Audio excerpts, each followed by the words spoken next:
Okay, there we go. Yo, what's up, guys? God, my hair's a mess, I be honest. I was trying something new with the curds, guys, but it looks kinda doo-doo. Oh well, whatever. So, welcome. It's another stream of ours, right? It's finally the weekend, and yeah, I'm sorry. So, yeah, no Black Myth Wukong. I know the schedule's set, but I realized I only have like 2 more days or something for the war dance. And it takes like 6 hours or something. So I decided to, you know, yeah, postpone Wukong for some more Star Rail. First of all, we didn't have Star Rail in a while, right? And second of all, the new version update is coming along very soon. So yeah, let's build up some hype ourselves, shall we? Jeremy, welcome to stream. Thank you for tuning in. So, before we dive right in, okay, what we also have right here is a few trailers, some numbers to crunch, and a few funny videos. So we're gonna be watching that first, and then we'll be moving over to the war dance.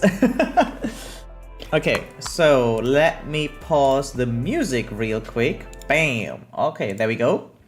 And move over to our React screen.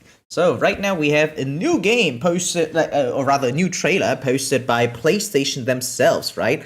Almost 500,000 views, and it was just posted yesterday, so I thought might as well take a look, shall we? So what is this? Wu? I don't even dare to pronounce this. I know I look Asian and stuff, right? But I have no idea. Like Wushang, Wu Chang. I don't know. Probably Wushang, right? I guess. Fallen Feathers 2024 showcase trailer. Okay, yeah, here we go. The Ming Dynasty is dead.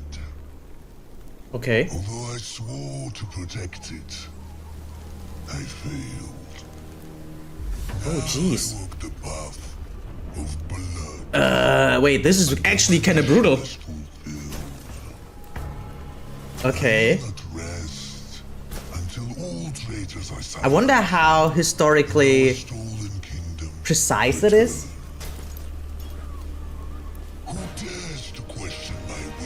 But this is kind of crazy. Already with English VAs, right? Even though it's very Asian looking. Oh, wow. Hi. Oh, wow. Hey. Wait, we've seen some part of this, right? Oh, it's a little bit pixelated. I don't think that's me, right? Yeah, that's the video. Okay, I see. Wait, it does look cool. Sheesh! Okay, oh wow. Fast pace, right? And stylish. Oh, like, oh wow, brutal. Like, maybe almost a little bit too many effects, but other than that. Like, some special effects are cool, but if it becomes too much, right, then it's kind of hard to keep track of enemy movement and stuff. Oh, you can shoot? Oh, okay. Yeah, no, not historically accurate, but whatever, right? Sheesh, what the fuck? Yeah, I don't care. Wait, this is awesome. What the fuck? Now we got magic too? Okay. Guys, this is what Rappa would look like if the game was 18 plus. Holy frick. Holy, I like. Oh wow, oh wow. Looks difficult. Oh my. Oh, I love the designs. The enemies look crazy. Well, you guys know what's gonna happen, right? We'll be playing this.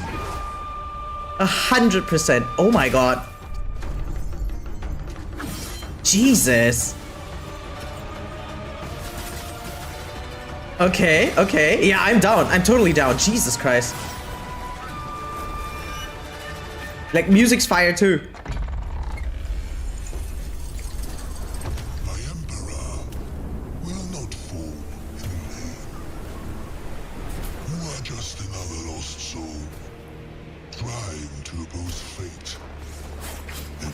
Yeah, I guess she looks cool. It's mine to command.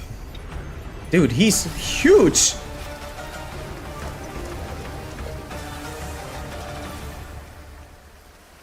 Okay, yeah, I'm down.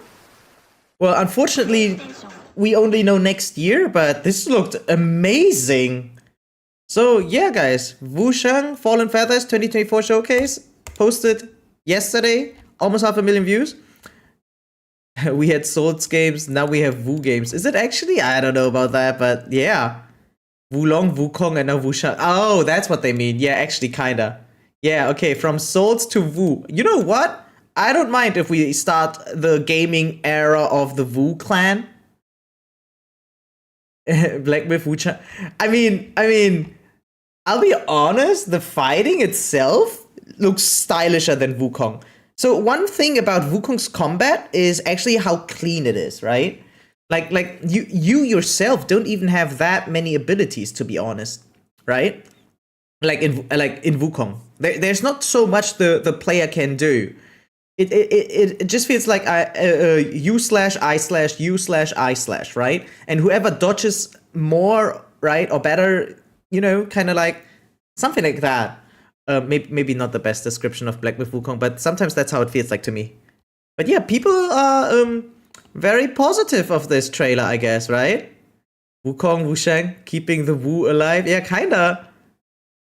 It is cool. Looks nice. A female protagonist might be a good choice. Yeah, I guess. I mean, I don't really care much about the gender of my characters, right? I mean, in most cases, I don't even see much of them. I mean, I did appreciate how Eve looks in Stellar Blade, sure, but even if it was like, I don't know, a hairy, fat dude, I would have played that too. No questions asked. Like, Stellar Blade itself was so good. I wouldn't mind if we looked like Gollum, you know, but if we play like that, yeah, no, it ultimately comes down how the game feels, right?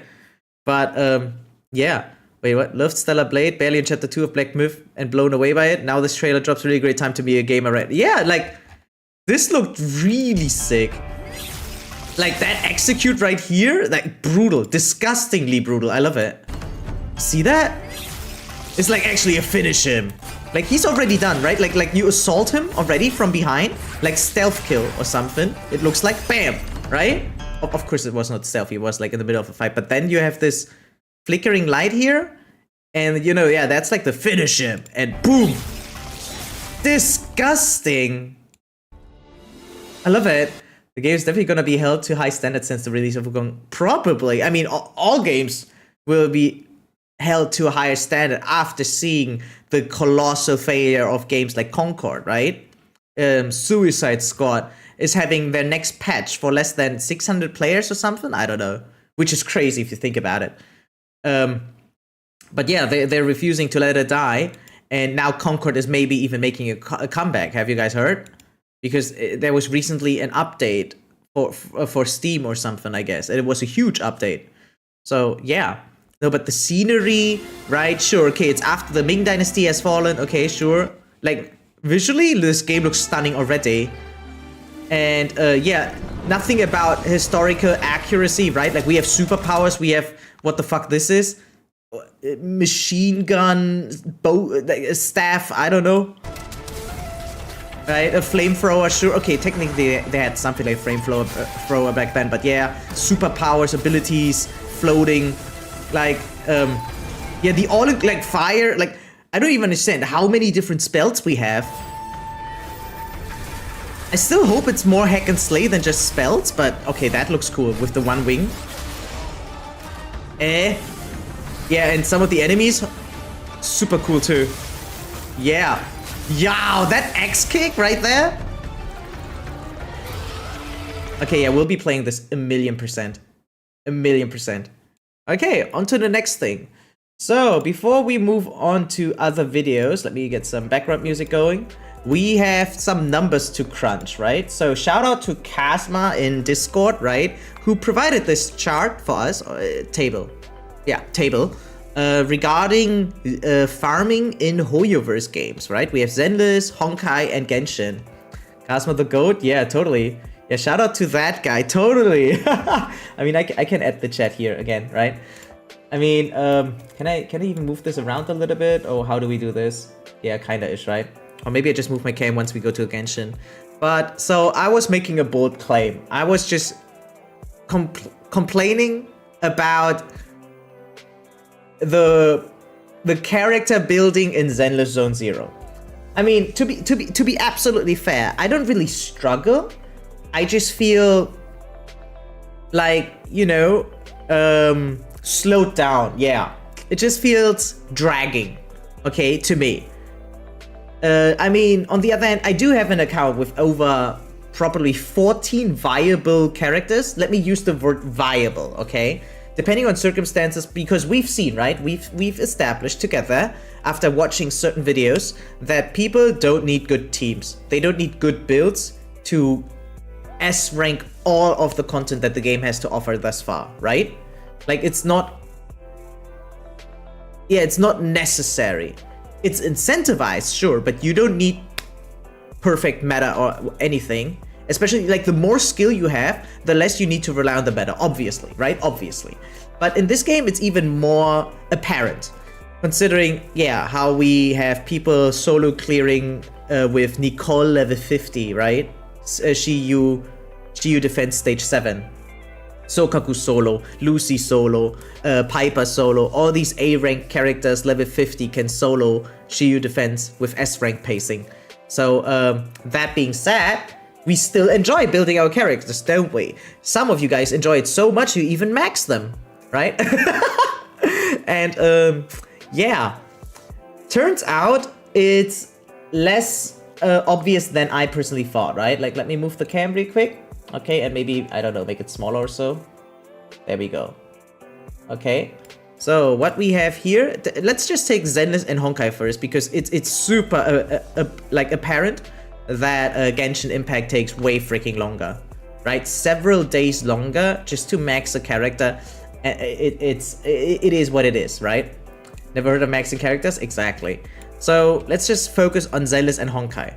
First of all, recently Honkai has been, like, throughout several months, Honkai has been making more money than Genshin and Zenless Zone Zero, right? Like, it's the highest grossing gacha game, I think, on average in the last 6 months. According to the data that we have available, right? Because we can't see all the PC purchases. We can mostly see mobile purchases, I know. But considering the millions of players, right? It's kind of easy to extrapolate how it's gonna look like even on PC. That being said, I claimed that, yeah, Zenless is dragging AF. Turns out, according to the days needed without spending money and experience points, right?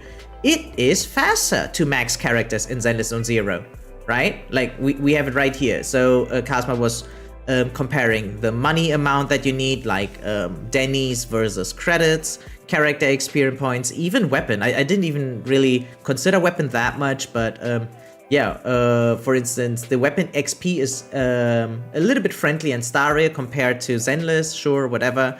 But we have character ascension, weapon ascension, skill materials, bonus materials from the core, for instance, and weekly materials, right? Same thing here. So just going by that, we would have to say Zenless is quicker. Now, obviously, right, even if you go with the free weeklies, it's even less. On the other hand, if you go higher up, right, and zoom out a little bit, you will be able to tell, wait, what about actually the money and XP, right? Technically, Honkai needs more money, right? On the other hand, we have more sources of credits for Star Rail, right, than Zenless. For instance, when farming skill materials, right, like the talents, or is it called traces? I think it's called traces, and yeah, the traces in Star Rail, right? Every time you farm that, you spend like what, 60 energy, right? Trailblaze power, you get a bunch of stuff, sure, right? And that's the cool thing. He even stated how many fights you need, 54. Now listen, farming skill materials, you also get credits on top, right? In Star Rail. You don't get Denny's on top though in Zenless Zone Zero. You only get the material. So I figured you get 10,200 credits, right? So in this case, that would be 500,000 just by skill materials. You also, I didn't take a closer look, but you also get credits for the character material, weapon XP, etc. Like almost every fight gives you extra credits on top, by the way, in Star Rail. So if we were to calculate that in, it's very abundant, clear that Star Rail needs way less money than Zenless. So that's what it basically came down to. If it's only material, Zenless Zone Zero really doesn't require that much. But if it's actually time you need to invest, then Star Rail takes the cake. But yeah, we have also some other numbers to take a closer look at, right? So first we have Genshin. Again, it takes longer in Genshin, but I think if we take a closer look at, for instance, a small thing like this one, right? You get 60 extra energy every week. Was it every week? I think it was every week, right? Wait, let me check again. Was it also included? I don't even know if it was included or not. Maybe it was included, maybe not. I don't even know. But yeah, like we have this, and this is just one minor thing where Genshin also gets like one advantage, and same with the Mora. You get a freaking ton of Mora just by playing the game, right? Like even if you don't specifically farm for characters, you just get Mora by doing all kinds of things, making it not as bad as it looks like right here. Attention resin is included in the new 23 days now. Okay, so that is included. Never mind. So we can close this one. But we also have like this video right here. It's a little bit long, so I'm just gonna skim through. But yeah, it's about how much time should you spend on artifact farming, right?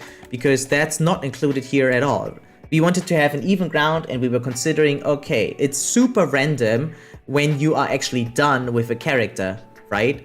In terms of relics, artifacts, and drive discs.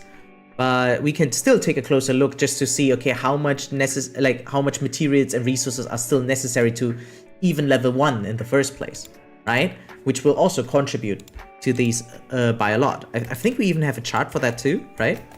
Yeah, right here. Okay, we're gonna take a closer look in a second. Let me just pause the music, and then we can skim through this video right here. And let me return my cam.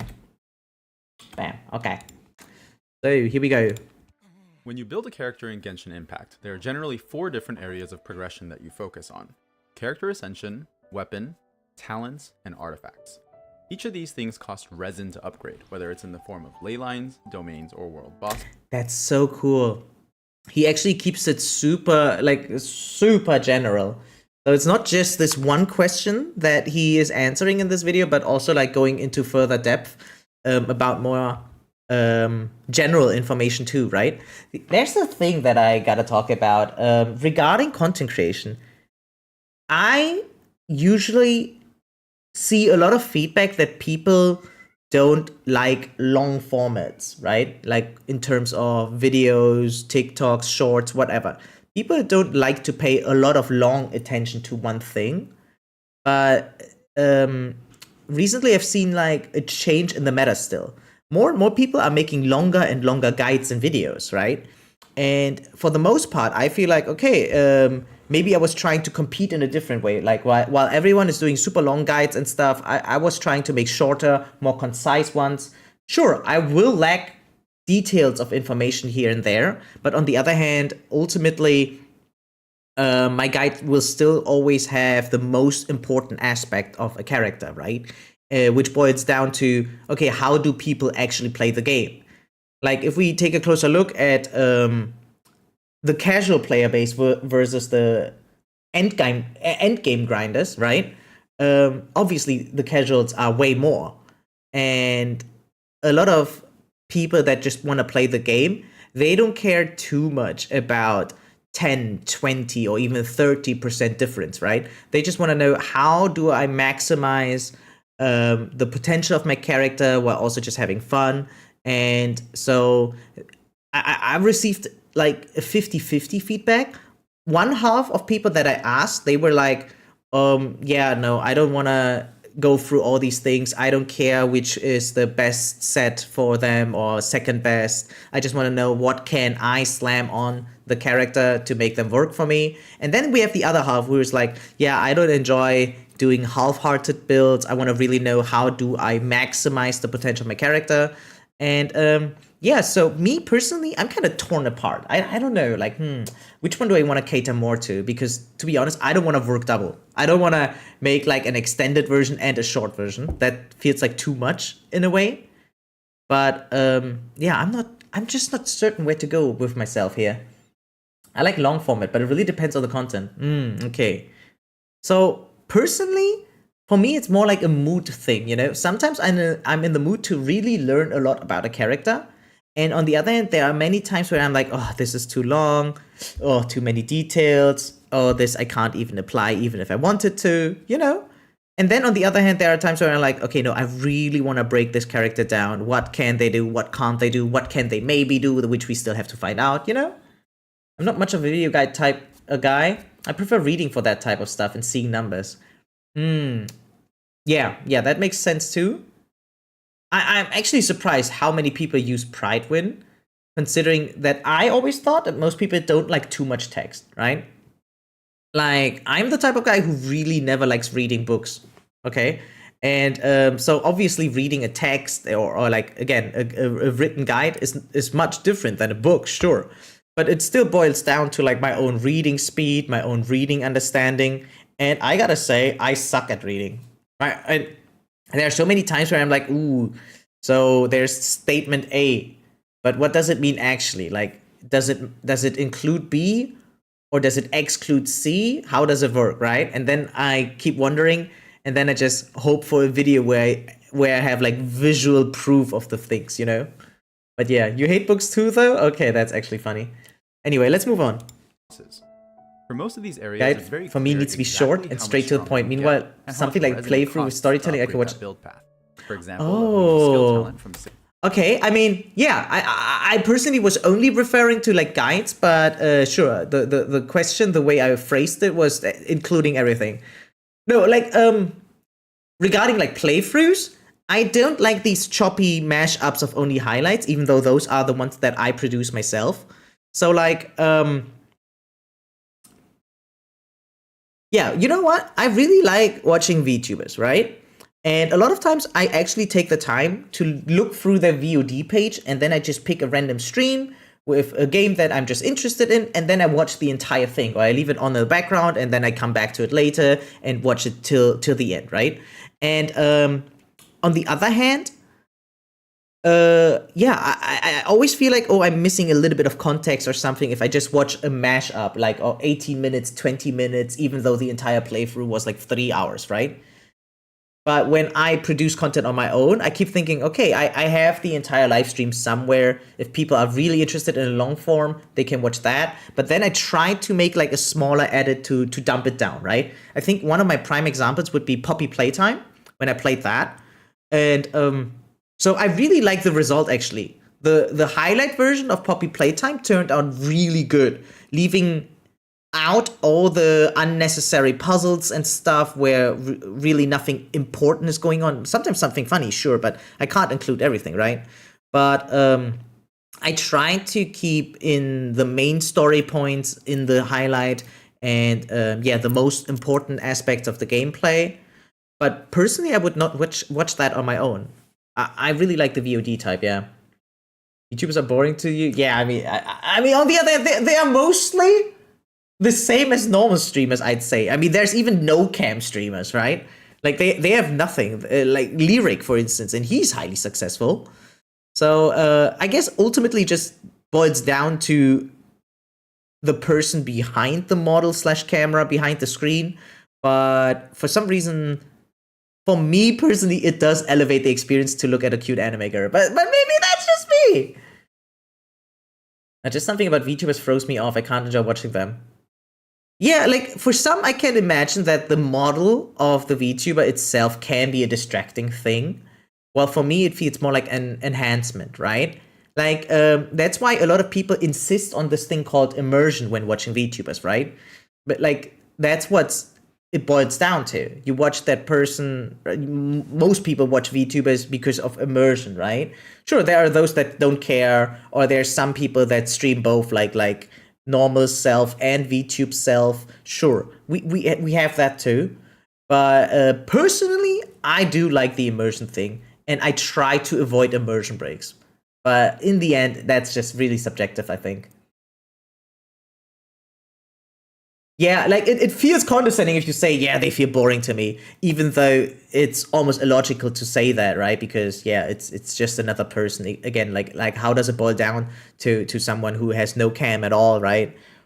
But yeah, I mean, oh, by the way, I just recently met a client, for instance, who is blind but consumes a lot of like live streamers.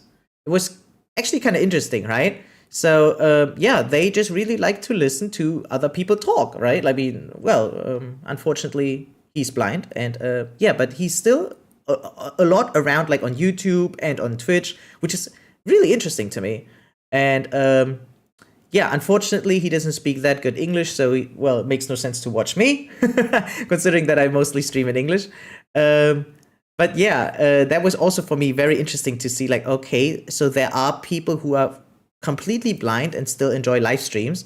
And yeah, it's just more like about the conversation, and then he converses like with text to speech, right? No, speech to text. And yeah, that was really cool.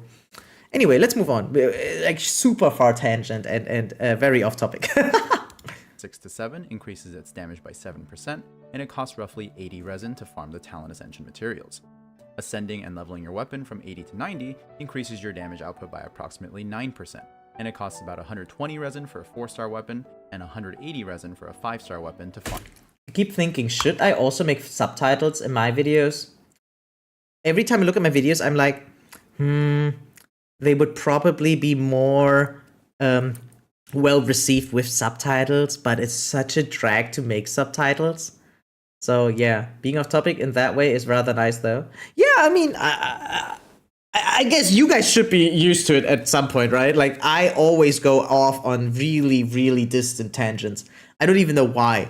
The amount of times we were watching a 10-minute video and the entire discussion lasted an hour, making it unviable for YouTube, by the way.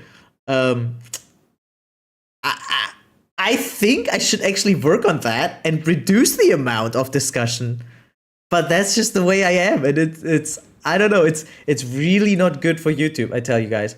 I mean, one of the biggest React streamers is Asmongold, right? And he's also like adding a ton, right? Like, he was watching a 15-minute video recently, and it turned into like 36 minutes or something, which is like more than double, right? The time. However, like 36 minutes is still kind of okay to just put on YouTube.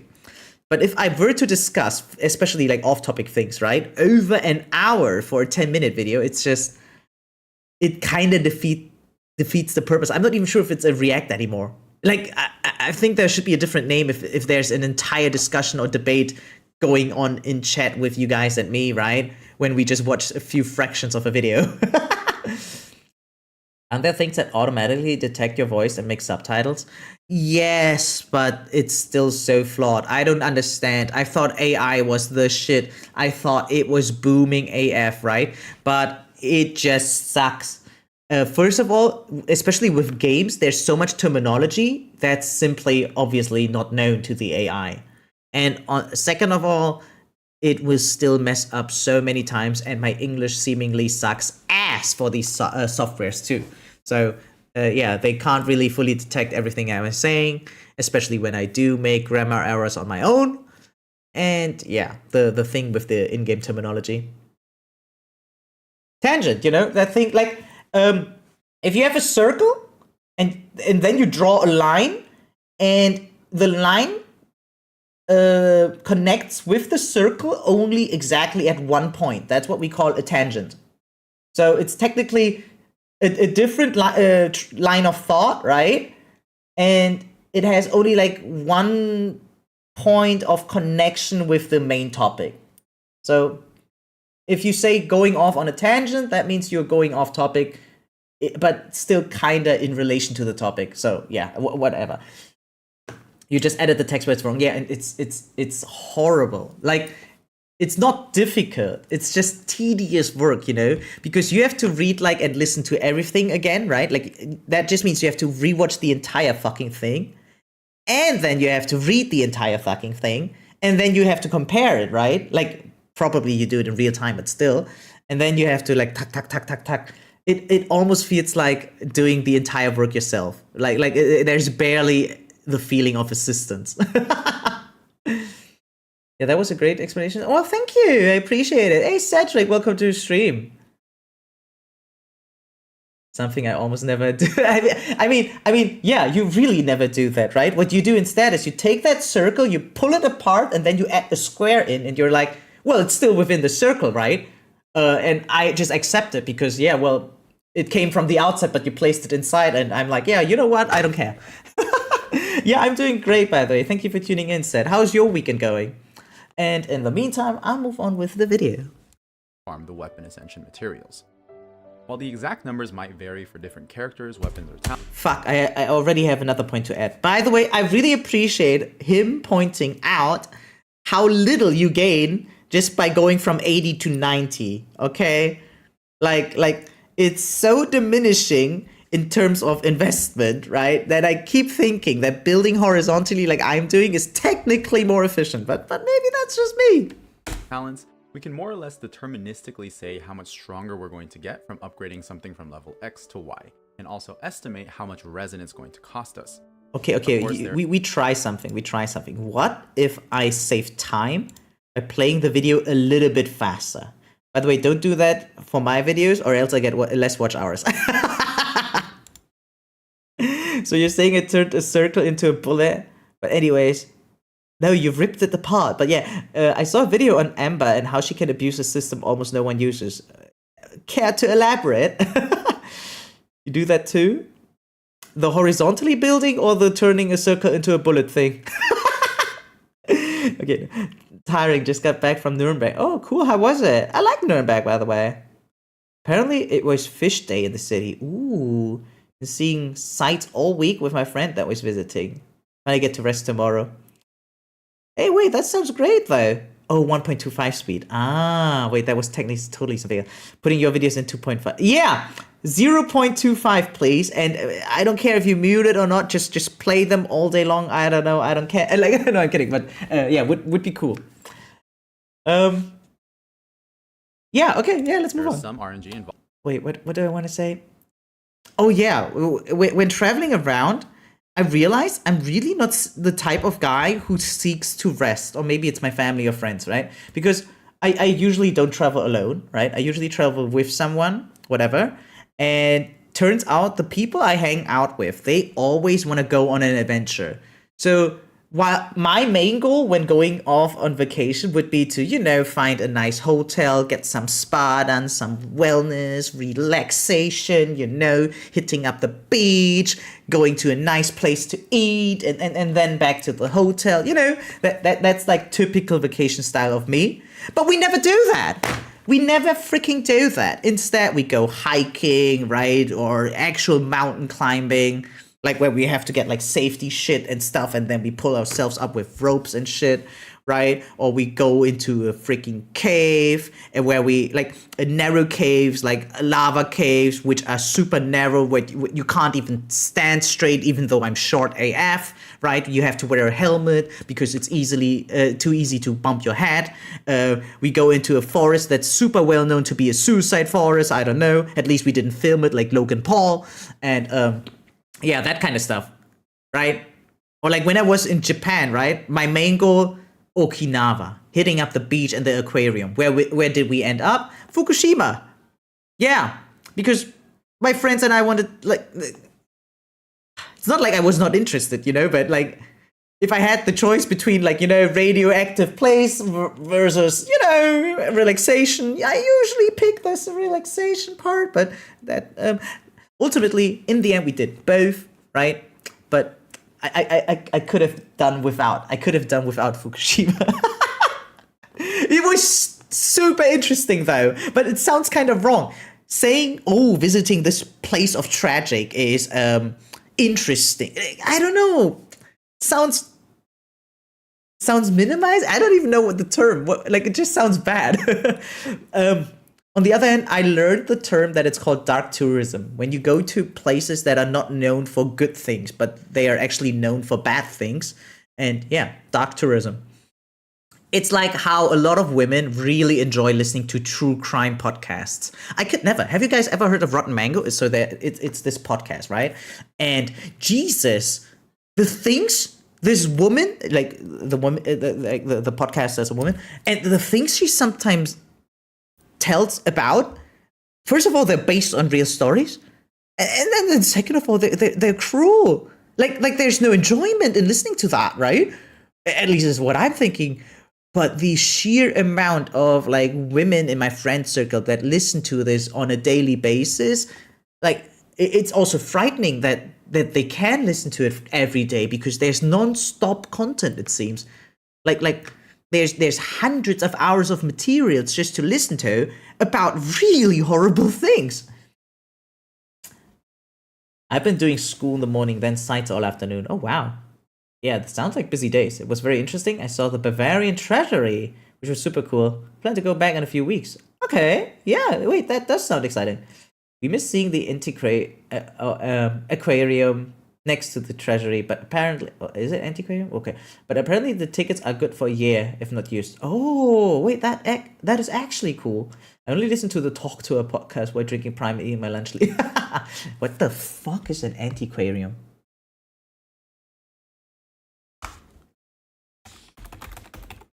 Don't check my recent searches, thank you. Oh. Ah. Yeah, that's cool. Oh yeah, my cousin is I didn't know the term, like, because so I have a cousin in Vietnam, Hanoi, who's actually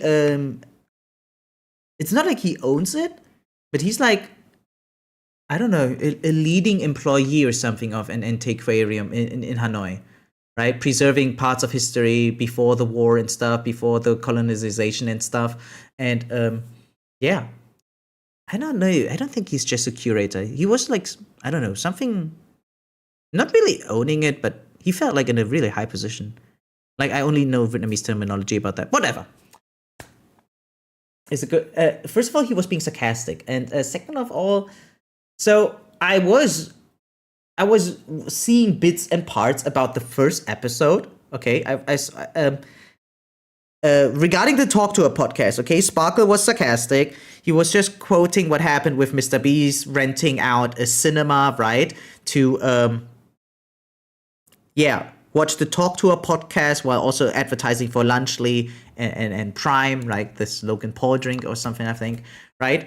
And I like to make my own opinion, right? A lot of people are talking shit about the podcast. Some are also giving it some credit, but it just feels ingenuine because they are like affiliated or something. So I was giving it a listen on my own, right? But I was also only skimming through bits and parts. Turns out I think it's shit. I think it has no substance. I think the people themselves there are kind of interesting, right? We have an internet sensation that randomly got popular and now is milking the cow, right? So that's actually kind of cool, I think. Good for her, get that back, right? Really cool the way she's doing it without completely losing herself, right? On the other hand, she sometimes also invites guests, and the background of these guests are kind of cool, but listening to these guys, Jesus fuck, is it missing substance? It is horrible. So how do I compare it so you guys get an actual image what the podcast of Talk Tour, in my opinion, is like? You see, there's a reason that, okay, for those of you guys who have friends, I just assume all of you do, but I don't want to offend anyone without. Anyway, so in case you have several friends, sometimes you happen to have two different friend circles, right? Okay, right? Now here's the thing. A lot of people decide to separate these circles. For instance, let's say you plan your birthday party and then you invite friends over. Usually, you try to only invite friends from one friend circle. Sometimes people also try to combine them a little bit, sure, but more often than not, you separate them. Now, why would you do that, right? And then there's several thoughts going through your mind. And here's the thing. Imagine now someone from friend circle A talks to that someone from friend circle B. And as you guys can imagine, more often than not, the conversation is going to be horrible. And that's what the Talk to a podcast sounded like, in my opinion. As if I had two friends from different circles meeting each other for the first time and being forced to talk to each other for 1 hour. Okay? That's what it felt like to me. Did that analogy make kind of sense for you all or not? I haven't heard of it. That's why I asked what is all of this Mr. Beast and Logan Paul tea. It's just a bunch of rich guys making more money. That's what it all is about. I saw some clips from the podcast, but it looked like the most shallow and vapid people trying to fill the time period. Yeah, okay. I've only listened to a horror podcast once, but I don't have the time to sit through the whole of it. Yeah, like, but that's the thing, right? Like the Rotten Mango podcast is also making like episodes and stuff. It's crazy. And it's like, and sometimes they update all their stories because some of them are still ongoing, which is so crazy about it. I'm offended. No, I'm kidding. Which is it? I've got quite a few. In fact, one works in the same building as me. Oh, hey, that's cool. Most people run out of things to talk to in 5 minutes. That podcast is made up of people whose total life's knowledge can be stated in 5 minutes. Oh, damn. Okay, that's a little bit more intense feedback than I was trying to make, but I'm not disagreeing. Yeah. Okay. Sometimes listen to D&D podcasts. Wait, that entire tangent of mine is not resonating with any of you guys. Oh, well, damn. I was trying to go here somewhere. Anyway, D&D podcasts. No, it's talk to her. To her. Not us. To her. To her. Talk to her. We're 56 seconds in, that's good. Shut up! Why do you mention that? What the fuck is a D&D podcast? Do you just listen to people play D&D, or are they actually telling you as a viewer something? I told you guys, it makes no sense. My react sessions are not YouTubeable.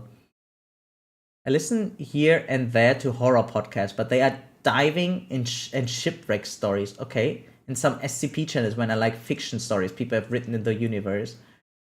Like, I mean, I do get it. I think a lot of these stories are very interesting, and I do listen to some of these on my own. But it's difficult for me to see this as part of entertainment if people really just listen to true crime stories.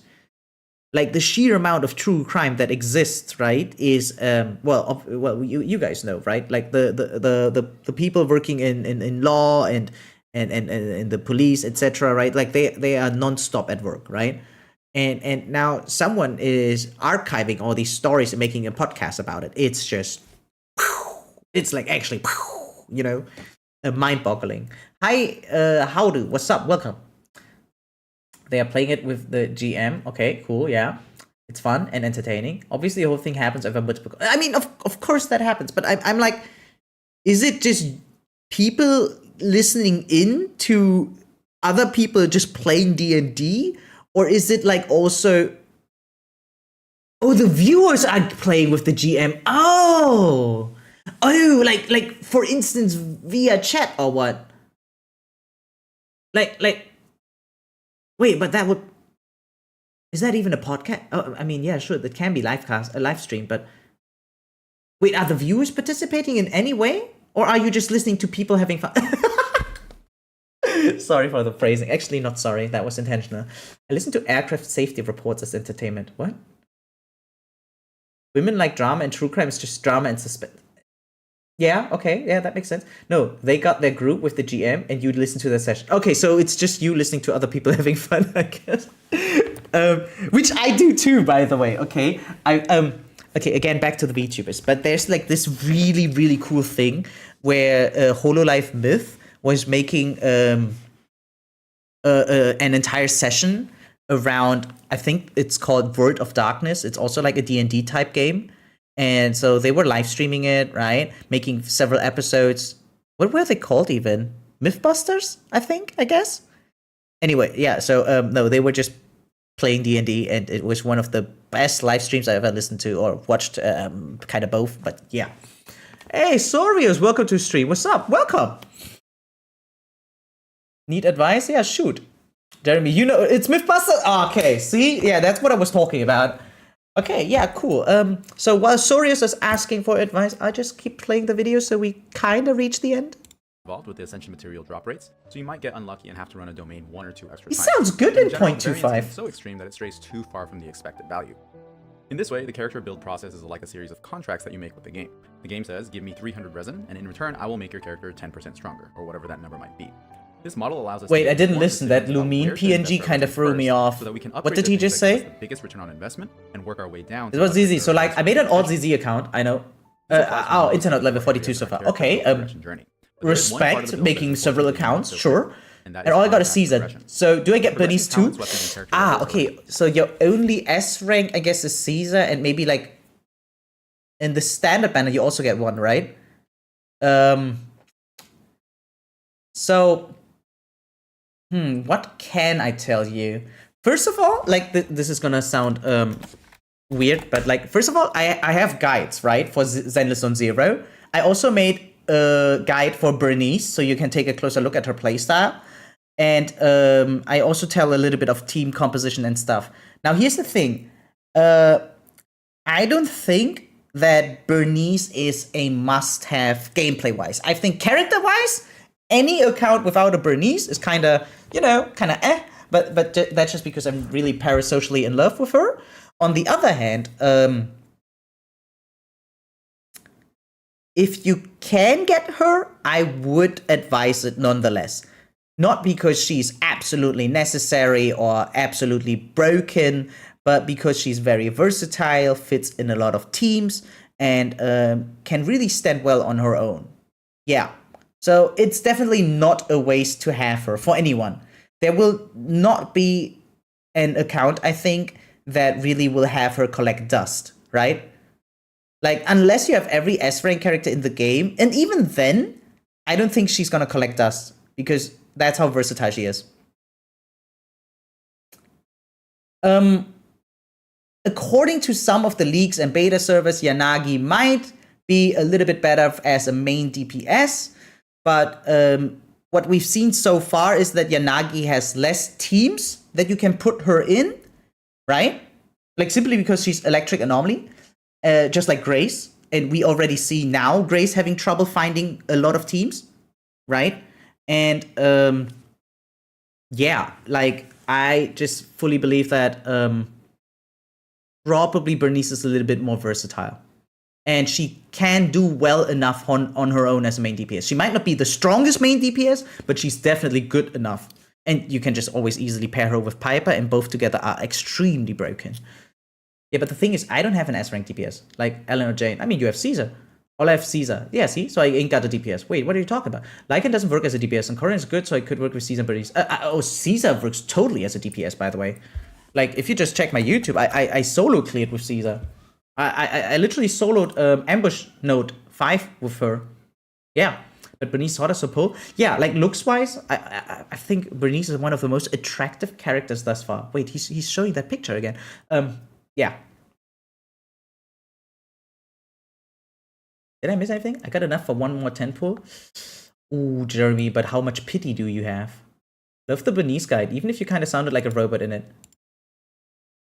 Yeah, I hate it, right? I was trying a new voice setting with my mic, and I realized only after rendering how my voice sounded like, especially early. I think I was too close to my mic, and I don't have this protection thing right now on my mic because my cat chewed it apart.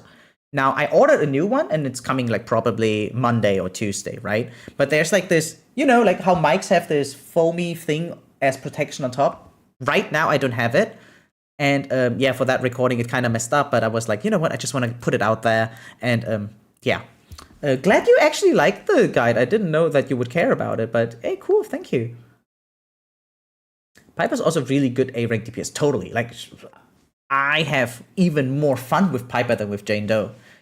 Sure, Jane Doe is extremely more attractive and definitely stronger, but gameplay-wise, I just like the spin to win, I also like Garen in League, but yeah, that's just me. 15 to guarantee? All right, then you're gonna get her, right, Jeremy? Right? Really think about it. I got 20 berries, so I can grind this sets and use Caesar, Lucy, and Nicole. Or Piper, perhaps. So, I mean, Piper, Lucy, Caesar is also extremely strong as a team. I watch all you guys. Oh, that's nice. Yeah. I mean, I think the recent Bernice guide is better than the other ones, disregarding the voice. And I become less and less proud of the earlier guides. So I hope that the more I do in the future, they just keep getting better and better, That's what I hope to achieve. If I get enough or get lucky, But anyways, I'm pretty much in favor of a more simplistic way of fighting, for lack of better words. Well, then check out the guides for dummies, because we dummies, we like people like me. I consider myself a dummy, even though I also feel like myself highly capable. I feel like I'm the type of person who really does not want to use too much brain power. Does that make sense? Like, I do like to do cool shit in video games, but there's like a certain threshold where it just becomes too much for me, right? And then I like to dump it down again. And that's what these dummy guides are meant to achieve, you know, dumping things down, right? And yeah. Main Corin, sometimes have Pipe and Caesar in the party, but I'd always have Corin. Yeah, that's cool. Yeah, having a dedicated main is definitely a different way of fun. The guides are very clear to know what you need to do. Oh yeah, that's what I'm trying to achieve. Glad to hear that. We're definitely lacking limited DPS characters for new players. No, we're not. No, we're not. Okay, I mean, Bernice is definitely a DPS. Okay, and sure, she's designed with off-field mechanics, but off-field, it's still her damage being applied with the afterburn. Think about it like that, and it's a freaking ton. Like, Bernice herself has a huge damage output. Just focus on that first, okay? And now we get like 2 fighters in a row again, right? We have Bernice and Yanagi back to back. What did we have before? We had Caesar, and before Caesar we had Jane Doe, who's also DPS. Then before Jane Doe we had Shingi, who's a stunner, and before that we also had like 2 limited DPS again, right? Like Ellen and Juyeon. And I really feel like that you don't need to rely on S ranks though. S ranks in terms of DPS are really not mandatory, right? And I'm not just talking about people solo clearing Shiyu defense with Nicole level 50, right? What I'm talking about is that Billy, Corin, Piper, all of these A-rank what's his name? Anton, they are really good at damage dealing. And even non-attackers, right? Like, again, Caesar can deal a lot of damage on her own. Maybe not the quickest way, but she can definitely do it, right? Or I play DPS Coleda a lot, right? And I still get S-rank all the way to Shield 5 at least. 6 and 7, maybe not so much, but with Piper, that's definitely possible again. On my main, I plan on skipping both Caesar, already skipped, yeah, that makes sense, and Bernice, so I can pull for Section 6 characters. Ah, yeah, true. Some people have several accounts, so they can't afford to pull for different characters and just enjoy it differently. Yeah, that's definitely a cool idea. I still think it's too much work for me personally to make multiple accounts, unless it's like Starry. Starry is very friendly in terms of that because of autoplay and stuff. But yeah, thank you for the look, by the way, Ren. Yeah, no, for your alt account, I mean, yeah, if you already skipped Caesar and Bernice on your main, then might as well just go for them on your alt. Again, so Caesar and Bernice don't even need to play together, by the way, right? So you can separate them easily. Now that I think about it, I only have 2 fire characters, so I kind of do need her to fill in a third. I mean, you never need 3, right? Like 2 is usually enough of one element, right? Like, I get it. The mono fire team kind of cool if you think about it, but usually the best teams don't have triple, like mono elements. In a game like Zenless on Zero, mono elements is technically worse than duo elements. Triple is kind of like maybe a little bit much. It's just fun, right? But not optimized. But duo is the way to go, actually, especially because of disorder mechanics to top things off. Except Ellen, I guess. Even for Ellen, like I didn't have Lycan in 1.0, right? So I did pair her up with Coleda, and it felt incredible. Now, I can see pairing her with Anbi might be a little bit of an issue, but because Anbi really needs her passive core, right? But Coleda does not need her passive at all. And no, it was really good. Like, I don't feel, like, I literally feel zero difference between Lycan and Coleda in my Ellen team. Actually, I do have a third alt. What the fuck? Okay, but it's only level 9. Okay, I mean, so it's not active technically, right? Yeah, but I mean, mono eyes for Ellen is actually nice. No, it's not bad. It's not bad. I mean, but for instance, Ellen Caesar Sokaku is better than Ellen Lycan Sokaku. Will become active once I finish everything on the second. Wow, yeah. I mean, yeah, I play multiple gachas, so other people play multiple accounts. unless you play multiple gachas at multiple accounts, from here on out, I would just think that you are a person with really not of how do I put this? With a lot of free time, I guess, right? Like I wanted to say with not really a lot of responsibilities, like full-time job or something, or maybe you just don't sleep a lot. Yeah, that could also be the case. Yeah, okay. Like a series of contracts. Progressing your artifacts is more like spending a month inside of a casino, not knowing whether or not you're going to walk out with anything worthwhile. When you consider all the different variables that go into building an artifact, the sheer number of possible permutations. I can tell you how Alan Caesar Lycan is because I also tried that. It's not as good as you might think. So stunning is not an issue if you only have Lycan or only Caesar. So you do stun like only a little bit quicker because again, both can't stun at the same time, right? You are barely quicker at stunning, but you do miss out on a lot of buffs, right? Like the Sokaku buff, for instance. Like missing out on that, it sucks. It's just not that good. Really not that good. Like in comparison, like definitely Sokaku is better than either Lycan or Caesar. I do touch grass a lot. No, I don't mean that. I was not even doubting the grass. I was like consider. I mean, look at me. I'm a content creator, right? And I have a full-time job. I do touch grass, right? I do go to the gym, but I still can't make enough time to play multiple accounts. So I would have to dial any of these things down to actually have multiple accounts in video games, I think, like in gacha games. Unless it was only one gacha. If I only played Zenless, for instance, I think I could do easily 3-4 accounts, right? But considering it's like Genshin, Star Rail, and Zenless, then it's kind of much. Wait, figured? No Bernice? Oh god, did you lose your 50-50 or what happened? I'm building my Sokaku now for DPS since I missed Ellen and she's... Yeah, you did mention that recently. And Sokaku, especially with some Mind Skates on top, is a great DPS. Totally. Like, if you have 3 Vortex, right? Like that buff thingy of hers, she gets a lot of enhanced basic attack damage. And most people miss out on that because after she gets the buff, usually people swap off to their main DPS, in that case Ellen, and then Ellen gets to do all the damage with her on-field time, right? But if you were to actually play more Sokaku and get to use that enhanced basic attack, it's strong. It's really cool, by the way. You got Rina again? My condolences, man. Wait, is she M1 now or M2? Only play ZZ, I don't play other gachas. Okay, if it's only ZZ. Okay, then it makes sense to have multiple characters. M3! What? That's just like Kazma, except at least waifu. Kazma has an M3 Lycan. My condolences. No, M3 Rina is good, by the way. Okay, M2, I mean... Yo, like, the 3rd and 5th Mindscape always feel kinda, you know... But M3, yeah, like, wow, impressive.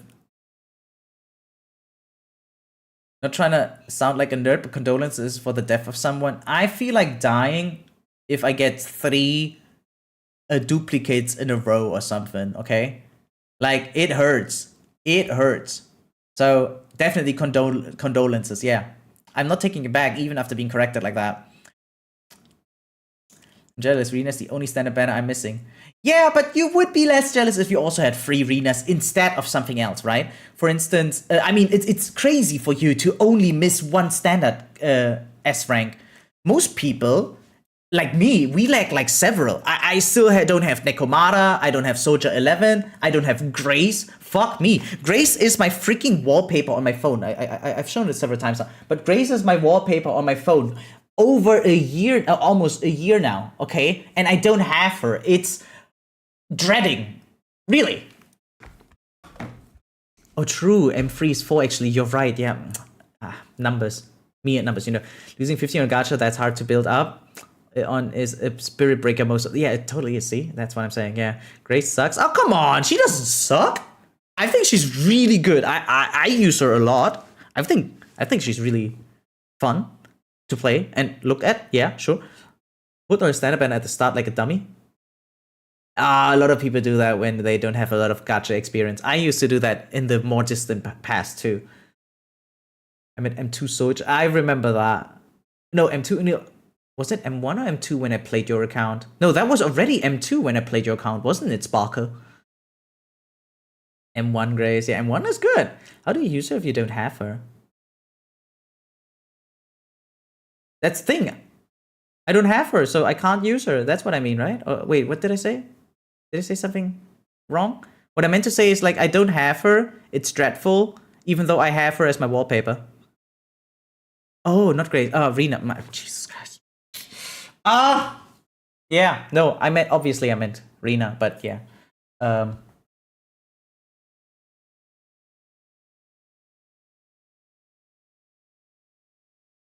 Wait, where was I? I'm scrolling up. Yeah, no, I was talking about Rena, of course, but yeah, Zorius was talking about Grace. Yeah, totally. Brain bug. Okay. Wait, Grace doesn't suck either. Okay, remember I told you guys, there's a Twitch channel I mod for, right? And sometimes I pilot for that account too. And that account obviously has a Grace, right? Just to rub it in my face. And no, she does not suck. She's maybe not as strong as limited S ranks, sure, but they're limited. Hey now, the more copies of Grace you have, the closer you are to her M6 artwork. Boy, you had to mention that now. Hey, Fable, welcome to the stream. Makes sense, you're at 155. But whatever. We might even just skip the entire video. Who cares? we probably lost track of what we were talking about initially anyway, right? Like, why are we watching this video? Oh yeah, to talk about this crap here, right? How long it takes, like, or how much you should actually invest into leveling your characters, right? Right? M6 Grace, huh? Yeah, like, that artwork is goated. Like, I don't think it's the best in the game, but it's top tier. Like, definitely top tier. Wait, you got Shillinen? Well, yeah, congrats! Yeah! Now enjoy building her, because it's awful building her. Like, I realized I don't have a lot of fun farming that bot after all. Like, even though I have her, she's level 70 now, she's somewhat built, and she makes it easier to reach these pillars from the boss that you need to farm for her for her boss material, right? And, yeah. Like, it doesn't even take that much time, it's just tricky, you know? It's not brain dead farming. And you have to defeat that boss how many times? 30 or some shit? I don't know. Just a lot of times. If I were to lose a 50-50 and got Grace, I'd rage. But if it was Surge 11, I would still rage. What the fuck? Sorry, I guess you're looking down on too many characters. You might need to change your perspective on characters then. Because Soldier 11 and Grace both are extremely viable and, in my opinion, very attractive. But that's subjective. But on the other hand, both are extremely viable. That's what it boils down to. Right? If we talk about efficiency, because there's barely anything else we can talk about in video games like these, yeah, then having them will not be diminishing for you at all. You can definitely S-rank all content with Soldier 11 and Grace, no problem. Oh yeah, good luck. Yeah, hopefully you get her too. Baddies Unite, exactly. Oh, bro, I'm so, like, I technically want all of the Archons, right? I want all of them. And I'm only missing Nahida, and it's her rerun soon. However, I think I'm gonna wait for the next Nahida rerun, even if that's in a year or so, because I really want Malvika as well. And she's probably after Nahida, I'd say. She would mind getting even more Soldier. I love playing her. Yeah, she's great. Like, very straightforward playstyle, and it's fun. And very strong. Yeah, they're definitely all viable. 100%. There's no way they're not viable. I don't even know why. Like, what makes people think a character sucks unless they really tried them out, right? And then figured out, oh, I struggle with that character. But, I mean, we have the bootcamp, right? We have the bootcamp, and you can try out level 60 Grace there, left and right. Yeah, Grace, yeah, correct name. So, yeah, no. You can try her out and see for yourself. I think she's really good. Sure, some of the data is kind of manipulated because there's like extra buffs going on, but the levels themselves are still very hard. For instance, have you tried that one level where the twin ballets revive almost instantly? Like, actually almost instantly? It's tough. They deal a lot of damage, and yeah, they constantly revive each other. So unless you kill them both fairly close to each other, you're gonna have a hard time. Yeah, totally. Yeah, Movika next, definitely, yeah. Grace is good, but I don't enjoy her playstyle that. Yeah, I can see it, especially on mobile, because she has a very spammy playstyle. Between different buttons, especially. So, especially on mobile, I can see Grace being kind of a pain to control. But other than that, I hate the ballet twins. At this point, Nineveh over ballet twins. Did you try the enhanced ballet twins? Like real talk, guys. Did you try them? Like, they're doable, sure. I first tried them. Yeah, that was not the issue. The issue was that it felt really more oppressing. Like, the pressure is much higher because the moves are harder, and I don't know, maybe that's just me, but they also feel faster than in their weekly boss form. The weekly boss ballet twins are like, whatever. I just farm them if I need to. Couldn't care less. But yeah, no. On the other hand, it's crazy how fast they revive now and how hard they hit, and it feels faster. Yeah, totally.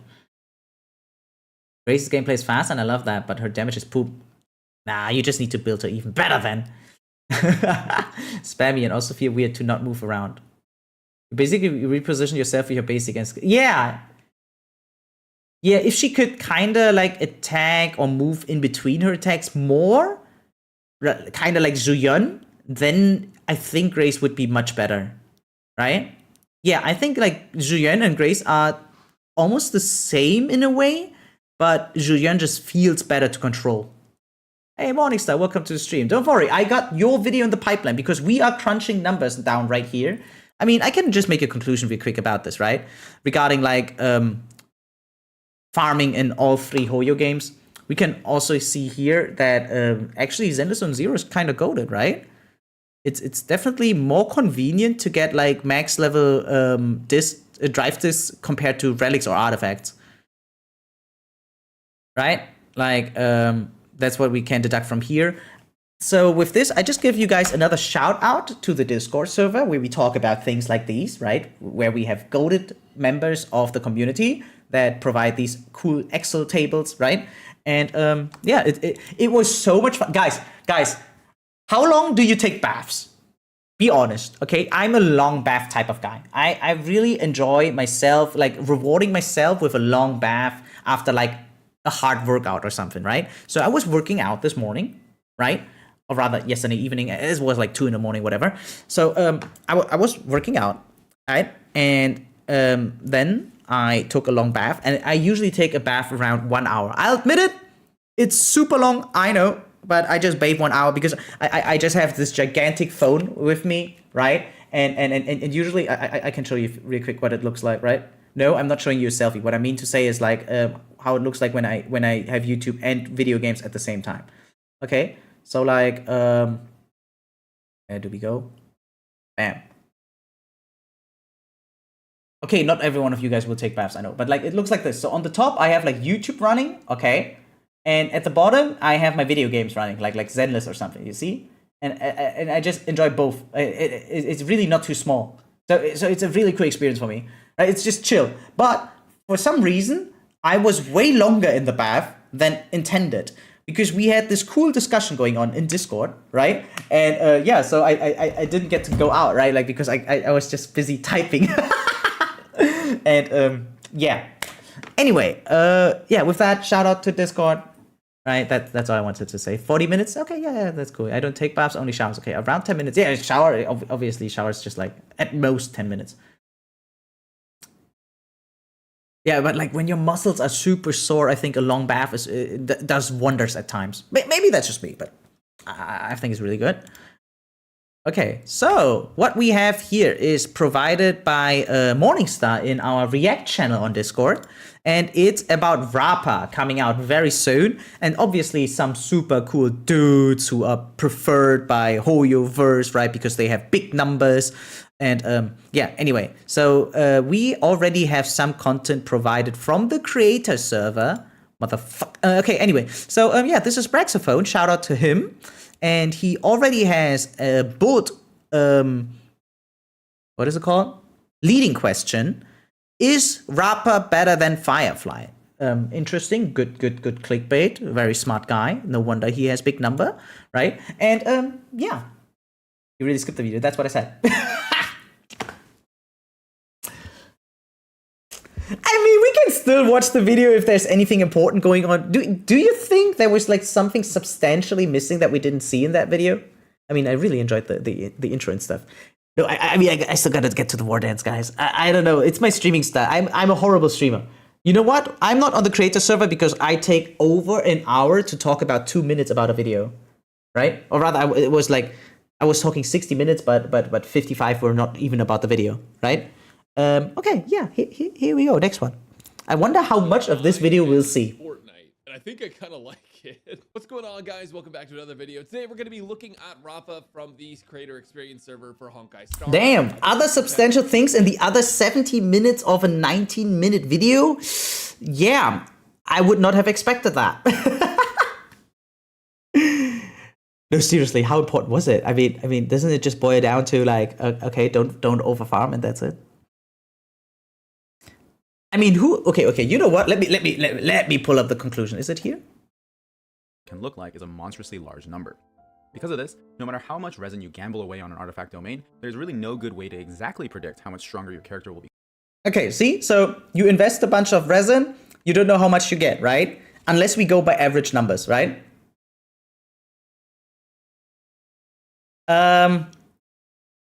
Okay, wait. How much resin should I spend to get a reasonable average threshold of numbers that are acceptable, right? So, according to my own experience, I would say 2,000 resin. Let's see. Become after farming for however many weeks. And likewise, it's not very easy to estimate how much resin we need to spend. Oh wait, wow. Okay, I like this. Dataset, we can make some pretty interesting observations. The first thing that immediately stood out to me is that we achieve over 60% of our 20-week goal after just 1 week of farming. That quickly goes. A 20-week goal? I don't think there's a single gacha character in any game that I touched over 20 weeks. And I know I phrased that sussly, but like in a sus way, but what I mean to say is like I spent like at most, probably not even, but like at most 8 weeks. And then I probably almost never touch the character's gear ever again unless I get randomly lucky with some side products from farming for someone else. Or there's like maybe a new light cone coming out that I get for free via event, for instance. But other than that, 20 weeks for one character? No fucking way. 13.4 energy. Is that 92%? That's a 2% jump. And not even, it's a 1.2% jump for 8 weeks.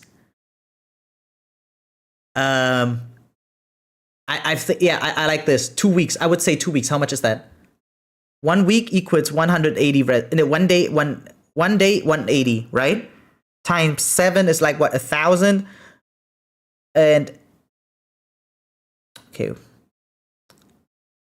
1,400 minus 140, 1260. So 2520. 2520. I said 2,000. It's 2,520. I was barely off. So yeah, my assumption stands, I think. But wait, what? 2 weeks is 30? Isn't it 180 per day times 7? What is that? 700? Yeah, no, wait. Isn't that? Am I stupid?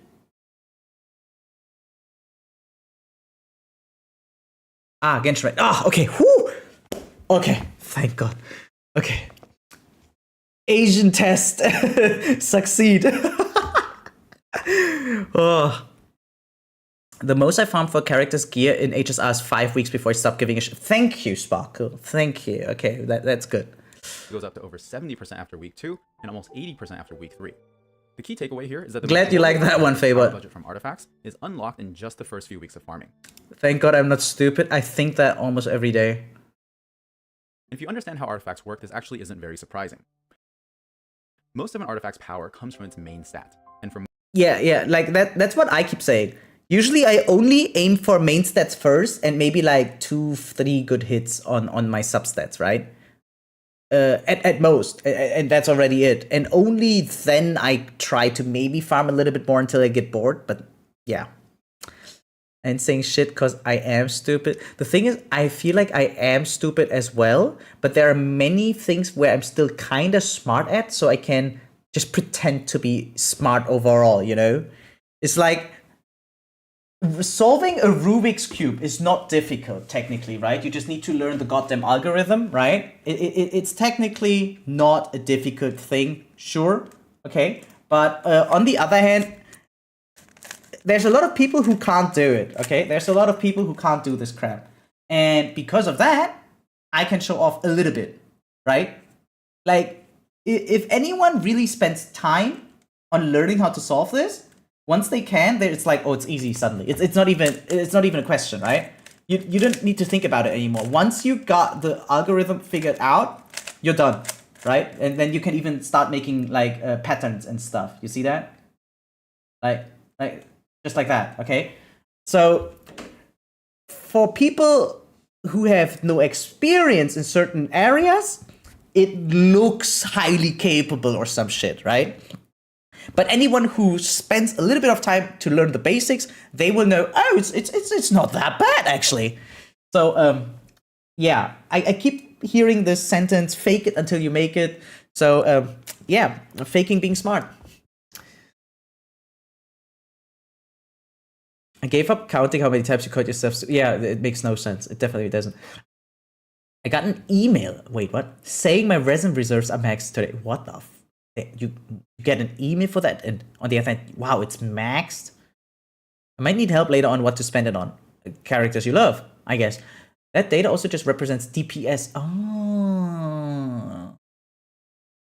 Increases in real-time combat. So significant damage upgrades like speed, breakpoints, and HSR are obviously not included, meaning HSR would take longer. Yeah, I mean, okay. What did I say? How much time do I spend? Didn't I say like 5 weeks or something? Maybe less? 6? No, I said 6, I think. Yeah. Okay, but this is definitely the cool information, right? This is definitely the cool information. If you understand how artifacts work, there's actually so key takeaway, let's see. You already started to formulate a strategy from what we've learned so far. When you start building artifacts for a new character, I recommend starting off by spending about 2 weeks worth of resin to farm your artifacts. Okay, 2 weeks, got it. And this time you're easy inefficient when you're just trying to improve your substats. Up to week 5 is actually not too bad. Gaining 10, 6, 3.5% more damage for a week's worth of resin is actually not a bad deal. But once you... Is it not a bad deal? I mean... It doesn't sound like a great deal either, though. Like, not bad, maybe, yeah, but not good. You're looking at only 1 to 2% damage increases for each additional week that you spend farming. And that's really just not a very good rate of return for the resin that you're investing. I really enjoyed how he calculated, though, if you spend 20 weeks in a domain, right? Because I think that holds true. Remember this crazy Acheron that we've seen just like a few weeks ago? Considering how long has been Acheron out already, I think 20 weeks is rather precise, and that person has been in that domain ever since, right? So I wholeheartedly believe, yeah, this might hold true, just according to statistics. Your resin is much better spent on other parts of your build first. Get your weapon to 90, get your talents up to 8 or 9, level your characters to 90. All of so new to HSR, so I'm still figuring out what stuff is. Okay, I might get Rappa since she looks cool. That's the mindset you should have. After you've done all of these things, that I would continue farming more artifacts. From this point, I usually aim for stats that are roughly around this 9 to 10.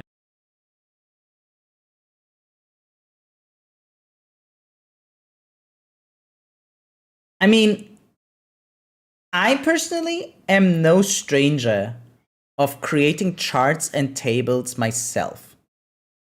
Like, I know the formulas, I know what to put in. It's not it's not rocket science, guys, right? Should I make content like this too? Huh.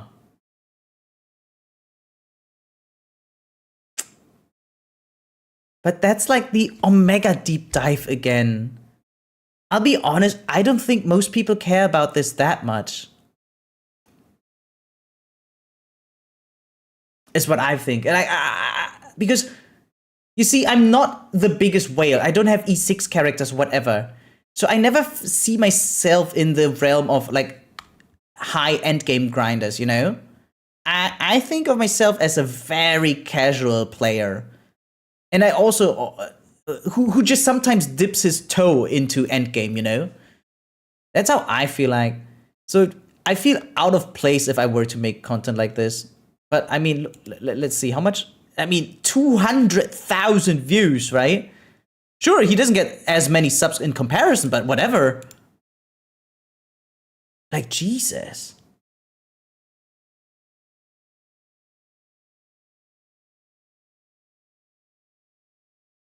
I like looking at models and charts, but I mean, I like that too. I like that too. Get this data from writing a program that ran the simulation instead of collecting it manually. Yeah, no, I was not talking about testing it. I would never test it. I would also like just math it up, you know? Like, I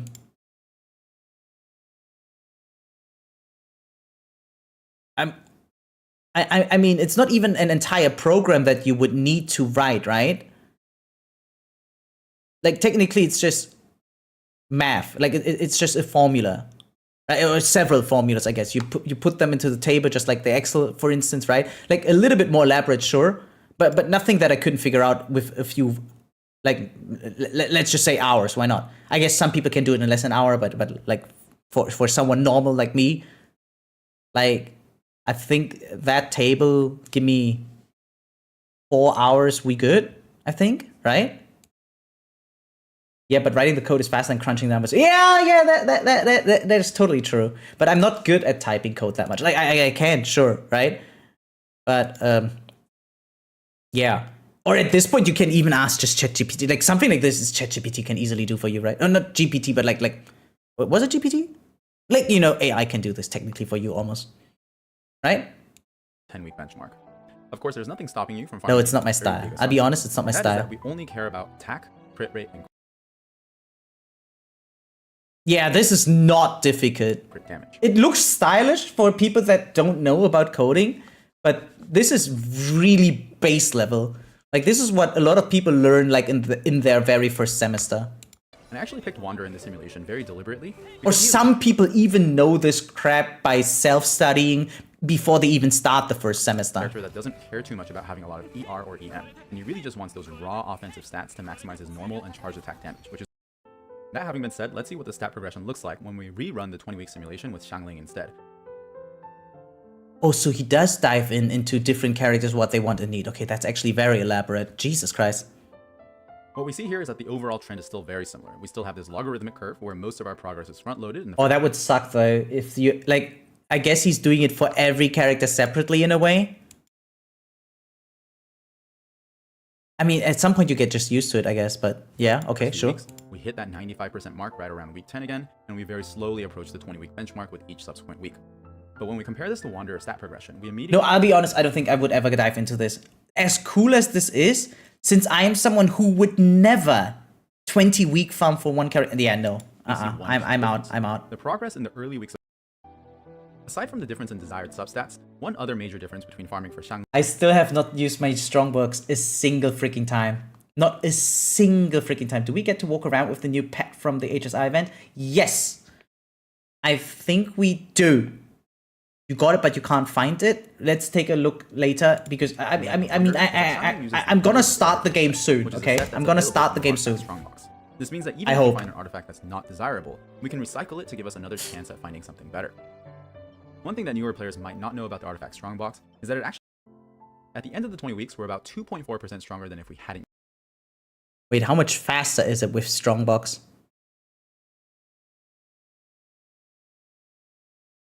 Okay. So the jumps, like the strength increased jumps significantly decreased, like from 3 to 4 to 5, right? So considering the way I look at these numbers personally, I would stop after 3 weeks here. And without Strongbox, probably 4 weeks. Yeah. Like I save 1 week with the Strongbox. That's actually cool. Strongbox. And this alone doesn't sound very impressive. But rather than looking at how exactly one of these tools that can really... Yeah, I didn't even read how it works yet. I need to do that. I've just been so lazy.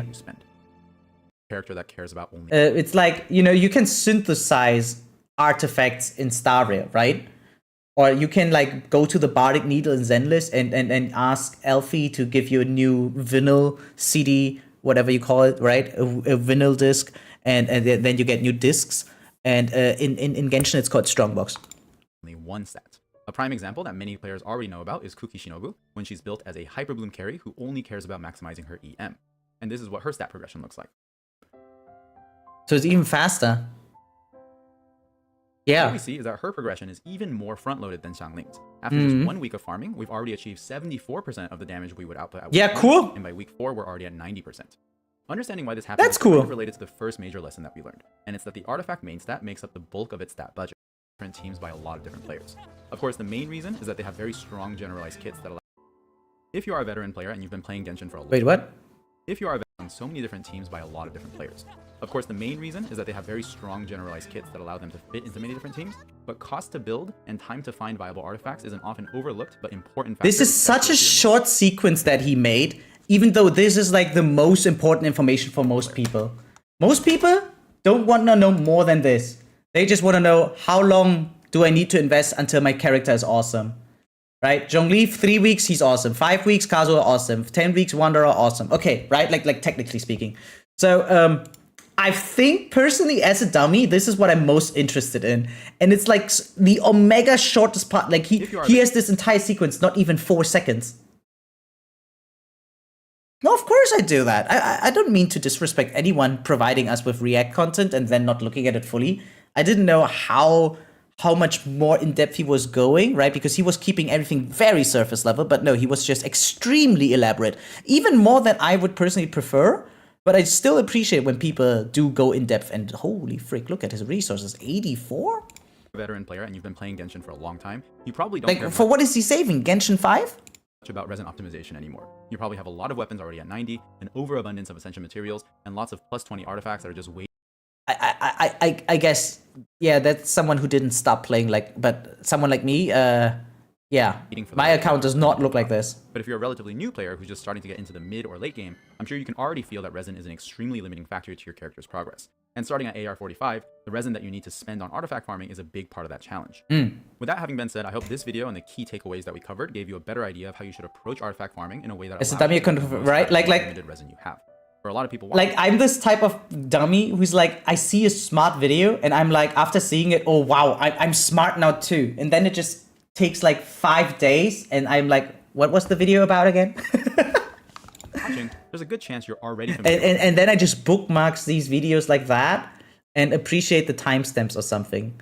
But like, I'll be honest, this is in comparison to my own style a little bit too long still for my taste. Right? Like even coming back to this does not seem that comfortable as, for instance, my personal videos, right? Like again, shout out to my own channel, right? So like for instance, Good evening and welcome. right? Like sure, I have like a small funny intro, right? And yeah, but like I have core skills. Right? Like it's super basic. Like anyone can read these things on their own, but a lot of people just prefer having these things told, right? In a way. And they can easily come back to my video. It's not even 6 minutes, right? Or like barely 6 minutes, which is like the longest dummy guide, by the way, thus far. And yeah, they take a look at this, right? And they know what they need and want, right? Technically speaking, right? Team comps, W engines in a way, combat, and there's even a showcase, right? In case anyone needs like an example. And that's it. That's basically it. Really simple stuff. But I wonder, maybe this is too simplified? Like, a lot of these oversimplified videos are like getting a lot of popularity, right? I personally enjoy watching a lot of simplified videos, especially like Kurzgesagt, which basically means in a nutshell, is one of the prime examples, right? Where I just like dumbing down complicated information. It's cool, I think. But yeah, it can lack details. I don't know how important these details are to some people, but for me personally, all the info that I gave out here in this video is the information that I abide with on my own, right? Like I don't do more than what I told people here. Like I don't go super in depth about, oh, which engine is crazy good or not. I don't go super in depth like, okay, I have preferred main stats, right? Like these are like preferred main stats, and these are like maybe other options for people who want more options, but I couldn't really care much about it. And yeah.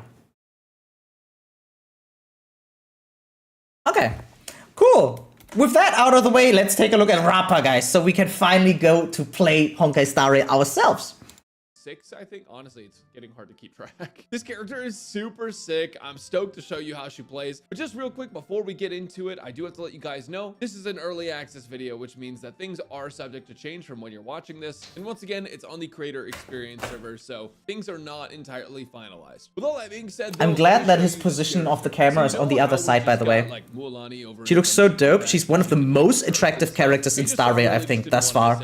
So look, we can actually surf around. Like one I don't care, is happening. right? It's all subjective, but for me, she's like hotter than stuff like Rune Mei, for instance, if you're meaning to do that, you can and many others. But I think all the colors are really agreed. Oh, thank God. Okay. So that's a good thing for me, at least. I don't know about you guys, but anyways, this is sort of her character design. On the back, you can kind of see this thing. It looks like fire, but I'm not actually entirely sure what it is. Like if I touched it, would my hand burn, or is it kind of like not real? It's hard to say, but her design is pretty. Okay, wait. Question to you guys. This is kind of off topic, right? Like I mean. Oh, never mind. It's not a guide. Wait. Okay, no, my bad. Oh, it's just first impressions. Never mind. Yeah, no, I'm like again super focused on my goal with my video. And usually, if I make a guide, it's only about the guide. But no, this is a first impressions video. I shut up. I take it back. Again, I'm stupid. Accept it, guys. Cool. I like it a lot. Before we go into combat, I have 151 speed, and Jesus, Cosmo. because she's actually a super break character. I have 172 break effect, and I have 3.4k attack. Much like Firefly, she does. Maybe I should get you a Rappa pillow, bro. Except this one feels a little bit easier to cap out. As you can see, she has another trace here when you get close to max level. When an enemy target becomes weakness broke, it increases the break damage they take by 2%, and this can go up to 8%. Wild indeed, yeah. 100 excess attack after 2400. That means that you only need 8 weeks is crazy. I don't think I could ever go beyond a week. A single week is already an accomplishment, I think. With this character, you're going to be breaking a lot of enemies, so you're like I never performed in NNN, never. No, not November feels like I don't even believe it's real. I don't believe it's real. From the Herda shop, and I'm using 2-piece Talia for the planar set and Iron Cavalry for the 4-piece set. For the build, real quick, I'm going attack percent, chest piece, speed boost. So I don't even need to farm for her because I have so much left over of these. As usual. So let's just hop right into it. So as mentioned before, this is a super break character. Thanks for the look, Morningstar. Playing her in a super break team. We have Harmony Trailblazer, Rappa, Ron Mei, and Linkshot. Yeah, enjoyed dinner. And Linkshot is going to help us. Be more subs, let's go. Yeah, that's gonna take another month. You can play Gallagher here, and that's totally fine. Ron Mei for the break efficiency and for the bonuses to our speed and things like that. And then Rappa because we're literally showcasing the character. All right, so we're just gonna run around. If you make contact, I keep wondering, do people use these Pokemon Gen 4 background music tracks because they like Pokemon Gen 4? Or is it just very popular music overall in content creation? Because I feel like there's like, I don't know. What I assume is that there's like one major editor who's like being, I don't know, hired by several different people or something maybe. And that person just happened to like Gen 4 music, right? And then he implemented it into his edits, I guess. And now a lot of more people are just copying it. But yeah, I feel like a lot of people using Gen 4 music of Pokemon are not even sure that it is Gen 4 music of Pokemon, right? Like that's just what I'm assuming. That could be it. Maybe you hear a lot of right? Like it's so popular, but I do not believe that people really know the background. I don't mean it in a gatekeeping way, but like as someone who's like, it's my favorite generation, by the way. Like Gen 4 is my absolute highlight of all of Pokemon ever, right? It was the generation that made me participate in competitive Pokemon back then. And now I hear it everywhere, and I was like, oh, do people just like it as much as me? And then I talk to some people, and they're like, no, I didn't even know it was Pokemon. You know? I was falling asleep, the comment's gonna keep me awake for 2 more hours. Pretty much. I mean, it's good, but there's so many soundtracks you could use instead. Right? I don't even know how fitting it is. At times, I just feel like people use it because it's popular, you know? I don't know. Again, not meant as a gatekeeping way. Just like, you know, kind of wondering how much insight people have or not. With an enemy, it just starts battle. So boom, just like that. Is it just me, or is Rappa's entire outfit just fan service? Like hot pants, you know, midriff showing, and knotted up shirt, and like, what the fuck? Like, damn, bro. All right, so it's Rappa's turn. We have her at a whopping, after buffs, 176 speed. It's supposed to be because of that Ruan May buff. We're getting an extra, like, 10 speed. Typically, you don't need her to be that high. But all right, so as you can see, she has a single target. Ambi thought, yeah, it's not much Ambi. I think one of the earliest instances making these thongs, right, like visible thongs popular, I think, wasn't it this... Was it like an Azure Lane girl or something? This blonde chick, you know? Blonde, smaller chick with Sailor Fuku, you know? And then she also had like the thong. Like, does anyone know? Shimakaze? Wait, I need to be safe. Googling that kind of stuff. What's a Sailor Fuku? Oh, what? Wait. This. Yeah, this is still TOS, I checked. So this is Sailor Fuku. Like the school uniforms and stuff, because it's a sailor uniform. Fuku. That's a Sailor Fuku. And yeah, wait. I think the thong though that we were talking about, yeah, it is Shimakaze. Yeah, I shouldn't show this on stream. Wait. I think she is kinda one of the characters that made this super popular. Can I show this? Yeah, okay. This is fine. This is not TOS. But like this extra showing thong, like I think she was one of the first pop culture references that made this style popular. Oh, it's Kantai. Thank you. Yeah, it's outside of my scope, but yeah, you've seen this on the internet before. Oh yeah, I do imagine, because it's again one of the earlier instances, not the first, but I think definitely a major contributor to making visible thongs, right, like this, highly popular in this space. Angela and Shimakaze's cuter. Ah, yeah. Sorry, my bad. But yeah, and this is a Sailor Fuku, by the way. I'm a weeb, whatever. Okay, let's go back. Just gotta make sure, like googling these girls can be super dangerous, okay?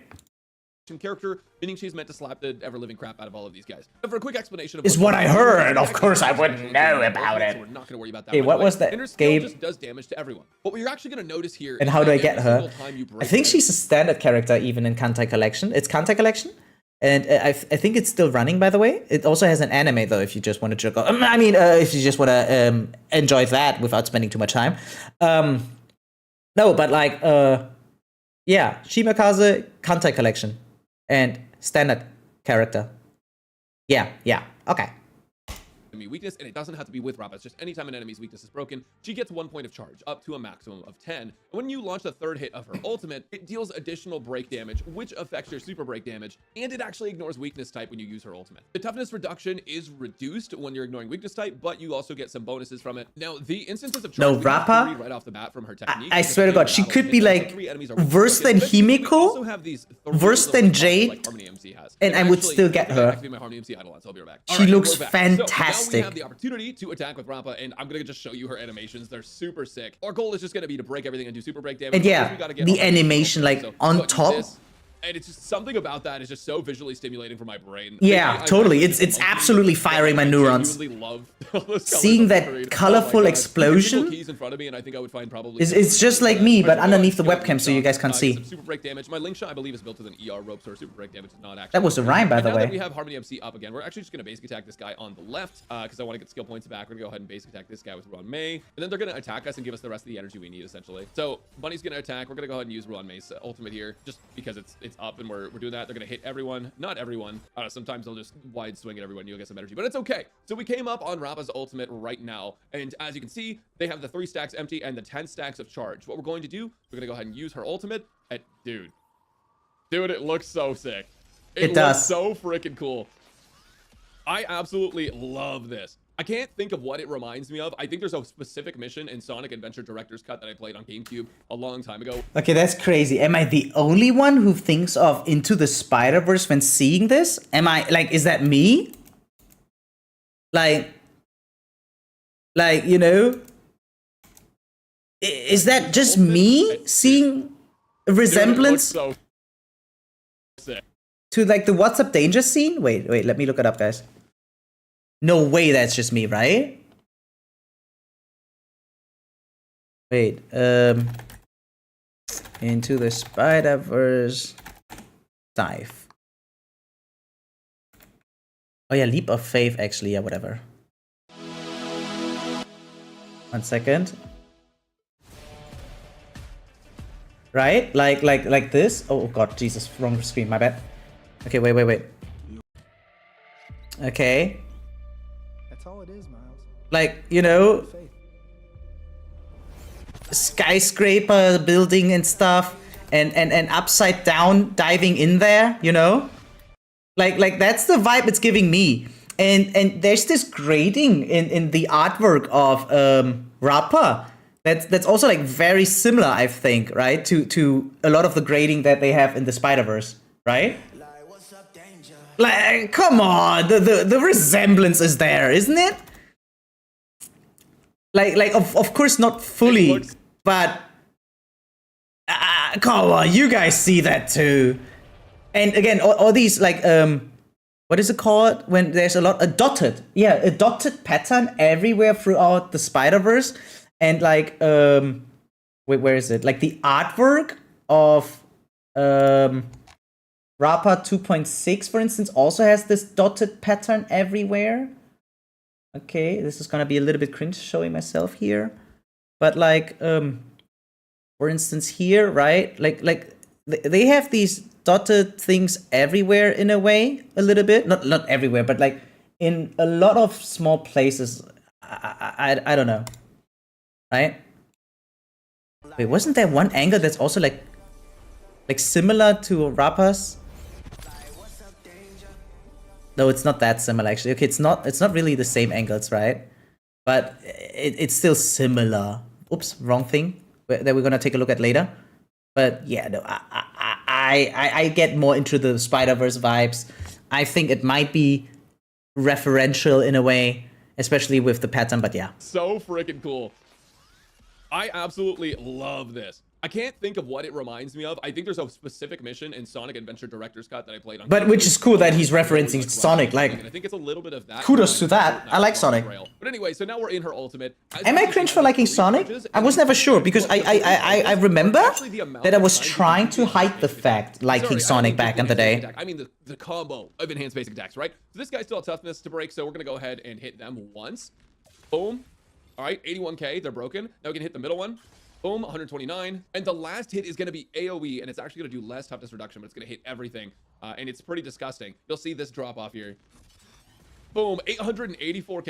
And now we just get to go again. The reason is because when you activate her ultimate, she actually gets an extra turn. So that those first 3 attacks were her extra turn. Now is her actual turn. So we get to do this. Oh. That guy is done. We're on to the next phase, and we use 2 sequences of that. And now Rappa's up again because we just switched cycles and she is the fastest character. So we get to go 3 times in a row. Oh. Blast, and we're going to AoE right here. Boom, Bunny comes up, and we can ult right again for an extra turn. Now, one thing to know, there is one super important thing. Essentially, her basic attacks are a little strange. So they're actually generating energy. You saw, we got our ultimate almost right away after that. Yes, right? So yes. her basic attacks are generating normal amount of basic attack energy. Her ult is going to give her 5 energy, which is normal. Her basic Cool. attack 1 in the combo is going to give 5 energy and dish out 10 toughness break. Her basic attack 2 is going to be 5 energy and 10 toughness break as well. So that's 10 energy and 20 toughness break in the first 2 hits. The third hit is going to give you the last 10 energy of the basic attack. So you still are getting 20 energy. I was just about to say, can you give me some letters to look at, please? Thank you. I don't like reading that much, but you know, it's like subtitles or something like that. But yeah, there it is. There it is. Nothing inherently wrong with it. I just think there's a sub fan basis of the series that's pretty well known for See, I don't even know what you're trying to hide.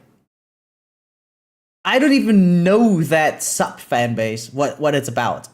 But yeah. I just know that a lot of people were not liking Sonic, is what I thought. So I never really talked much about it. But then I hear more and more people talking about it positively, which is actually kind of cool, like a cool thing. Like, oh, okay, R34. I mean, it makes sense. I mean, what else could it be? But I thought maybe it's other things too, like copy pastas or some shit, you know? Like, for most people, Sonic the Hedgehog was just too edgy. But the GameCube game back then, yo, one of the best experiences that I ever had on the GameCube. And I played Double Dash and Melee, you know, Zelda, obviously. Like, Pokemon Colosseum and XD, right? I played a freaking ton of good games on the GameCube. But Sonic the Hedgehog, that was...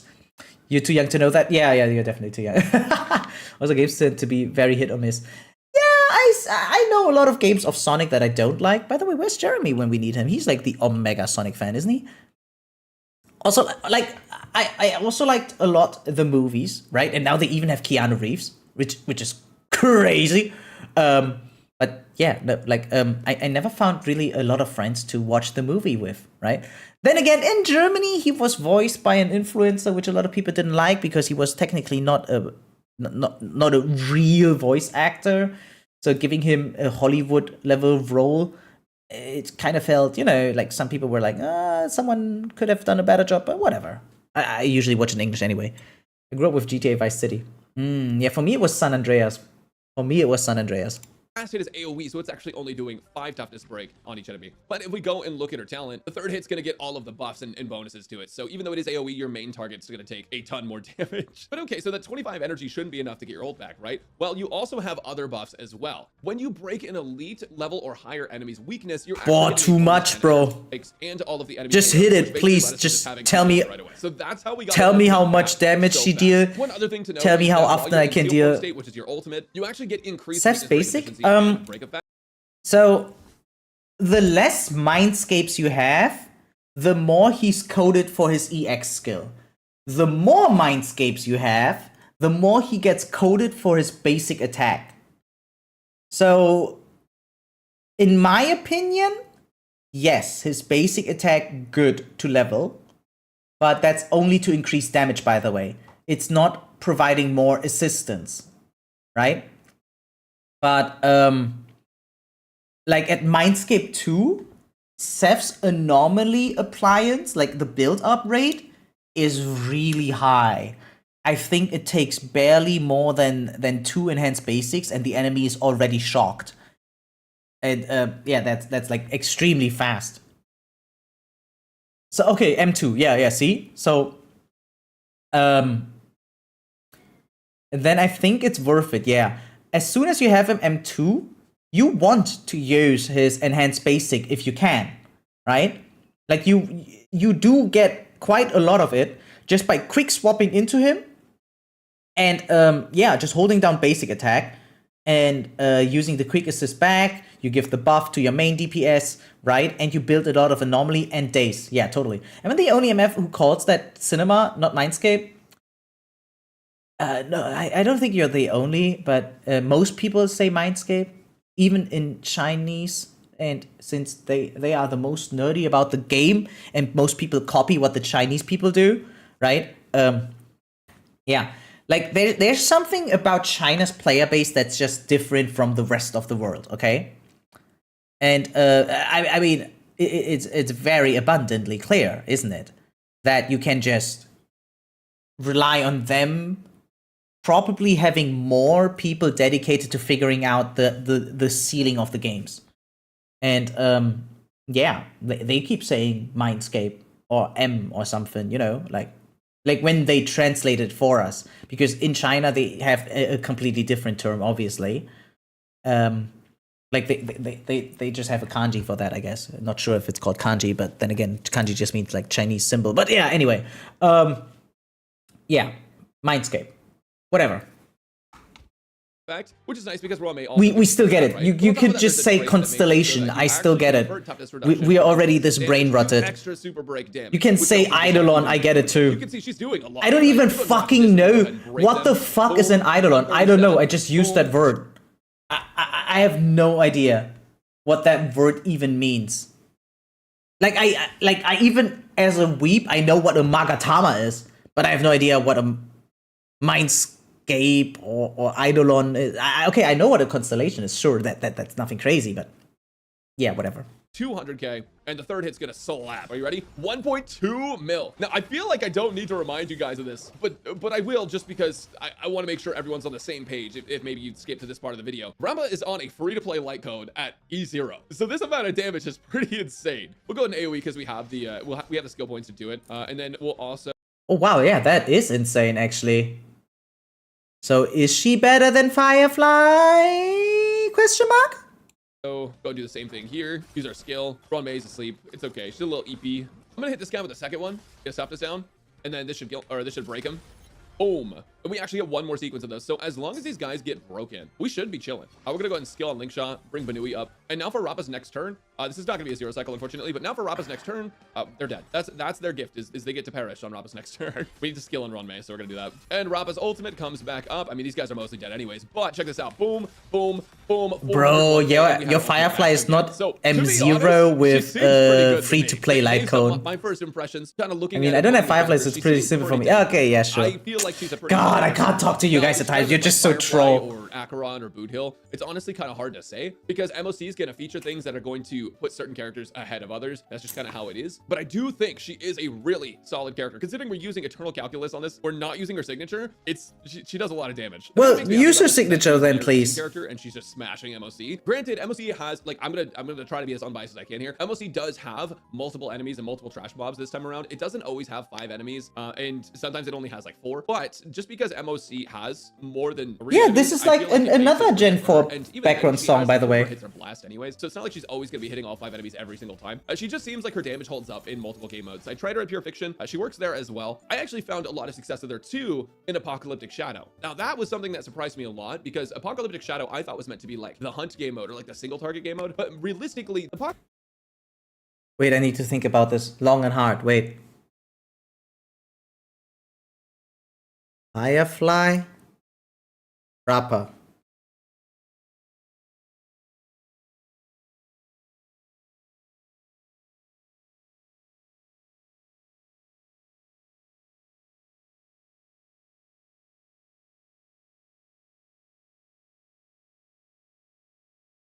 Ooh, I think Firefly. Oh, but it's tough. Oh, it's tough.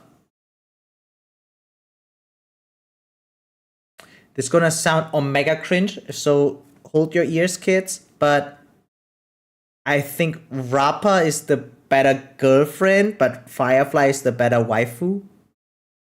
Does that make sense? Oh god. Not that I would land any of those, but you know what I'm trying to say, right? Oh god.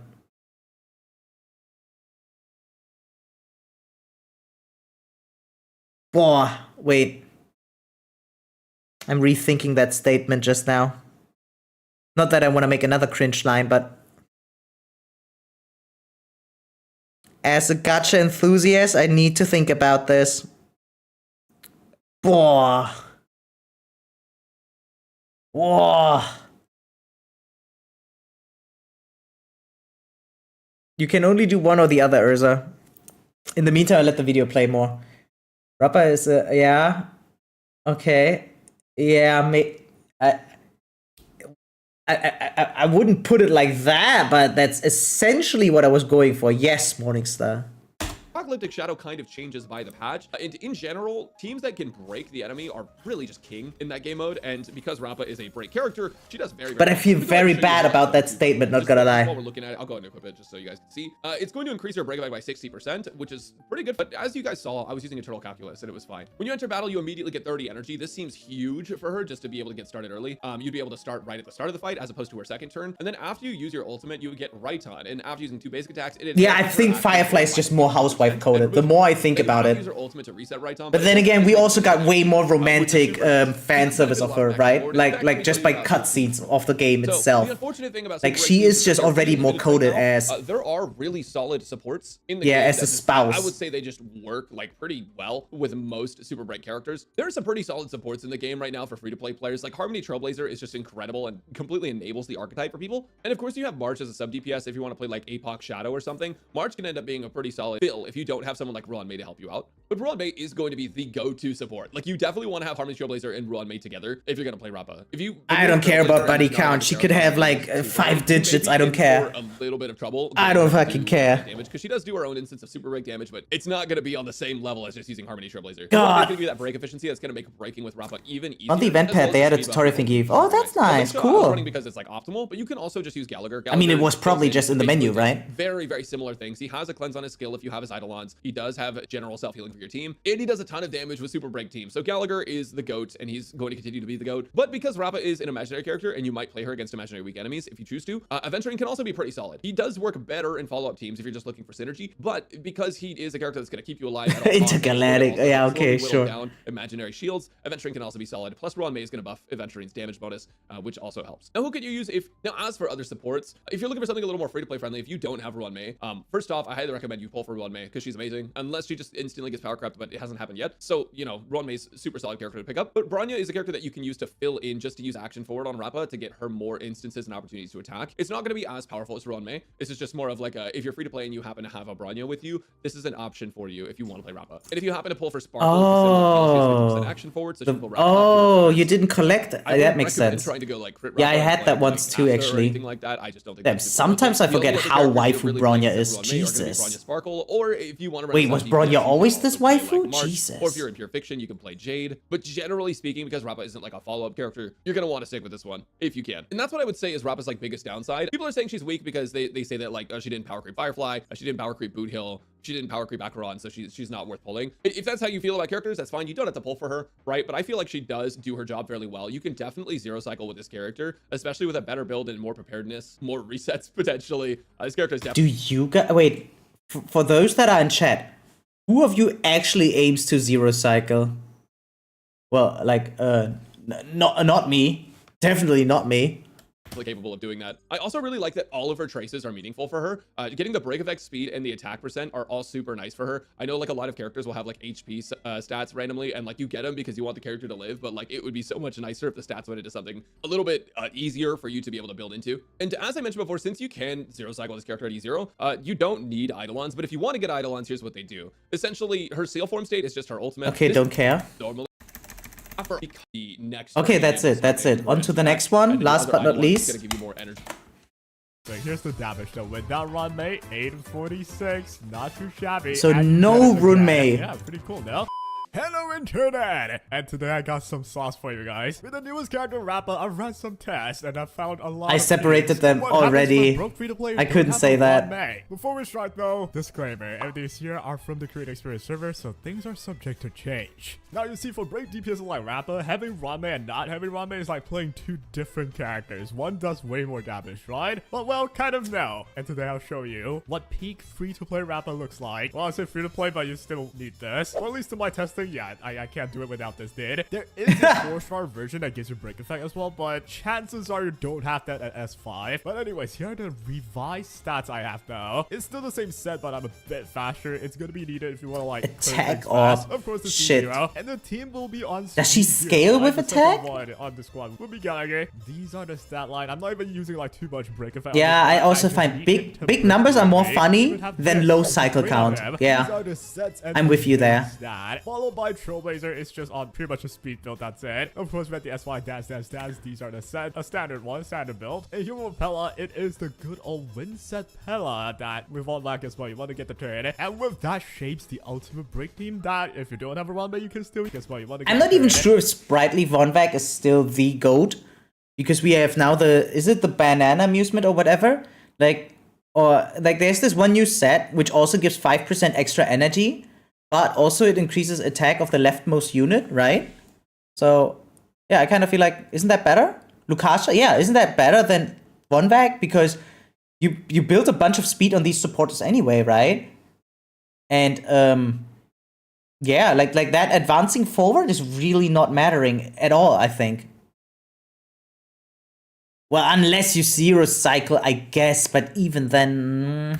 And with that shapes the ultimate break team that if you don't have a runway, you can still use. And I'll show you a zero cycle, well, attempt. I tried it a lot of times and I got it pretty close, but I just can't figure out how to actually zero cycle it without being lucky. But well, let's run them over for now. Lucky? This is how it'll go. If you're free to play without runway, this is what you can expect from Rappa. Firstly, though, understand this. Rappa is only insane if the enemy are literally designed for her to beat, right? Like right now, they're all weak to imaginary. There are multiple enemies. It's just Rappa's stage here. I'll show you what happens when you run her against an enemy that doesn't really do too well. Well, let's just start with Gaga. I need you to start punching them. I don't even need your heal. I just need you to break them. You see, the secret to Rappa's damage is to get a bunch of charges here. I got 6 right now. If I break an elite, I'm gonna get 2 extra. So that is what our plan's gonna be. Try and break them as much as you can. Get as much charges as we possibly could. That is how you do more damage with Rappa. Try and get 10 before she does her enhanced basic. But here's the Michael Jackson push. We're gonna break this elite. That should be my 8th stack right there. And with Rappa, I'll do an E. That should be my 10th stack. And I think I will have surplus, but you know what? It doesn't matter. You'll notice as well, though, 74k damage dealt without that was 76. Right? It's really not that good considering there's 5 enemies. You're only doing a bit over 10k per enemy. But with the help of Pella, which should happen later, this is where my first RNG is gonna happen, though. I need you to hit Gallagher. That'd be great. I queued in my ultimate, which...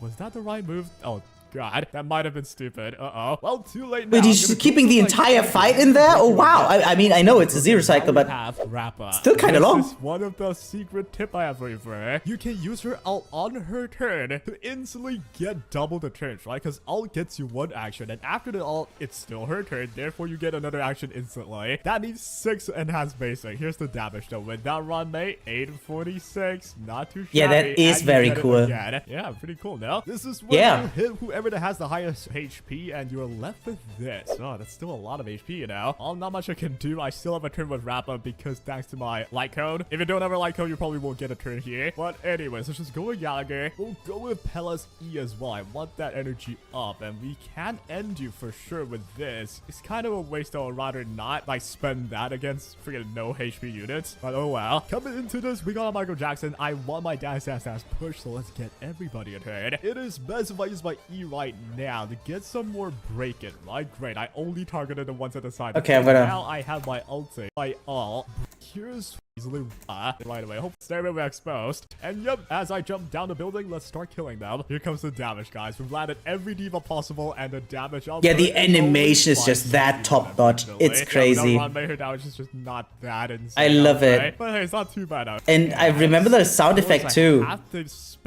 So just to get more energy, they did something about her design that I can't explain. I don't use but I think this is what I do. I'm gonna do this. You have Rappa. I'm gonna get another. They just nailed it really well. What I'll do is use this 1 turn first. This should kill you. It didn't kill you, no. Oh, I had to use my E then, didn't I? All right, it's not over yet, though, guys. It's not over yet. I'll just use 1 more Q. I should have my ult very quickly, right? Considering after this, I'm gonna push my whole team for a turn. You will hit my entire team. I think that's how it works. So I'm hoping I get enough energy. Do I, though?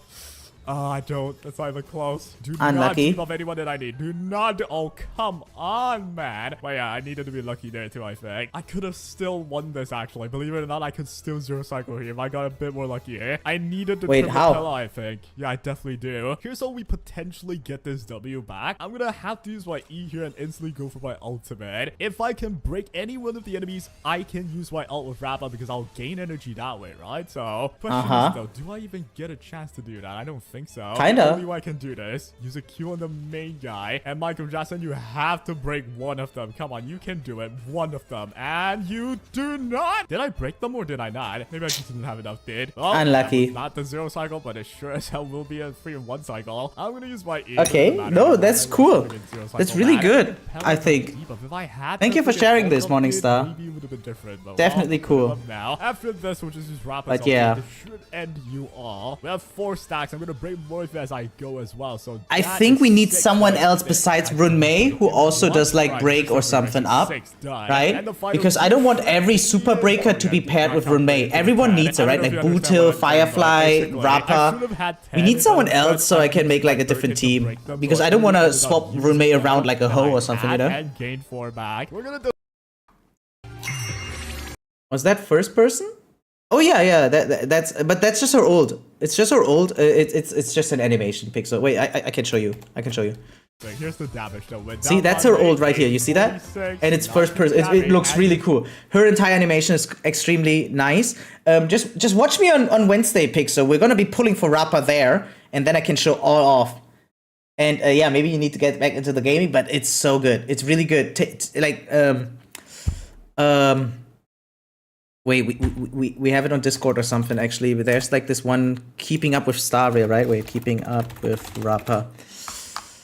Yeah, there it is. And there's like the full detail of her, and she's great. She has a great voice actress. She's a rapper. She looks extremely hot. And yeah. Still on the verge for me, I think as soon as I saw her E skill for the first time in my life, I knew my wallet was open for her. Because maybe Fugue and her. Yeah. So I'm gonna skip Sunday probably, even though he might be extremely important for the meta. But thank God I'm overpowered and highly capable that I don't need the meta. But it's still gonna suck to miss out on a Harmony character. But Fugue and Herta are just way more important. Skipper, yeah, no, this splash art alone is not skippable for me. Okay, now we have a comparison between Honkai Star Rail Sparkle and Honkai Impact Sparkle. Let's go. Said that they did Rappa dirty. How did they? What? Nah. How did they do her dirty? What happened? Wait, she's with the banners? Wait, what happened with the banners? Doesn't she have... Wait, who's... I don't even know the... Wait. Yeah, but there's like an entire banner in between her and Sunday. Yeah, but Akron is a rerun. I don't think that's dirty. Like, I mean... Nah, that's totally fine. Yeah, exactly. Akron and Aventurine are between there. Yep. And for me, those are reruns. I know some people calculate that stuff in, sure, but obviously what really matters mostly is the first time banners, right? And yeah, technically, a lot of people are more incentivized to pull for Rappa because of the break, right? Of having only a rerun. Because a lot of people only play like me. They want E0. That's it. They just play E0 and they don't care about reruns as much. That's the average. Think about the average player, all right? The average player has probably pulled Acheron on her first banner, right? And so knowing that you get an entire banner of saving up for Fugue and Herta, right? And a lot of people skip Sunday because he's a Bando, right? Like a lot of people like me mostly prefer waifus. And yeah, so because we know we have a lot of time to save until Fugue and Herta, easy pull for Rappa as much as we have. Like a lot of people won't spend for her, but it's like they're gonna pull until they have 0, as long as there's a banner, right? And then they start saving up 2 banners in a row, right? At least. So yeah, first time is definitely more important. By the way, round began? Alright, yeah, enjoy your round then. Fuck you? No, I'm kidding. I have no idea. I'm just gonna wait until they officially pronounce her name and then we know. So yeah, we obviously know it's advancing forward. Totally cool. Okay, that's Honkai Impact. Honkai Star Rail. Now let's see Honkai Impact. Wait, actually? Oh, wow. Okay, she has still the goldfishy? Oh, wow. Wait, that's like a Persona style ult. Wait. Is that actually like Star Rail? They created the Star Rail overlay in Honkai Impact. Wait, that's cool. That's cool. I like this. That's funny. Good. Yeah, good shout out to Star Rail. Wait, you actually choose someone even. That is actually cool. Wait, but there's no sound effects and stuff. Ooh. Ooh, hi. Ooh. I forgot everyone is gay in Honkai Impact.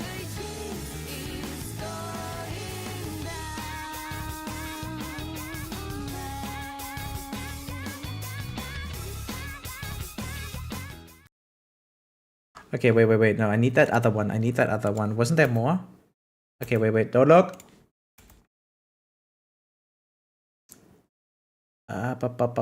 Watch later. No, I need more details. A lot more. Okay.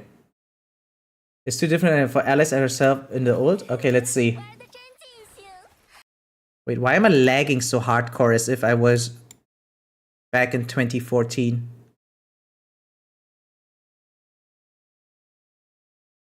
Okay, wait, let me just close some stuff real quick. Like, streaming is like super hard on my PC.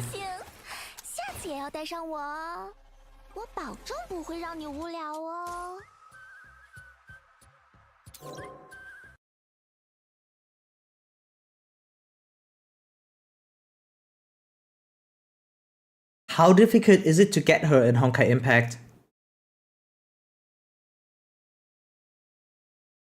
No, she's absolutely Persona free coded with this one. Oh.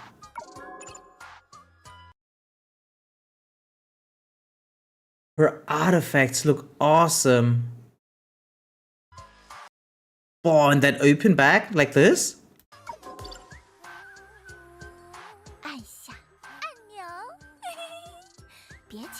Yeah.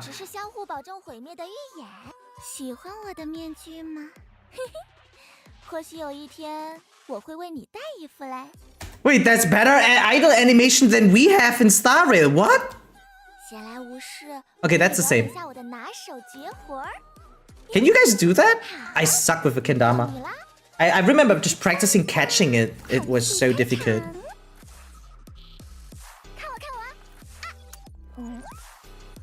Yo, Monodrama's still goated song too.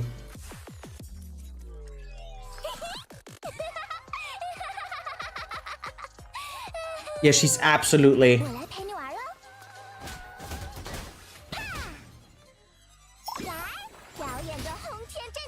Oh, this looks nice.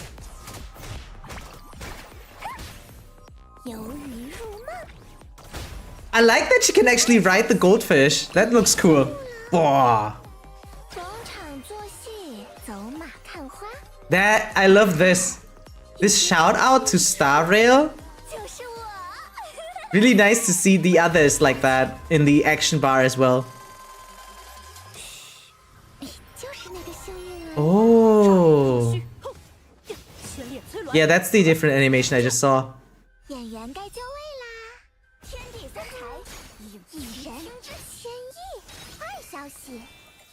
I still think she feels a little bit out of place in comparison to all these, you know, other greater than thou characters in Impact, but still.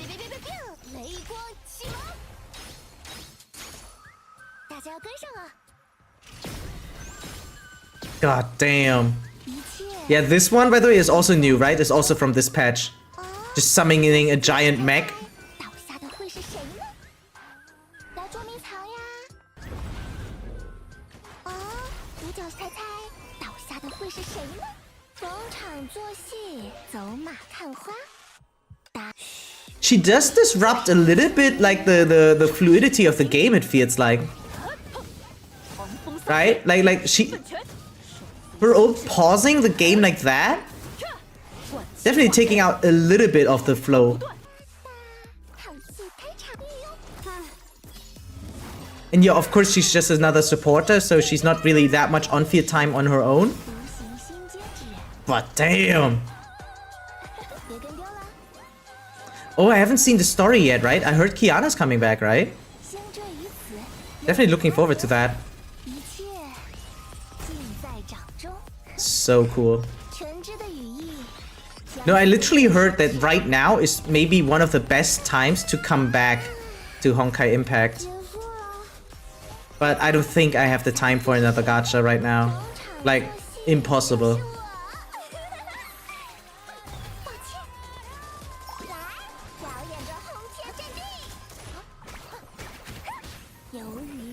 No, but she does fit right in. Even though her playset is a little bit out of place. But visually, awesome. 想要吗？自己来拿吧。来捉迷藏，腾腾腾。 Tong tong tong, cute.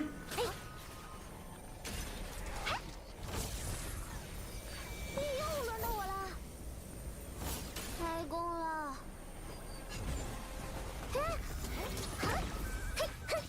我来陪你。 Whoa. 演员该就位啦！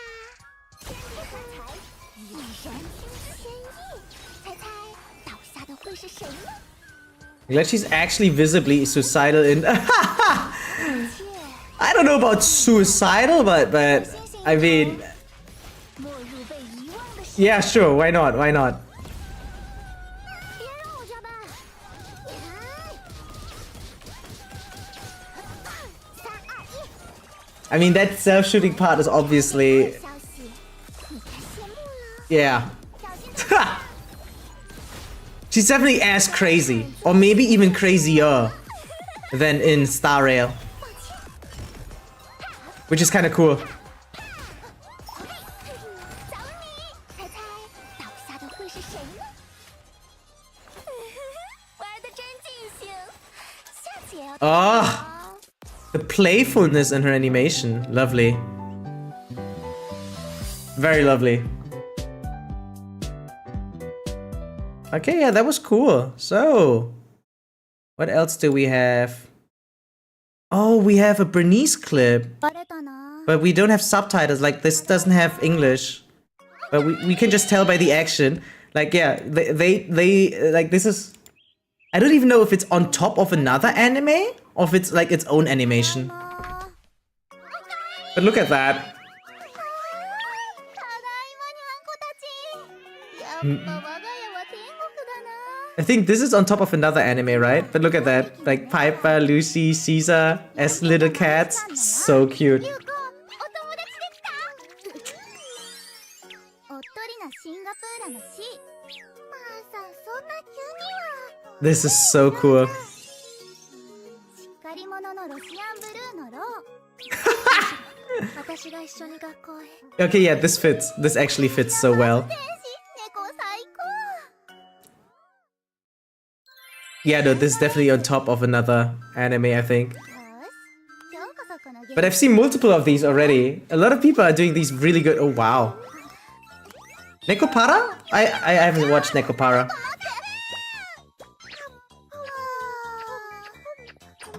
Wait, is it actually? I thought they were bigger. これが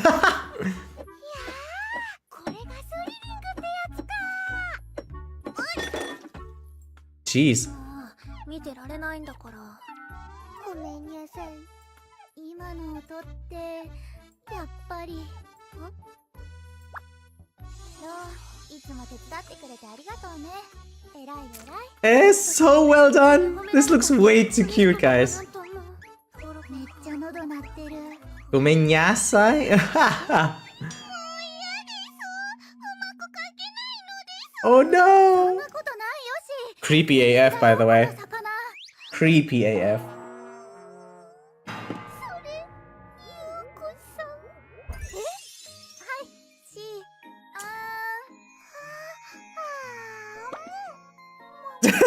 シーが無類のボーロ好きでよかったシー I wonder how difficult it is to make these.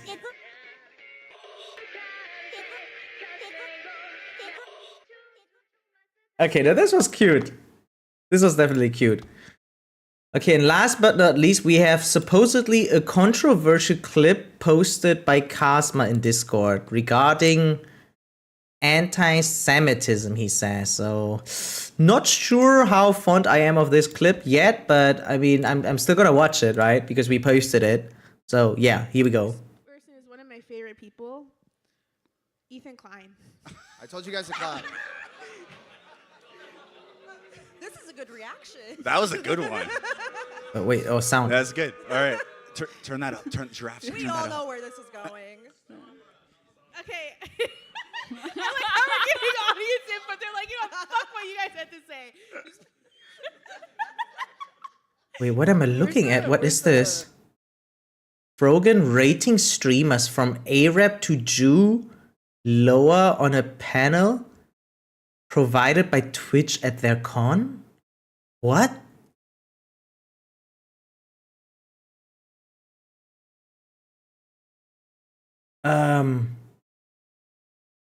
Yeah, no, I don't think I have much to say about this, right? You guys are missing a category for Zionist. That was a joke. That was just a joke in my. Stanums. Jesus, sound design is not good on Twitch either, huh? Yeah, it has to That's easy. That's definitely love Sabra.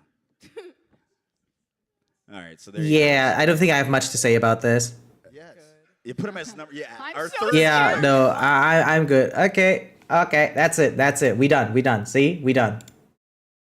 Wait, that's a lot. I don't think like so Kasma posted this clip in the wait, can I show this again? Maybe I just show this one more time.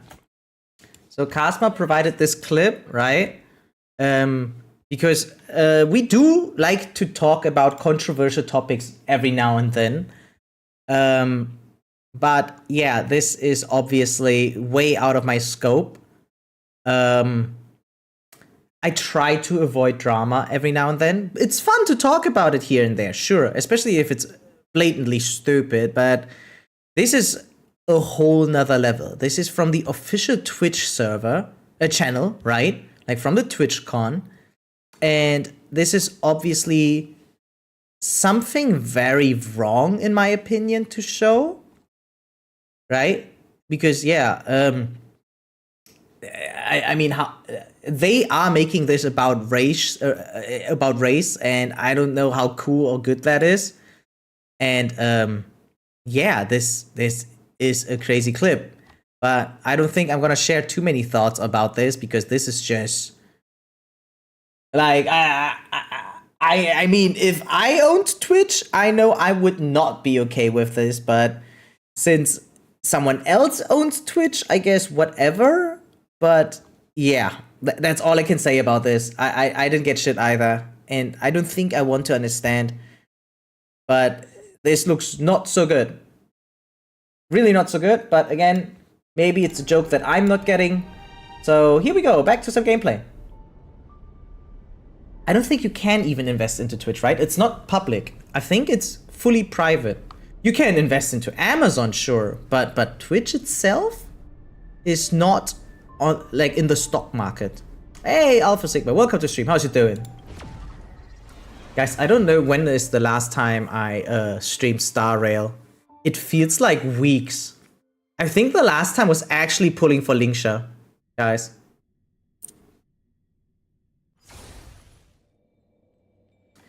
And yeah, as you guys can see, I'm already spawning right in front of here because we are pre-farming for Rappa already, right?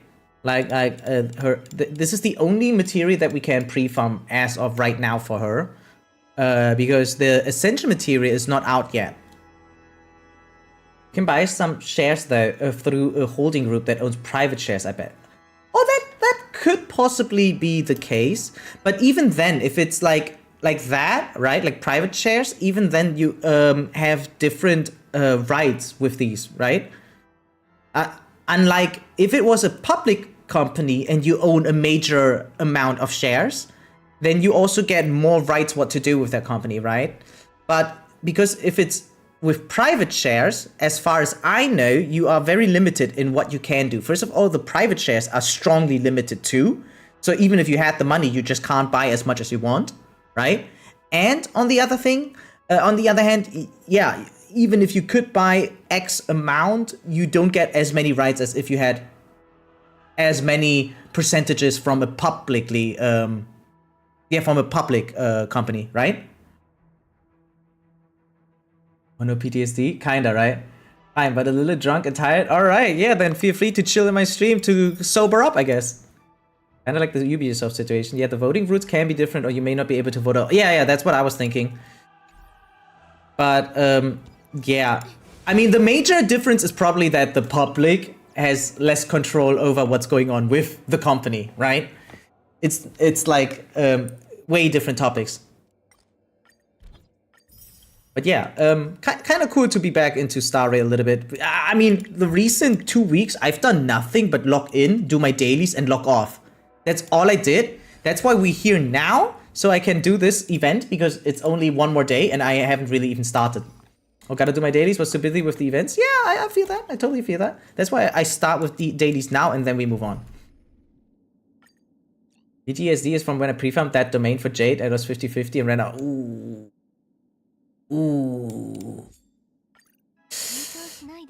Ooh, so I just converted that. Ooh, you converted it even. Oh, even though Herta comes out.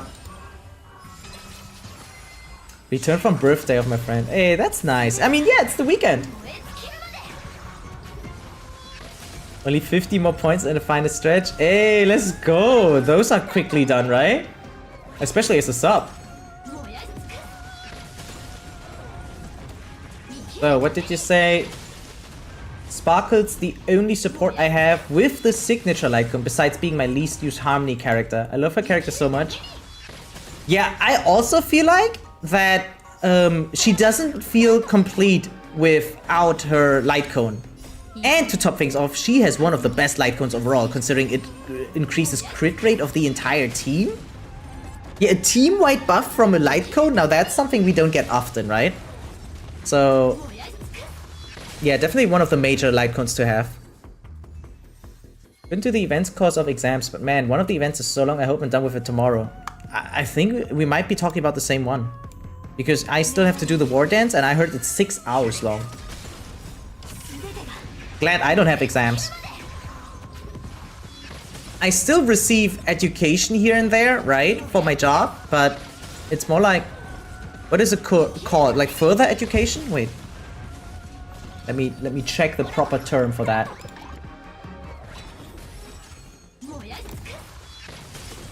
Oh yeah, just continuing education. Yeah, no, never mind.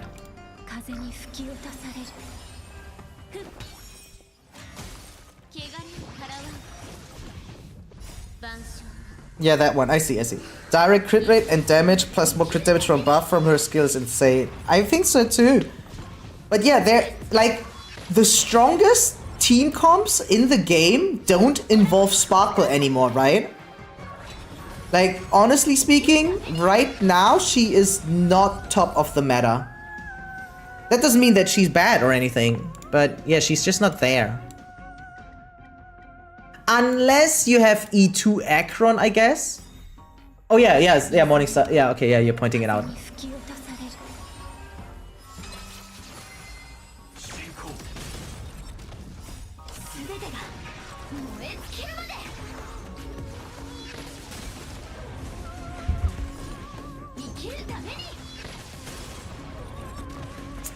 Guys, on the other hand, I was having so much fun recently just having Bernice.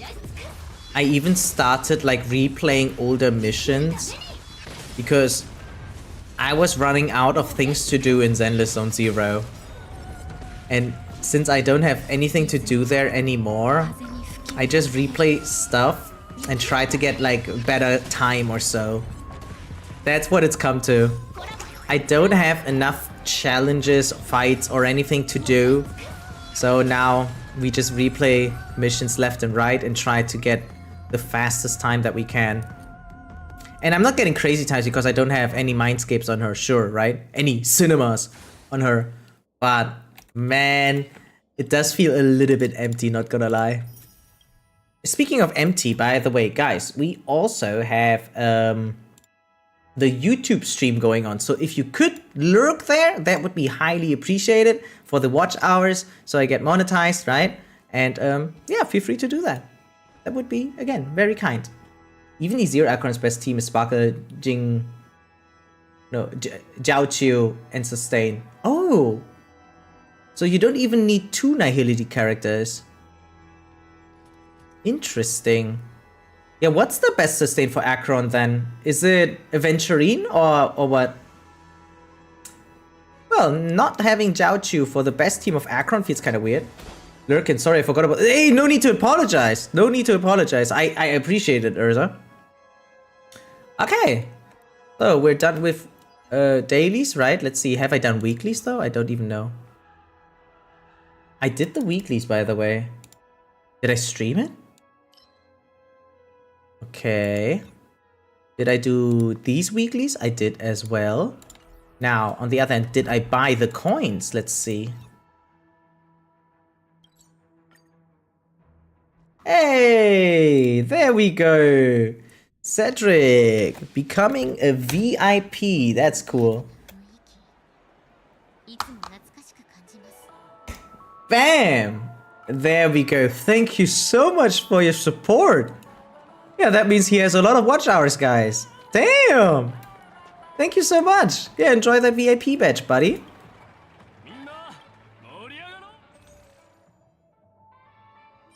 Oh, I didn't buy the coins yet, by the way, see?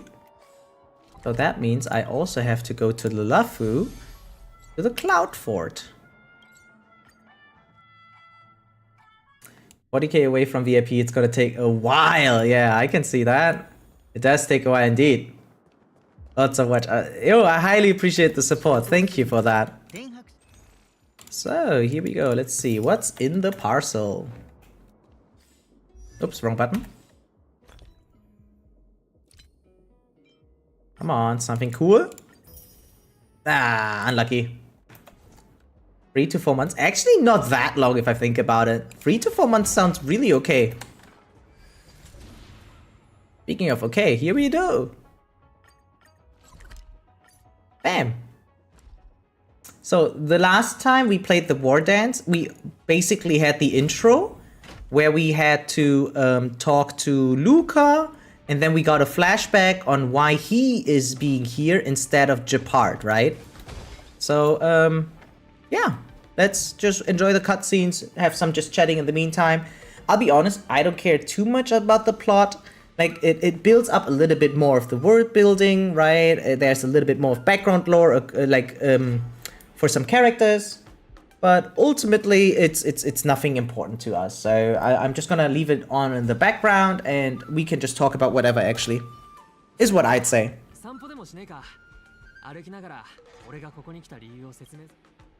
Okay, let's go. So yeah, this was about the scene, right?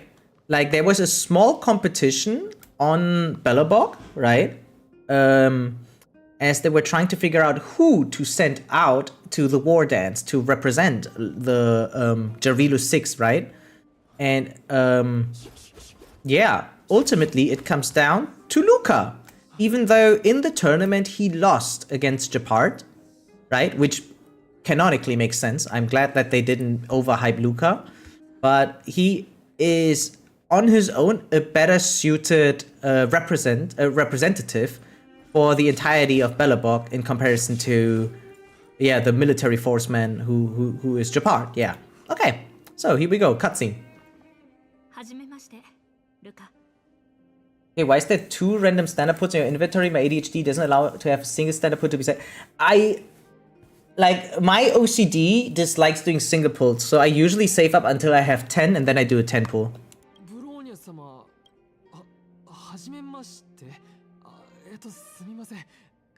You remember word for word? No, I don't. Again, right? Remember, I'm a dummy type of guy, so I really like to dumb things down, and I'm like the master of bullet points, I think. So that's what I work with. I don't remember word for word, but I remember point for point, if that makes any sense. Is the game too quiet, by the way? I'd rather send Seele. Her unbuttoned short shorts will make any enemy fall into the knee. Yeah, true. But you know, Seele would never back away from Bronya's side, right? So, I gotta say, Seele is like one of the hottest characters in the game. It feels so sad that she's being overshadowed. I really hope they re-evaluate her in a way that they just give her a different path and then she becomes meta again and gets another super hot outfit. Right? Like, it's still being rumored that there might be future other versions of characters already, making them stronger again, right? Really looking forward to it. Like, I think one of the best things they implemented was like, yeah, giving Marge the hunt form, for instance. She's still a 4-star. It's still cheap to get her. You don't need to refarm all the material for her. But now she's super viable in certain teams, right? Like, she can easily, like, more easily now keep up in late game simply by giving her a new form and an extremely hot outfit.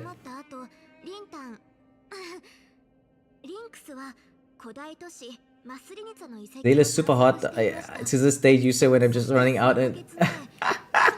Yeah, no, I still also appreciate Seele's entire... Like, her trailer is still one of the best out there. Right? Like, she had the very first character demo of Star Rail, and man, it really slaps.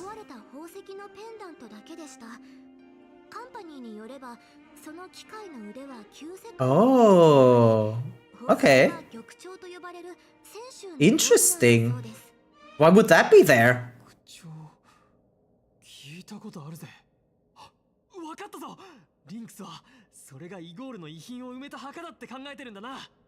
I guess? Oh.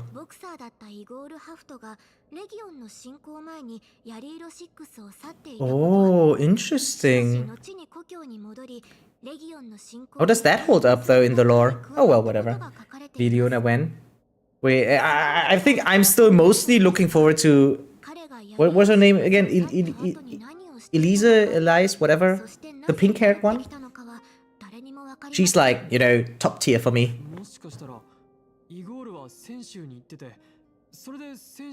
Alicia, thank you.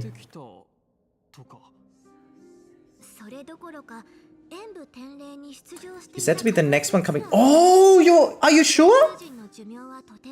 Damn, I am not keeping up with any leaks at all anymore. I stopped caring. Like, usually my hype for leaks used to be so much higher, but now I can't care less about it.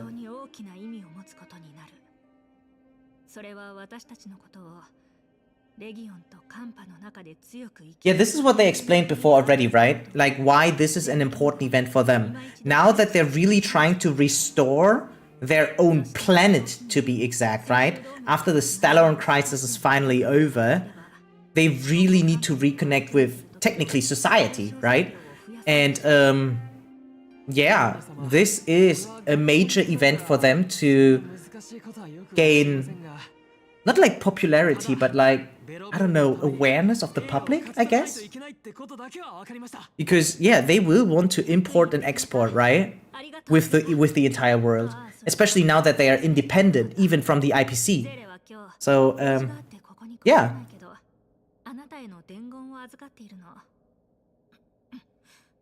At least Zale is being mentioned, by the way. I just remembered something I thought about earlier and then forgot again when making the resource tables. Well, what was it, Cosmo?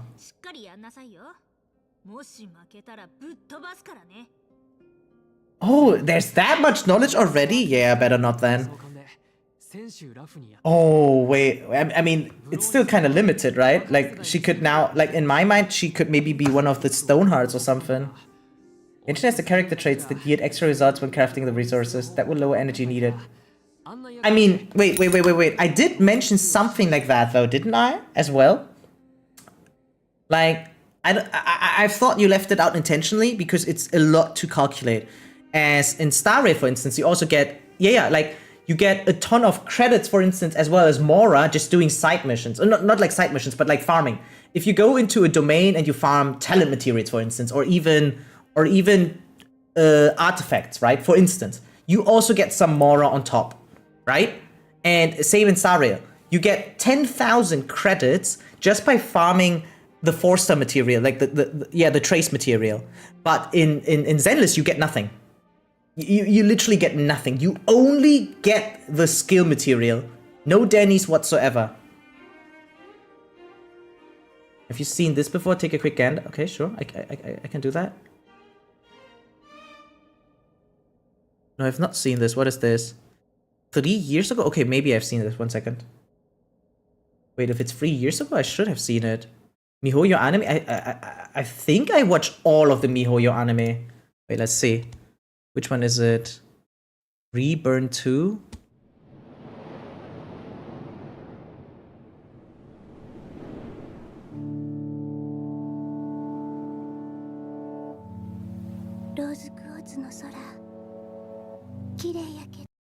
Wait, don't tell me. This is about...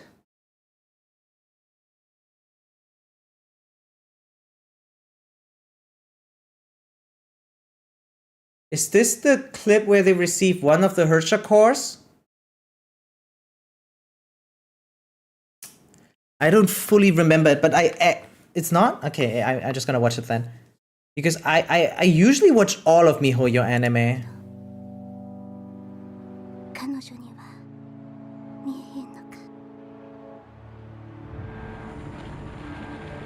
By the way, I'm not sure if Sparkle is here, but he kept saying that MiHoYo is not killing their own characters, but there are several characters dying in Honkai Impact at least. And they're gone for good. They're not getting revived or some shit. And they're still playable. No, yeah, you're right. I don't remember this one. I guess I must have missed it then. Maybe this was before I was into Honkai. What the fuck? Wait, what? Wow.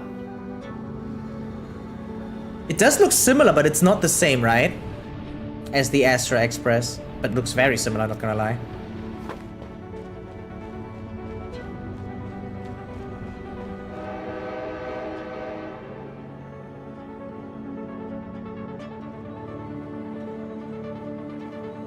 Is it? It looks super similar. It might be, right? Talk about Veld. I mean, I know almost all about Veld's story, I think. Right? How it's like his third body already, right? About the Hersha core inside his cane.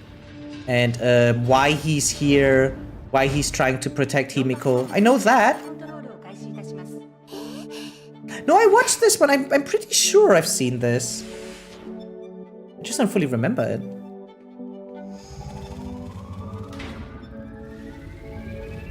Just kind of do it for fun. Yeah, I can do that. Sure.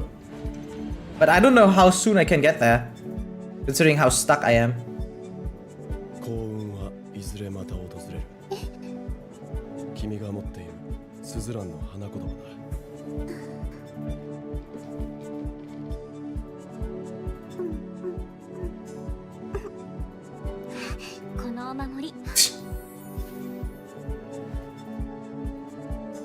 This is super in my back of my mind. I think I've seen this.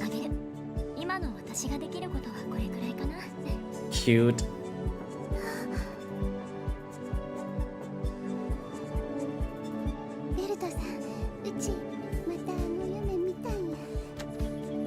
God, her voice was so quiet just now.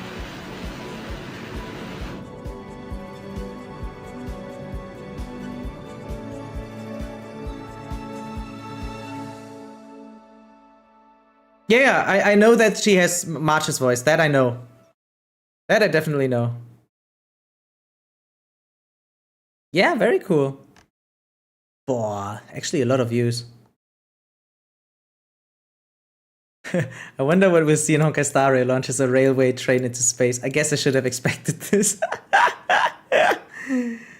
Yeah, sure. No, I think I've seen this. Isn't there like another clip about the train though? Something like that? Ah, I don't fully know. But yeah, here we go. Back to yeah. I'm still stuck in the cutscene. By the way, I don't think we'll be out here anytime soon. Wait, where's my sound? Uh oh. But yeah, thanks for showing again. I sometimes I need these reminders. Like this was totally out of my system already. No, how is that about the collab? That was 3 years ago, Lunai. That was 3 years ago. And that was part of the main story.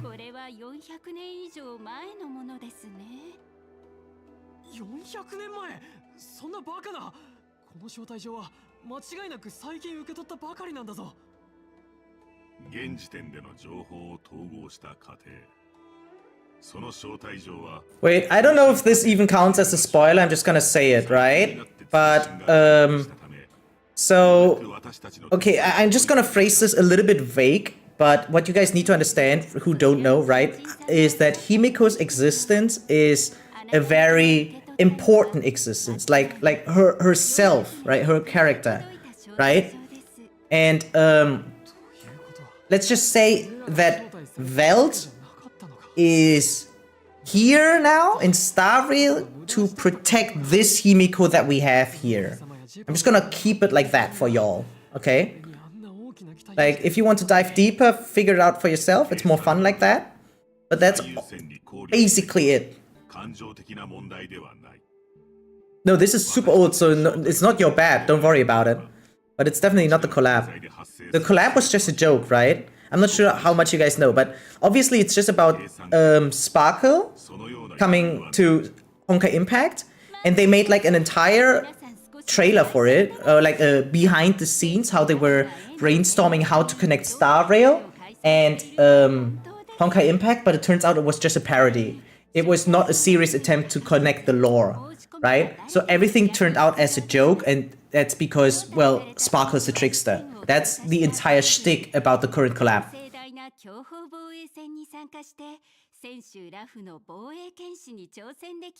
So HSR actually started from that animated short? That's crazy. I think, though, if I remember correctly, about several interviews ago, they did actually mention that Star Rail has been in concept longer, and it started out as a side quest or like a secondary campaign in Honkai Impact, but they had so many plans with this multiverse scale that they ultimately decided to make a second game. I don't think that the animated short started it all, but it was actually like it was definitely playing a major role in like where they were going with this. Like, because the concept of Star Rail itself has been like, I think 4 or 5 years ago even already, when they were only talking about the story elements.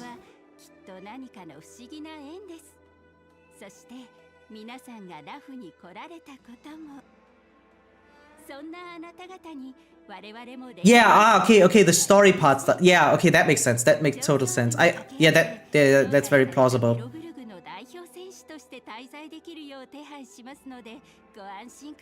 What we don't know is exactly like how much time between this animated short, I think, and like now. Like how long has Veld been in Star Rail already? That we don't know.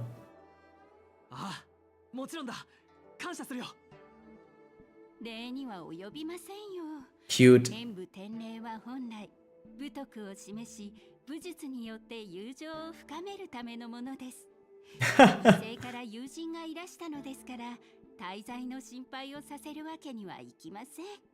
It's all connected. Yeah, that definitely. I mean, it's still called Honkai. Like, I mean, come on.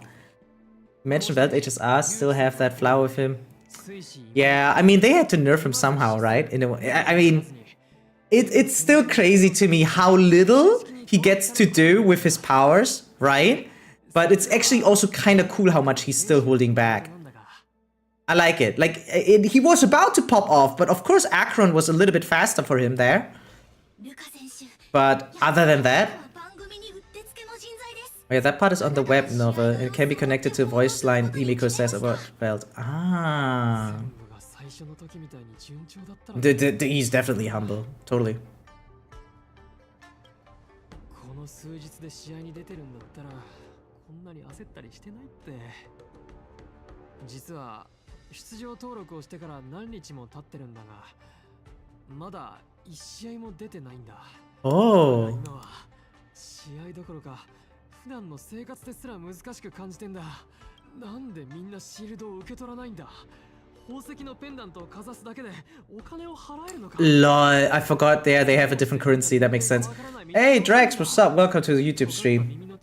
Thank you for tuning in on YouTube. Yeah, I appreciate it. Feel free to lurk or participate in Twitch chat if you want to. Like YouTube and Twitch both get shown here.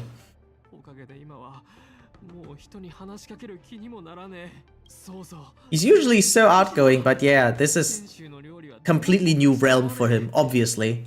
Literally even.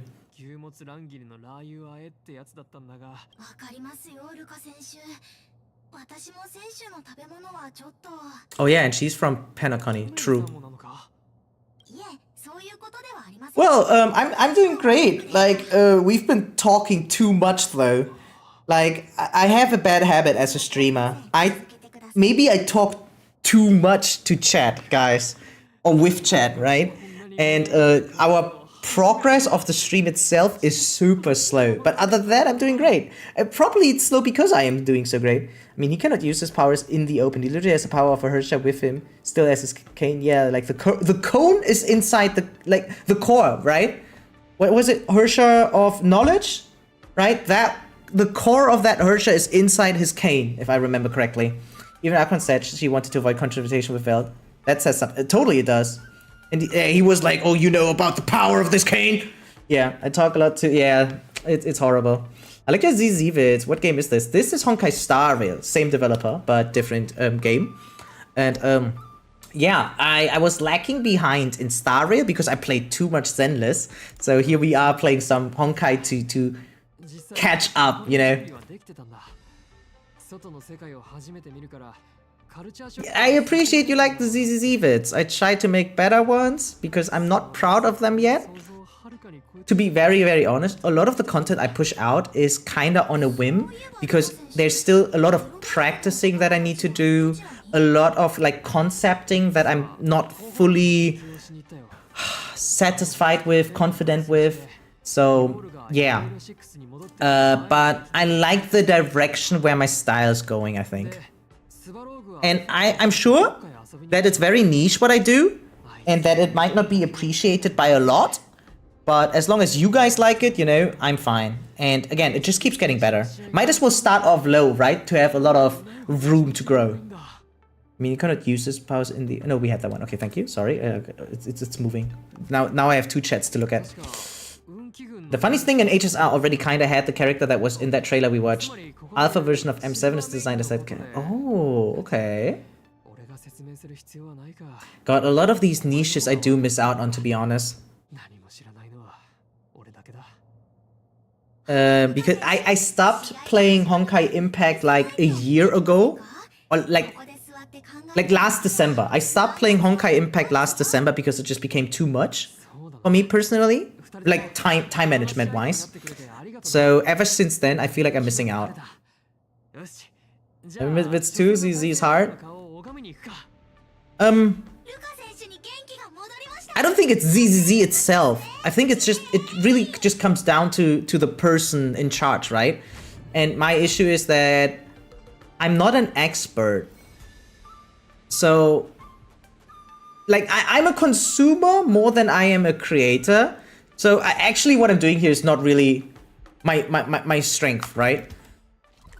But it's just still fun, you know? It's like trying yourself at a hobby you're not good at. But as long as you still enjoy it. It's the same with people who like, I don't know, Valorant for instance, even though they're only like gold, you know? Gold ranked. Like, objectively, you kind of suck ass if you're just gold. But that doesn't mean that you cannot have fun with the game, right? And that's how I feel like with content creation. I'm probably like silver, like high silver, low gold, if we were to extrapolate the ranking from there, right? Okay, first of all, I'm an idiot. It is the same train. It's definitely the same express. Okay, so first of all, this aligns. That okay. Now with that misconception out of the way, I wonder, can I actually go in here?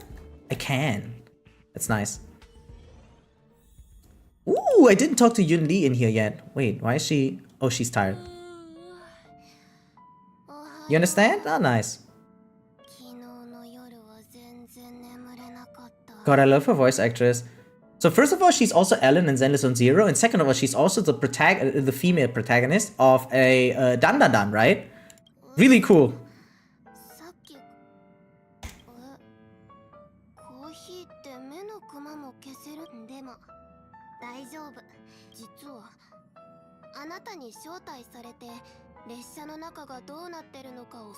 And she sounds super different, by the way. Really good.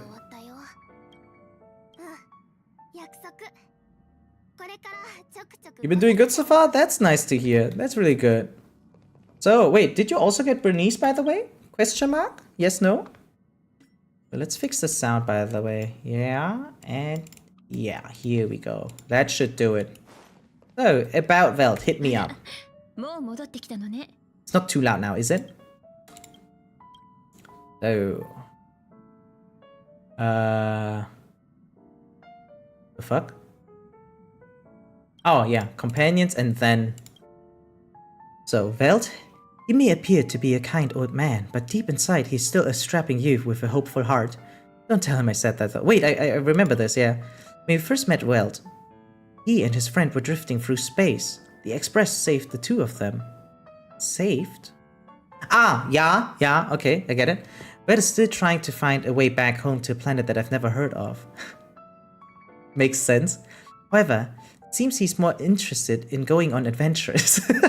It's been a while since I've heard him mention going home.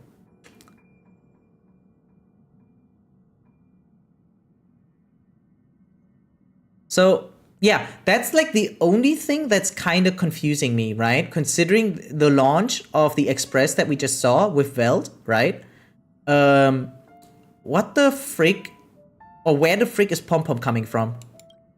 Because, like, one of the greatest mysteries of Star Rail in its entirety is Pom Pom, in my opinion.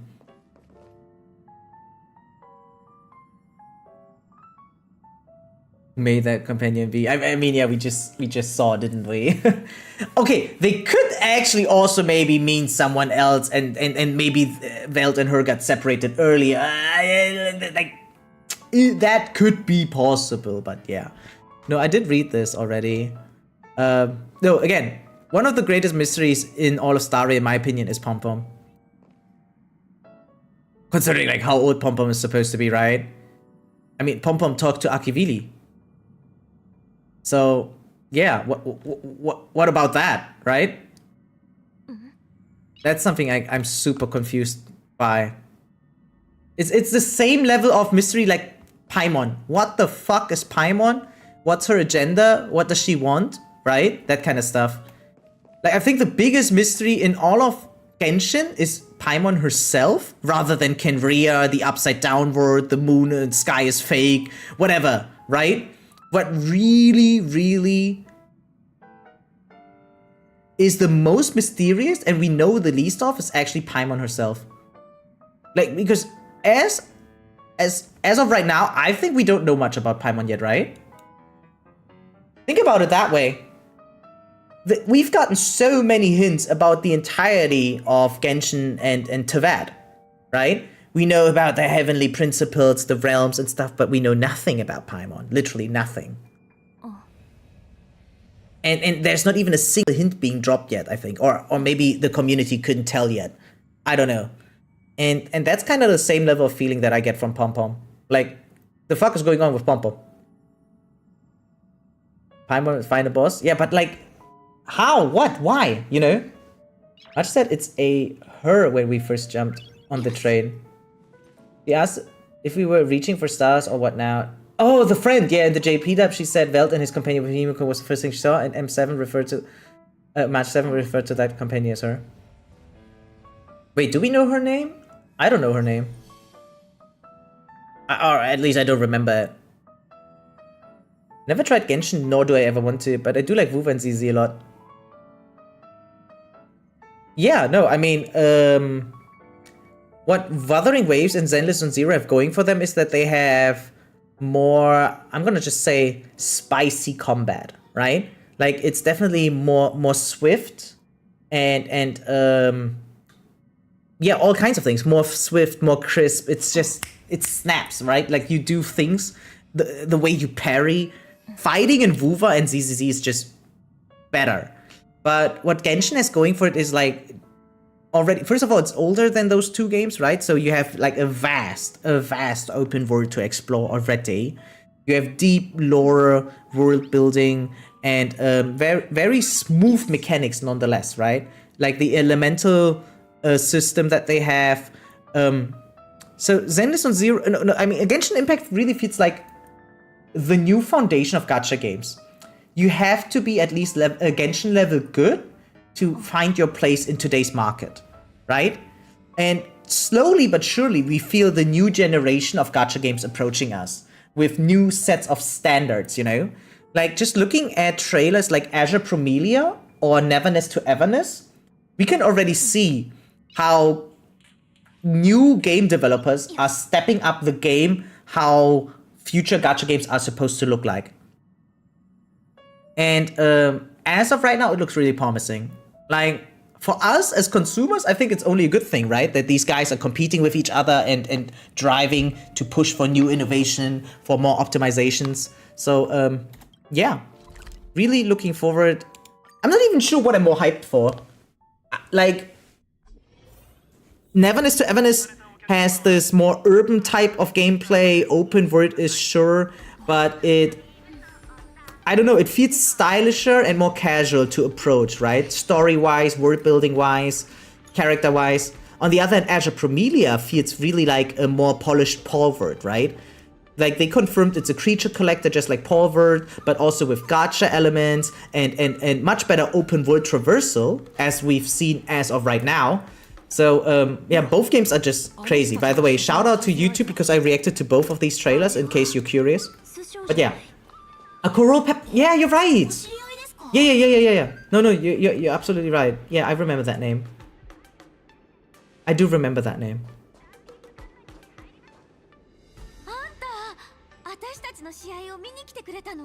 Yeah. はじめまして。俺はベロブルグから来たルカってんだ。ベロブルグ？あ、ケイちゃんから聞いたことがある気がするけど。Just let me put it on auto again. Like, forward to ZZ co-op? Yeah, I wonder how it will be. I really wonder. I think one of the best things about the Zenless Zone Zero co-op that they are planning is support characters getting more to shine. So the standard, or like the most common way as of right now to play Zenless is having a DPS, something like a stunner or so, and a buffer, right? That's like common. Attack, stun, support. Now we have more anomaly meta being introduced, and now there's also a push for more defenders with Seth and Caesar, right? However, because of these standards, a lot of characters don't get a lot of field time. I think Rina is one of the best examples. People never see Rina outside of her EX and chain attack. And in co-op, however, since you can't swap anymore, you can main anyone you want, right? So let's say there's someone else going in with, I don't know, Grace, for instance. And you could go in for Rina. And then you get to actually enjoy her, playing on her own, enjoying her field time, and still working together with the team, right? So providing buffs and... Hey, Basta! I appreciate it. Thanks for the raid. Welcome to stream. So, yeah, that's definitely something I really look forward to. Like, for instance, I think Rina has one of the coolest looking basic attacks, right? Like, did you guys know she has like a charge attack where you hold down the basic attack button and then she just, you know, has her double bang boost swarm around her? It's really cool looking, but you never really use it because, yeah, well, why would you? She barely enjoys field time anyway. How was your stream, Buster? What were you playing? Yeah, I'm doing great. What about you, buddy? Huh? What? What did I say? I wish I got Rina. I mean, you probably get her eventually, I hope. A bit of everything? Yeah, that's the problem, right? Being variety sucks. Rina has a charge. Yeah, she does. Try it. Like, it looks really cool. And it's actually going on quite a long time. And what you can do is just hold down the basic attack with Rina. By the way, it's only around her, so you need to be up close with the enemy. And then you can just quick swap off. And they're still gonna perform the move. It is really cool. Hey, Ilamila123, what's up? Thank you for joining the raid. Welcome to the stream. 3 hours 41 minutes? Is that how long I am streaming? No, that's you, right? Oh, okay, because I'm only at 3 hours. Is that long? That's a short stream for me. What the frick? I just knew that. I've been playing this game since release. Yeah, I mean, I have the education attack in my stream, right? So you guys gotta learn 1 or 2 new moves every now and then from me, okay? Or else I will not provide the content that I'm hoped I do. You started 2 weeks ago? Oh, I didn't know that. Only 2 weeks ago. Oh, well, then happy farming to you. I think there's still plenty of chances for you to pull Rina. I just hope it's not in the limited banner, but that you get her in the standard banner. That would be cool. I think she's underrated. I enjoy playing Rina a lot. I usually stream for 1.5 hours to 2.5. Oh, wow. I see. I didn't even know that. Your first 5-star was Yeah, see? But you're literally underlining my point. Characters like Rina don't enjoy a lot of uptime on the field, and therefore most people don't really get to experience a lot of their attacks. Like, it doesn't even make sense to upgrade, for instance, her dash attack, right? Like the second skill. Because you don't get to dodge much with her. You don't get to dash attack with her. What you mainly do is you maybe parry evasive assist into her. You do the EX, then you get the quick assist off of her. Or you participate with her in a chain attack. But that's all you do. People don't ult with Rina, they don't charge attack with Rina, even though she has both of these things going on for her, right? And in the co-op, though, which they are probably going to introduce in the future, as they already did in the beta ones, considering that, you can't... Like, yeah, you only have one character in the co-op, at least in the form that it was last seen in, right? And yeah, if anyone decides to play support and plays Rina, they get to do all these cool moves now. Anyway, you gotta bounce? Yeah, feel free to just bounce after streaming for so long, obviously. Maybe lurks, whatever, right? And yeah, thank you for the raid again. Appreciate it. I mean, you can easily get her for free after 300 pulls. I don't know. What do you think? If there's a newcomer in the game, who do you suggest them to get after the 300 standard banner pulls? Is Rina the best option there?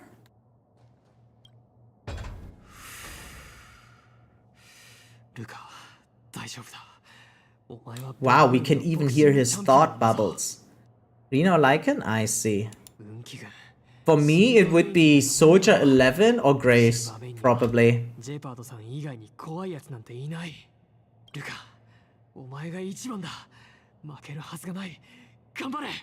Cute. It's nice to hear Stealth's voice.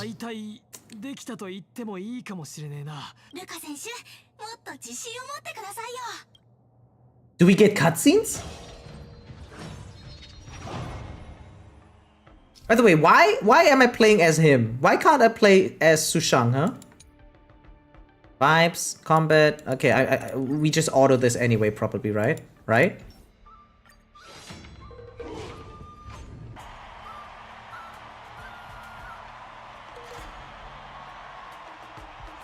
I mean, even Ethereum Wars had small little intro cutscenes at least. And oh, what the fuck? And I remember. Oh, it's a puppet remote. Okay, I get it. For instance, I remember in Ethereum Wars, Silverwolf had this really hot animation where she just like shows the coin into the cam like that. She was like this, you know, that kind of stuff. So, yeah, curious about this one.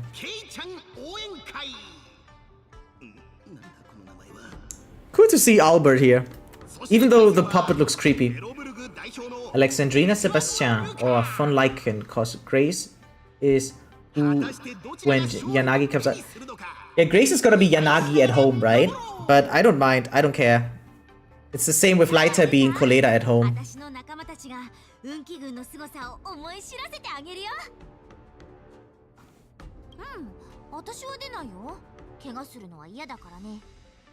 Or like Jane Doe being Piper at home, that kind of stuff. I don't even mind, I think it's kind of cool actually. Like, think about it differently. If all the new limited characters were to fill in slots like Alan and Juyeon were, then people feel more pressured by being forced to pull, right? Oh yeah, Anbi and Shingi we had too, right? So by having more characters overlap with currently existing characters, not as many people will feel pressured to get it. On the other hand, there's a lot of people who don't have Koleda, right? Or, yeah, of the sorts. I don't have Grace, for instance, either. Of course, supports have longer lifespans, but as we established more often than not, in Zenless, I think meta matters not, like, zero. Like, not at all. Right? Considering how easy the game is, how it's designed, all you need to pay attention to is to play who you want. There will be team comps that are less efficient than others, sure. But since every team comp that exists can S-rank everything, it's whatever.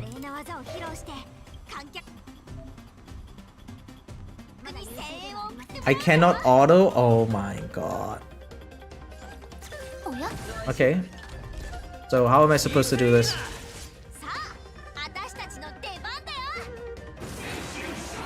Sheesh!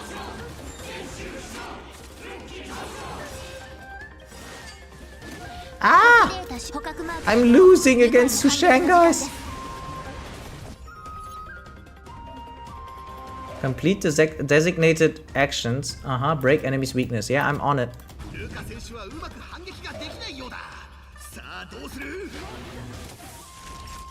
Okay, here we go. I mean, before I got Lycan, I literally got only one stunner.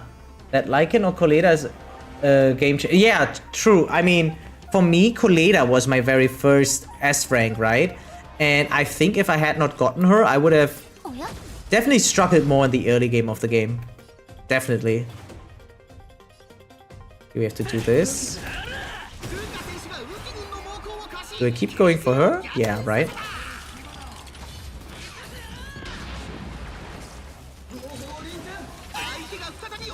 Ah, no.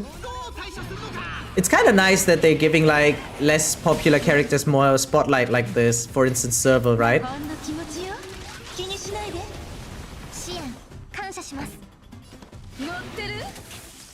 Okay. Bam.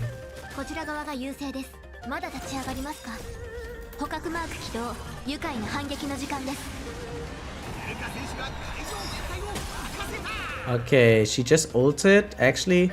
So yeah. Okay, cool. Super stake, yeah. Wait, there's more?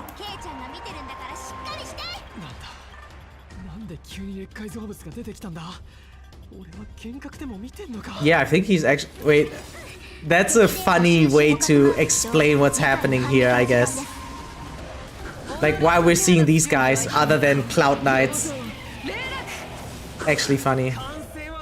Yeah, they had to explain it somehow, right?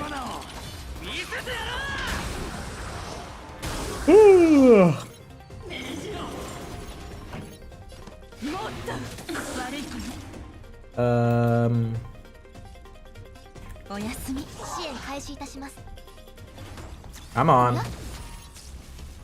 This event was way more hype when it was out because there's a whole trial for Lingsha before she was released with Firefly Super Break. Oh! Yeah, I guess. But, yeah, I just didn't find the time to do it yet. But rather late than never, right? Supplements. Yeah, actually. Uh-oh. He's gonna kill us, oh no. Uh-oh. Wait, she can block me from ulting? Not what I expected. Hey, uh-oh. Wait, did she just advance forward as if it was Bronya?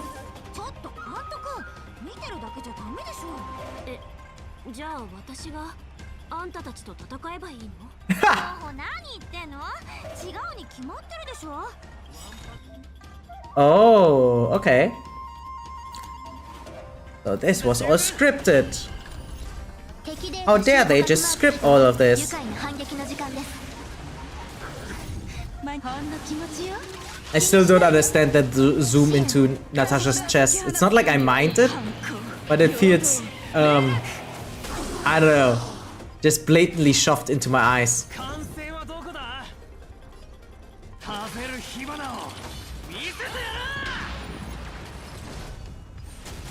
Come on.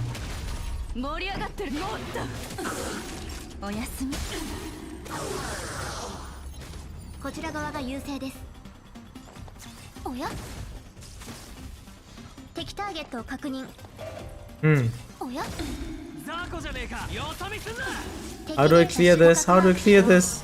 Maybe I should have ulted before. He's so stupid, I love it. Yeah, same. It's just the brain rot, right? Yay! Yay!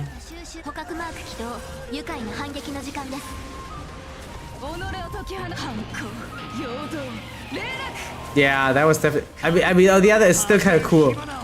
I think like Negan from The Walking Dead is a prime example of how cool a bat can be. Same goes for Luciana.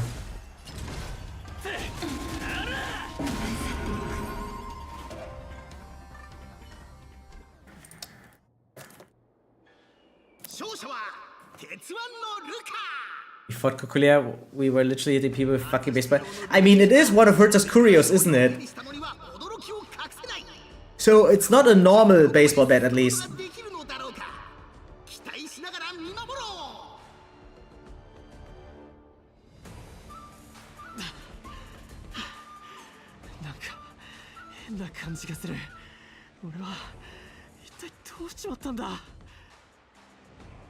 Yeah, he feels awkward.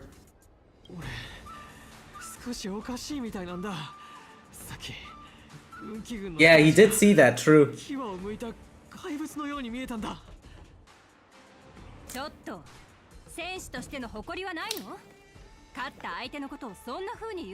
Damn. Yeah, rude.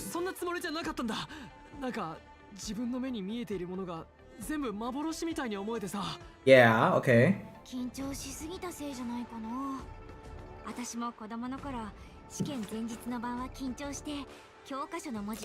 Bro, Susheng is so funny. I love her. So relatable. I think that was a good analogy.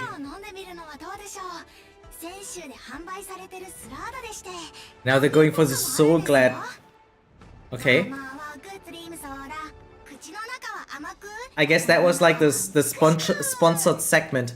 Oh yeah, true. Speaking of sponsored segments, wait, here we have a QR code. Please click on it, guys. You don't need to install it if you don't want to.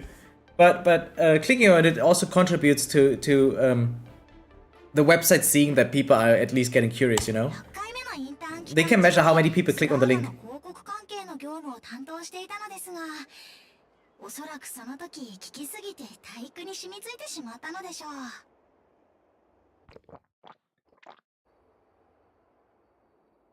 Best medicine for drugs? Alcohol? True. That's how I do it always.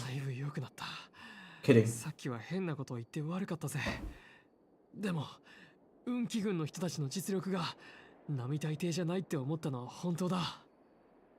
過度な謙遜はかえって嘘くさく聞こえるよ、兄弟。私たちは凡庸な兵士に過ぎないよ。いや、格闘技術だけなら俺の故郷の精鋭部隊とも互角にやり合えるレベルだぜ。 Oh, I get it though. Too much praise is definitely disingenuous. もしかして俺たちって本当にすごいのか？ I think they are, right? Disconnecto. I don't even know what just disconnected, guys, by the way. さっきの運気軍の人たち、あんなに手強かったのに、それでもラフでは普通の兵士なのか。ヤリーロ6が異性との交流から長いこと離れてたせいで、みんなが当たり前だと思っていることを俺は何一つ知らないんだな。それに戦うための能力はともかく、認識の差ってのは短時間で埋められるもんじゃない。だがそこにどんだけ差があろうと、俺は拳を振るって戦いに勝たないといけねえ。今この瞬間にもブローニャ様、オレグ師匠。 Okay, sorry about that. Some of my cables are being really stressed 頑 out. 張ってベラブルグを支え続けてくれてんだ。 There we go. ジェパードさんだって This event goes way hard at the end, turns into hella divergent universe kind of fights. Really cool, actually. 出場するチャンスをくれた。俺はみんなを Definitely looking forward to that then. 絶対に勝利を持って帰 Ah, んだ。 true. I did make it go down yesterday. That's why. 頼む。 There we go. 正式にお前にコーチになってもらいたい。 Yeah. どうしてって、それはお前が強いからだ。他にもすげえやつ。 Maybe they need a vacation? Wait, who exactly お now? 前がコーチになってくれた試合、本当に助かったんだぜ。俺は世界との差を埋めたいんだ。相棒、力を貸してくんねえか。 Couldn't it have been anyone else than Luca though? The cable? Oh yeah, maybe. ありがとなコーチ。全力を尽くして真剣にトレーニングに励むぜ。熱い友情。そんなのを見せられたら、私のレンズにオイルが入って画面がぼやけてしまいます。ルカ選手、私も全力でサポートしますよ。あなた方は最も素晴らしいコーチと格闘家になれると思います。 Yeah, this is like going Kengan Ashura level style. 正社員として認められるような番組を。なんか Is Asia made by Japanese or Chinese? Chinese. かわいそうになってきたな。 Just like all of Hoyoverse is Chinese, right? Like Genshin, Zenless Zone Zero, as well as Star Rail, yeah. I literally just said Kengan Ashura, and now they say Kengan not Sara. Wait, it's actually a reference to Kengan Ashura? What? Kengan not Sora, yeah. In the past, you always fought on the front lines yourself. It's time to try being the behind-the-scenes mastermind. Has anyone seen this? Kengan Ashura? It's a manga / anime where it's about underground battles. Okay, so here's what's happening. So instead of companies actually competing against each other, they sent in proxies in their stead. Literally just martial arts fighters. So the company that can hire the best fighter has the best odds of obtaining like new shares, new contracts and stuff, right? So it's literally not about the products or the companies themselves, but the fighters representing companies to negotiate. It's really cool.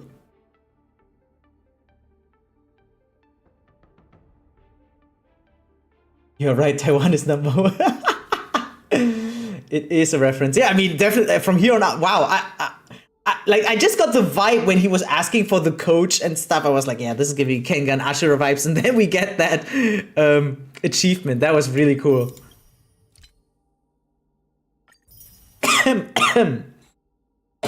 Jesus, sorry, I need to drink something.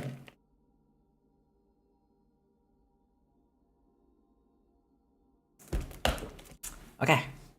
Yeah, let's move on then. I love Kengan Ashura, by the way. And even though everyone is hating on the animation style of the anime, I think it's really good. I just hate it when they do too many speed punches, right? Like where it's just like da da da da da da da, right? But whenever they do technical stuff in the anime, it was really well done. Okay, here we go. Next one.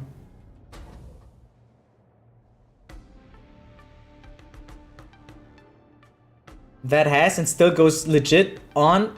I think in a way, yes.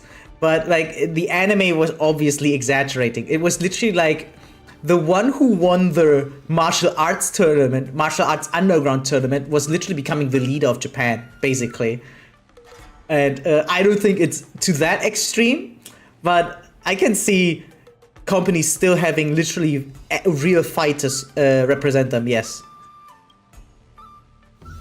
I like a person who's doing the breakdowns has read enough or watched many different styles. Yeah, definitely. And now, currently, I'm reading the continuation, right? Because Kengan Ashura, the manga is over already. But now they have a new manga, and it goes even harder. It's called Kengan Omega, I think. And it does feel Omega. Like, parts and bits of the story are, like, a little bit too much exaggerated even for me. But overall, like, my general impression is still a positive one. I do enjoy, yeah, just reading the ongoing chapters. And it feels like we are slowly approaching the last arc of the manga. Like the very last arc.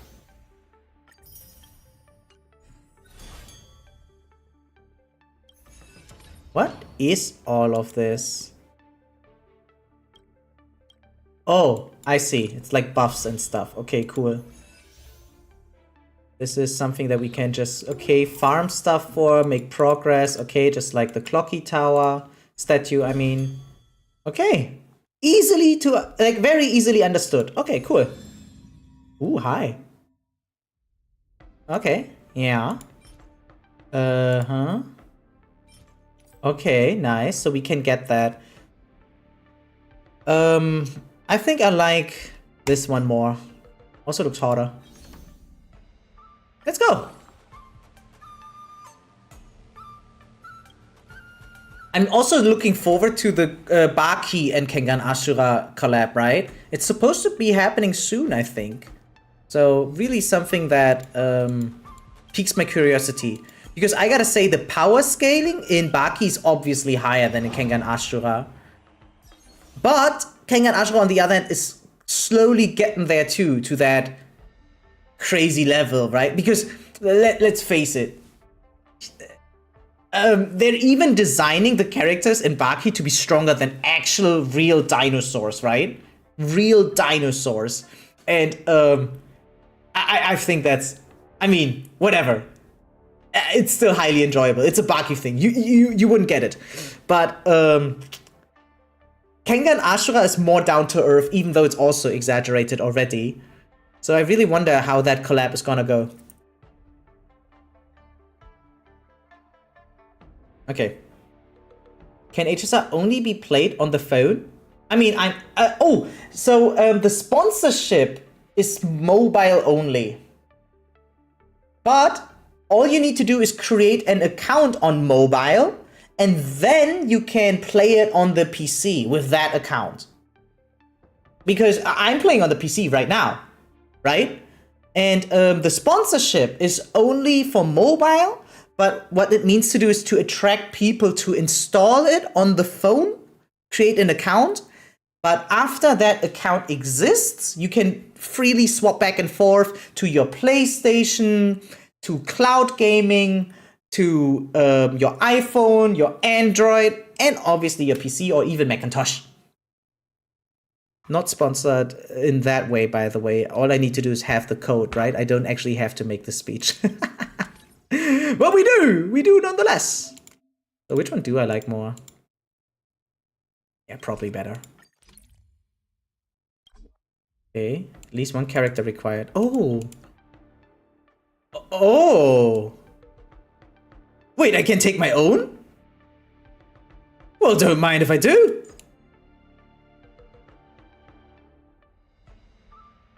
Okay.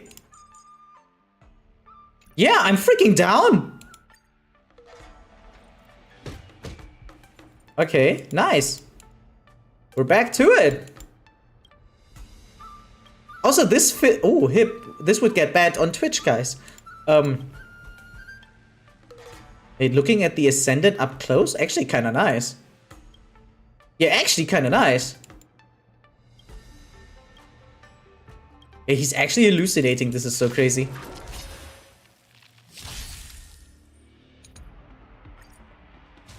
There we go. The 3.0 character should be Aglea or whatever in Herta. 3.1 is said to be a DOT healer. Ooh! And Alicia XP! Oh my god! I'm an idiot. Oh my god. Guys, Herta's voice lines are my raid sound alert, right? So, I was so surprised hearing that voice line just now. Cringe. Okay, personally, thankfully, I don't need too much time to save up, right? I can just wail if I want to. But for those that enjoy saving up for these characters and don't want to use their hard-earned money for gacha games, I respect that. So, yeah, definitely good for people who want to save. Excellence in all things. Yeah, definitely. Oh, she does look hot. Really hot.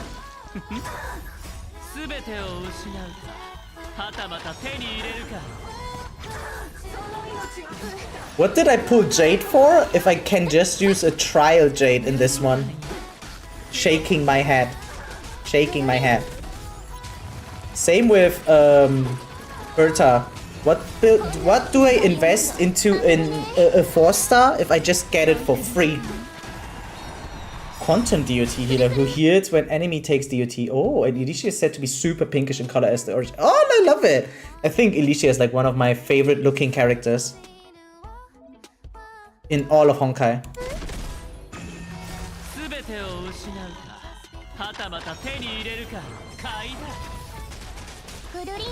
Kururing. Clack, clack, clack, clack, clack.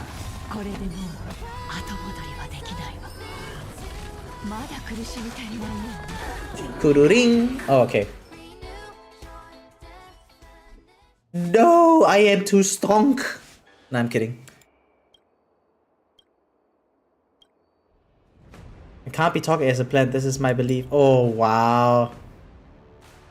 This is so weird. Sometimes the writing in this game is so goofy. I keep forgetting how otaku some of these developers are. Really. Okay, cool, cool, cool. Yeah, it's pretty chill. Like the true galactic baseballer. God, that title is so goofy and cringe too.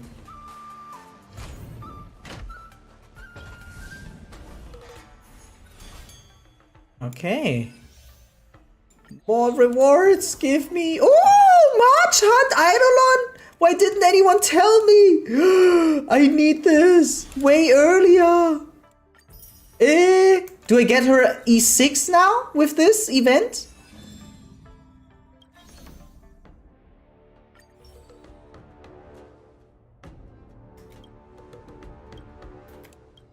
Okay, come on, let's go.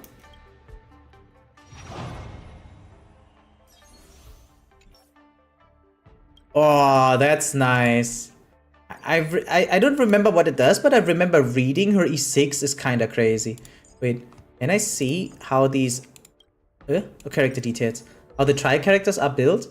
7482. What's mine? Mine is not built finished yet, by the way. Hey, okay. Oh, this extra energy is good. And what is this?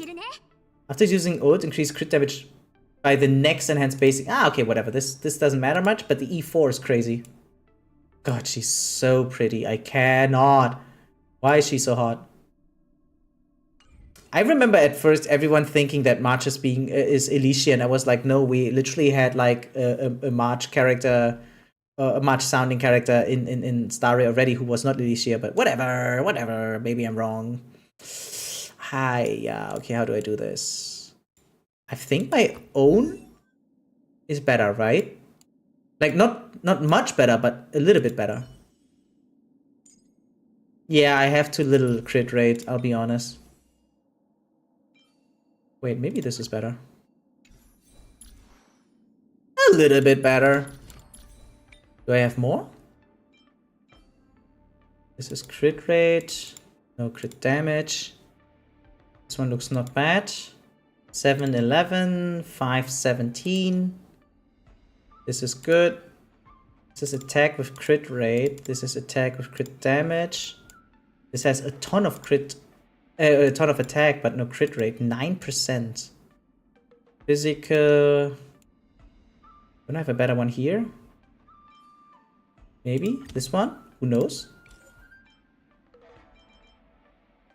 Let's see. Imagine. Okay, that one sucks now. HP. Yeah, okay. Okay. Don't tell me that. Don't tell me. I mean, I can kind of figure it. And maybe I want them to be separate, you know? Kinda-ish. But on the other hand, I'm completely open-minded. I'm completely open-minded about what's gonna happen. So, what's the meta team for Yun Li, guys? Let me think about it before you guys tell me. Considering she's counter-based and she wants extra energy, I mean, I see how Ting Yun is being mentioned for her. I can see that being an argument. What else, though? I guess Fei Xiao, maybe? Counter attacks to get... Oh, wait, never mind. Maybe we want both. Wait, how's my Clara then? I think my Clara's ass now. She doesn't even have a light cone, poor Clara. Maybe I shouldn't have fused these.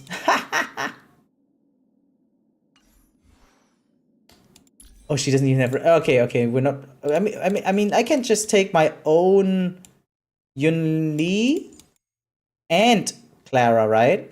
Okay, wait, I need something else at the front then. Oops. Like this one. No, wait. Other there and there. Maybe Robin. Maybe Aventurine. You know what? Why not? Why not? And this one's... Yep, there we go. Okay. Jesus. Jesus, that caught me off guard. That was almost perfectly timed with this dude popping off. Jesus Christ, what just happened? And why was it so much louder than usual? Well, thanks, Pixel. Bro, he just... I didn't change it back. I didn't change it back since the horror game stream. But on the other hand, I still have 2 more horror games planned this month. So I think I'm just gonna keep the sound alerts the way they are. Well, thank you for the bits then, but damn. That literally caught me off guard.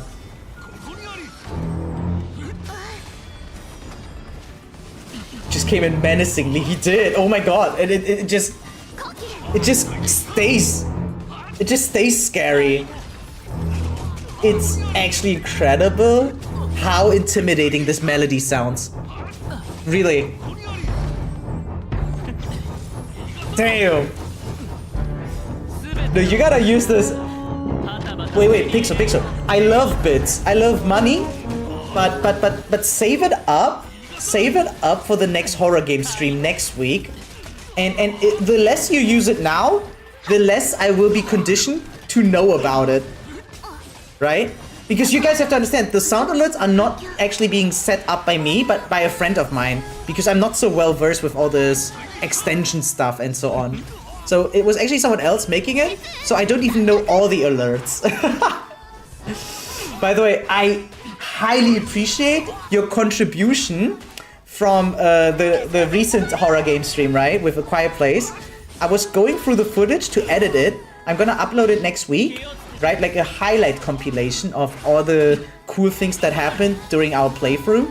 And like, Pixomatic, guys, was playing a major role in making a lot of funny clips, I think. Like, the game experience did get enhanced a lot.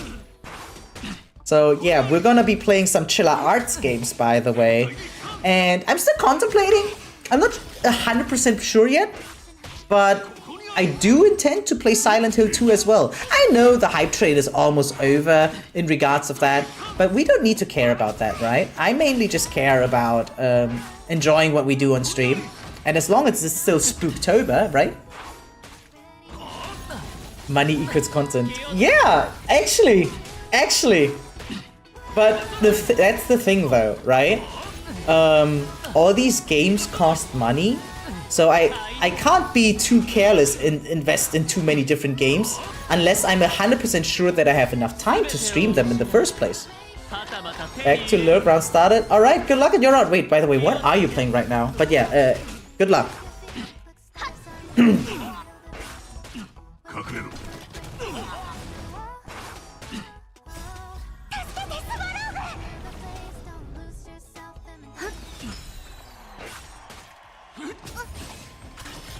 By the way, this round takes forever.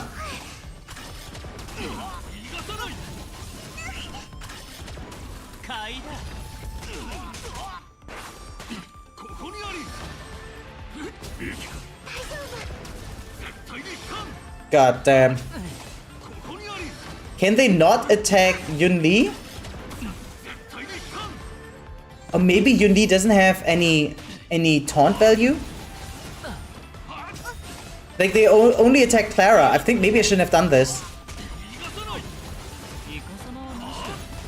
Can you like ult? What the hell's wrong with the auto?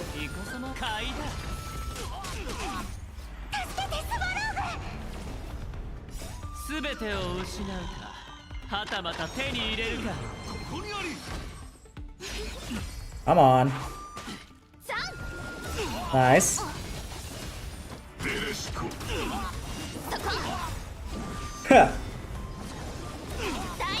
No, that's the wrong ult. The AI doesn't know. The AI doesn't know when to ult. Maybe I should play manually. Maybe that's faster. Yeah, we just attack those that like this. Here we go. You turned off the setting? What setting? You mean auto? Yeah, like on the top right, you can see if I do this, I can play hands-free. Right? Like on the top right, you can just make the characters attack on their own. But then it's an AI taking over that has only like limited programming. Right? It's like, oh, if X, then Y, then Z. Something like that. No, I don't think I turned it off. I think the AI was just like, no, we don't care.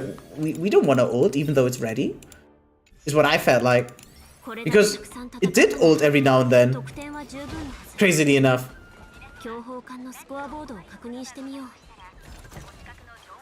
It's called the fun button. Yeah, okay, sure. Come on, where do I need to go next? Guys, I'm resisting so hard. Like, I used to eat chips a freaking ton, right?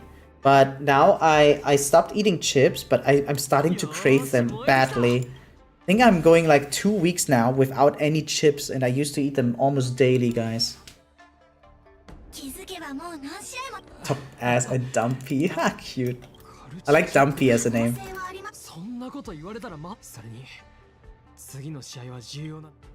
You know Topaz? Yeah, true. The cutest! That's a bold statement. I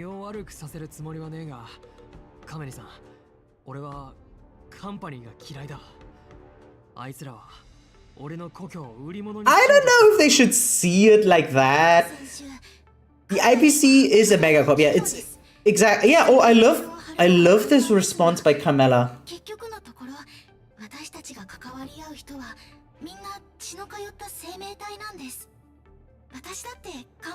Damn. Getting some life lessons here, Luca. Yeah, again, it is a megacorp. You can't just pin a label on all its people. Yes. Character growth right there. Not the hardest, yeah, okay, no, but then again, we didn't see everyone yet fully. Someone else could still be cuter than her. Just saying. 実際にこの目で確かめないとわからないしな。 Yeah, that's actual real growth, by the way, guys. I appreciate that. This was a cute cutscene, like unnecessarily, and they still put it in. No, definitely appreciate it. Give me more. I almost said polychromes, right? Stellar Jades. Wait, it's not working. Eh?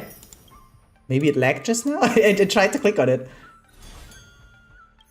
Okay, new tactics unlocked. Stop! Stop! Stop hand-holding! God, Hoyoverse and the freaking hand-holding. Diabolical. Okay, here we go. Then again, I could collect all of this later, but it's just, you know, every time we collect rewards, it's like a small shot of dopamine. And I want my dopamine now.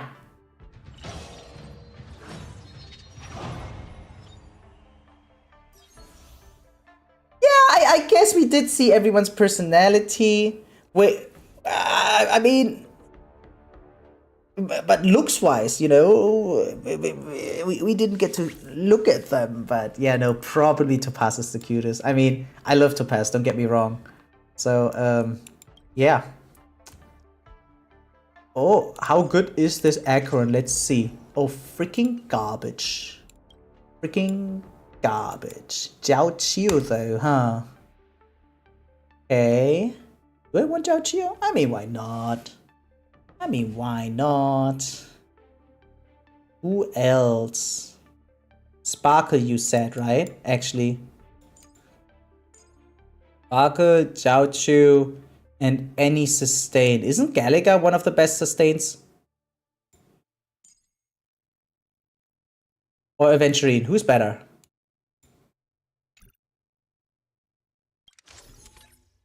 So this one definitely.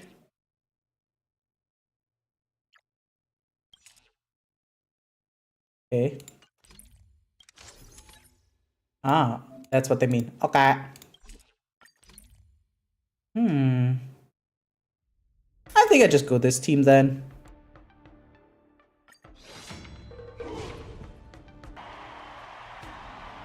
Did I just skip this? That's nice.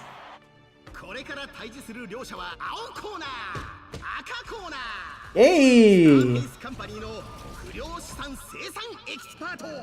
まさかヤリーロ6の人が銀河で活動し始めてるなんてね。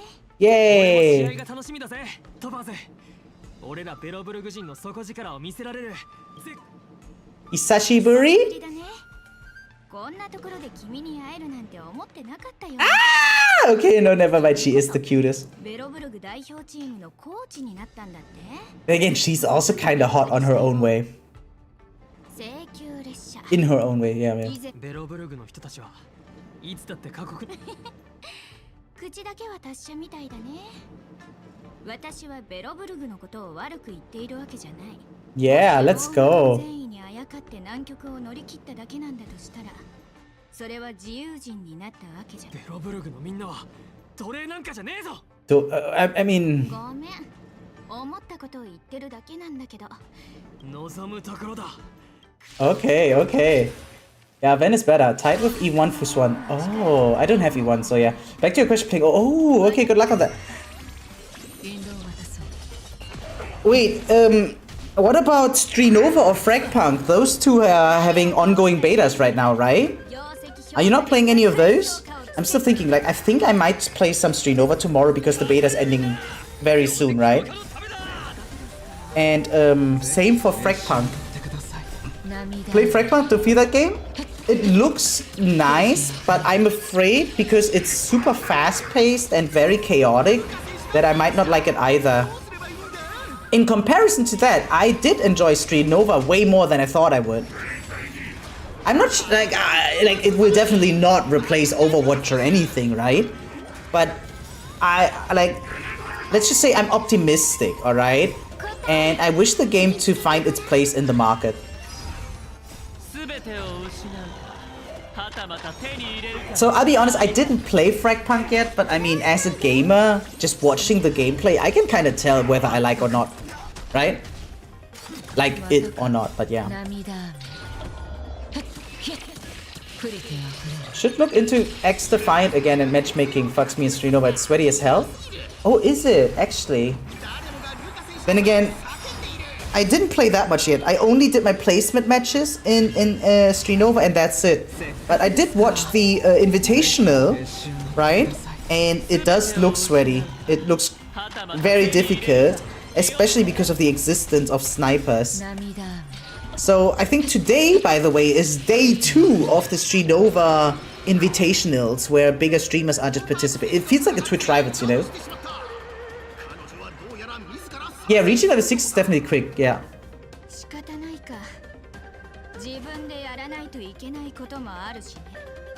Yeah, I did like the pacing too. What the fuck?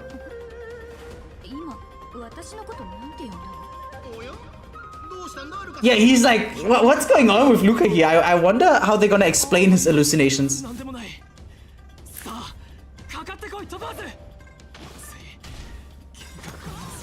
It's definitely getting worse with this dude. What's happening to him? What's happening to him? I mean, I'm currently level 22 in Street Nova, I think.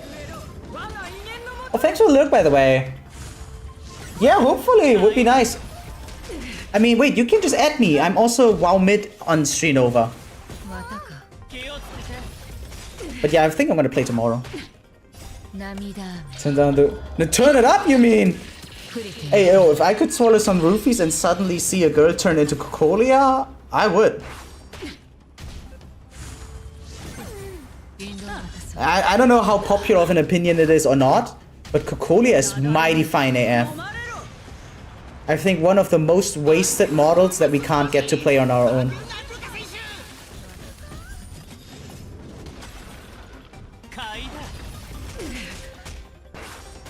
Wait, what? Aventurine can debuff? I didn't even know that. Okay, when you put it like that, I understand.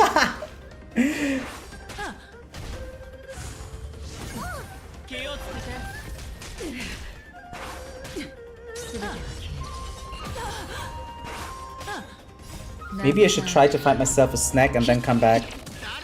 Like, these fights take forever. And I just want to point out, my Akron is well built. I think.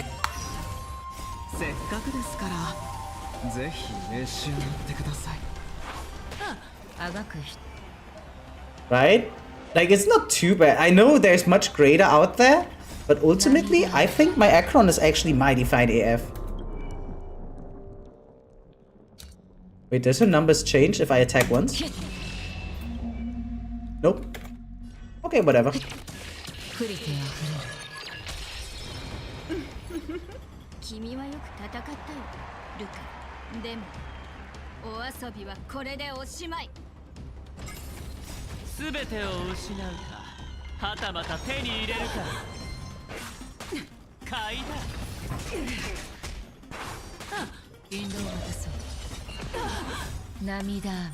Okay, if you excuse me, I'm gonna eat some pizza. Wait, ain't that too low? Crit damage considering you have Sparky? Maybe? I did give some of her relics away though. I did give a little bit away. I don't even know for who anymore.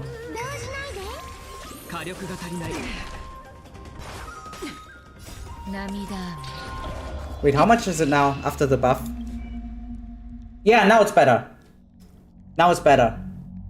Okay? Better, okay?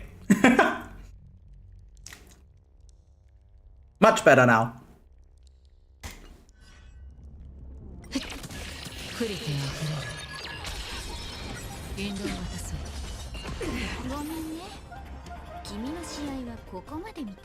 Yeah, that's what I thought.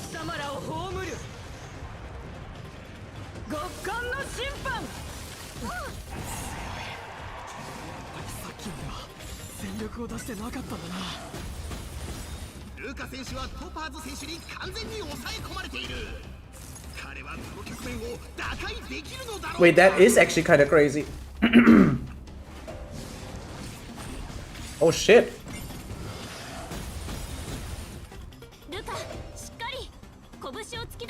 Yeah. Let's go. God, Stell has some mighty fine legs, by the way. Jesus.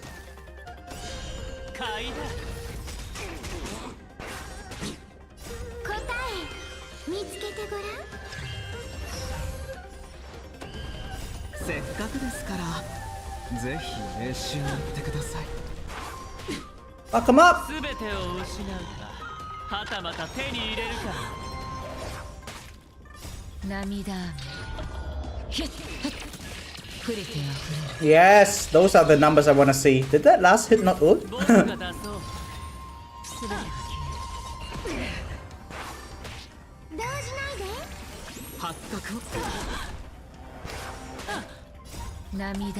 The buff is throwing a pebble once in a while. Yeah, that's what it feels like.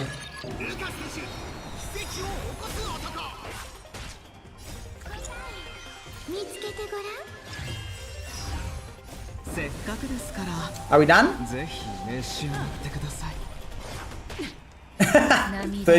32k. We're done! Sugoi. 勝者は鉄腕のルカ。 Hey. の代表が実力で自らの矜持を守った。 Wow. 感動的なことだろうか。 Nice. ちょっとあの白フクロウはカンパニーの社員だよね。なんであんなに相手に感情移入しちゃって。 Oh shit. Oh. Oh, thanks for the look, by the way, Morningstar. Yeah, it got quiet in chat, right? ナイスファイト。 Thank you for sticking by. 君の勝ちだよ。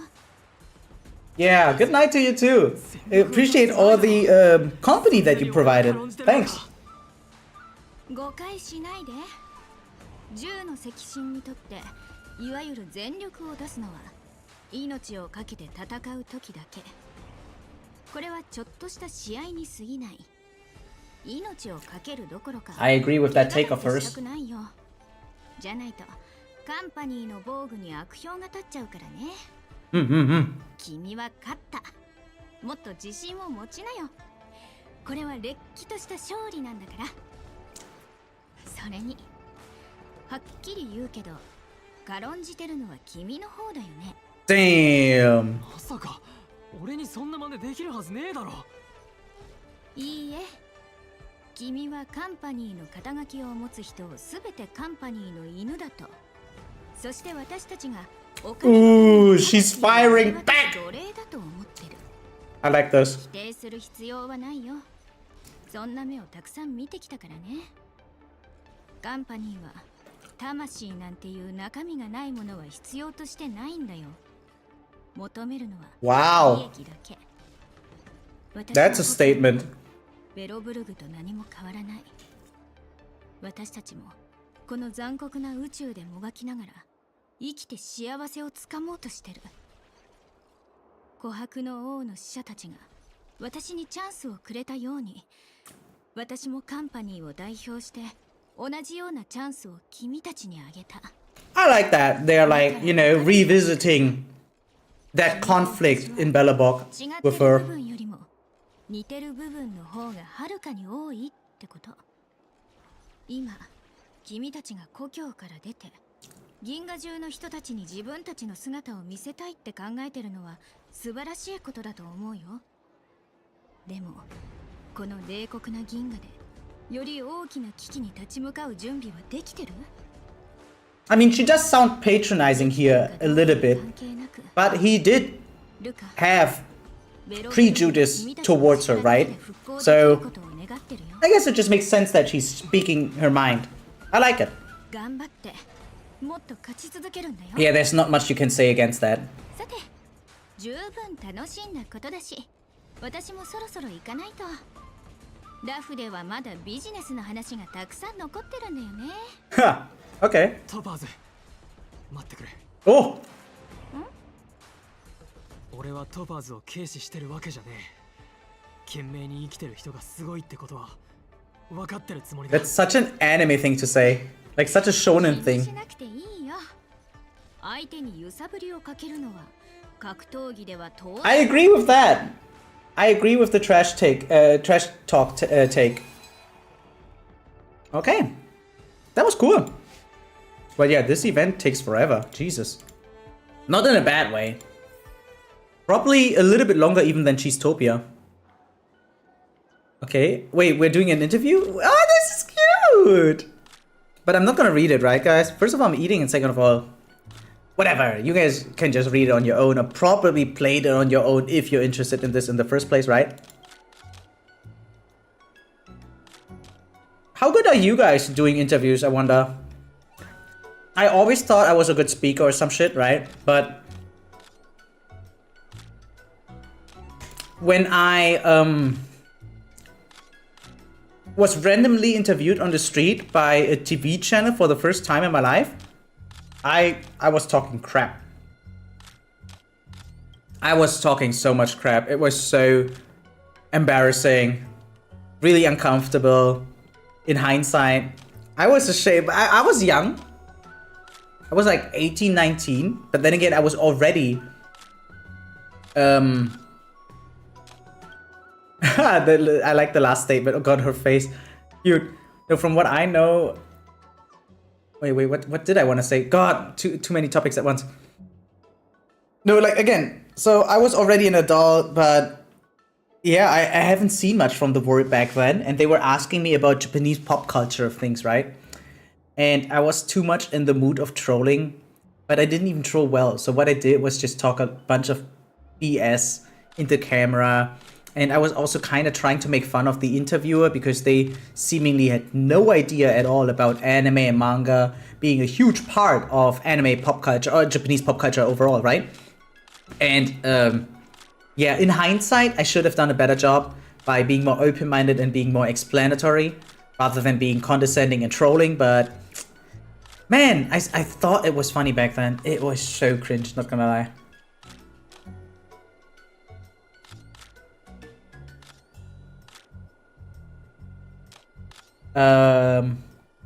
Yeah, let's trash talk. Cute. Oh god. I don't know, there's something about stealth that's just captivating. Brazen, what a word.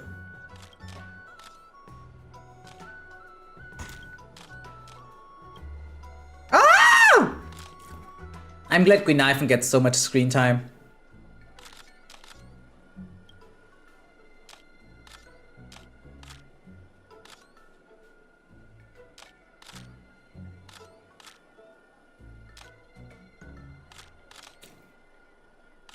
Yeah, I like being bold. Look at her. Huh. Awesome.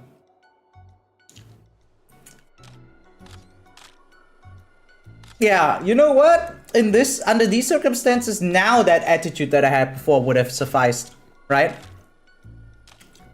But yeah, now I know better. I think now I would be good to be interviewed. Maybe not.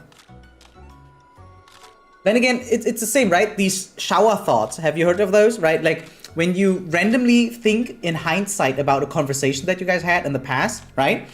And suddenly you're like, oh, I should have said this, or this would be such a better thing that I could have mentioned, blah, blah, that kind of stuff.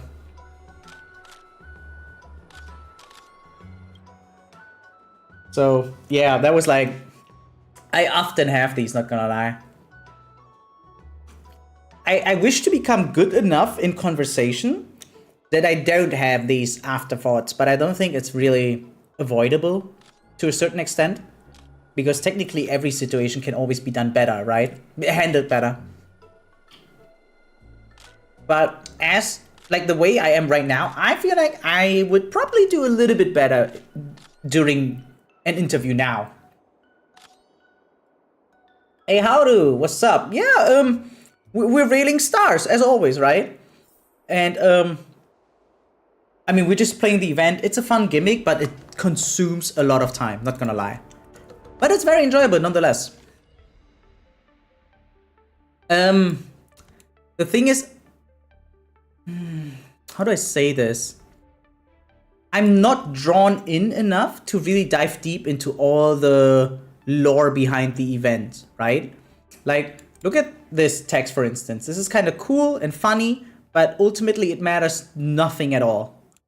So yeah, it's like reading a newspaper in-game about the characters.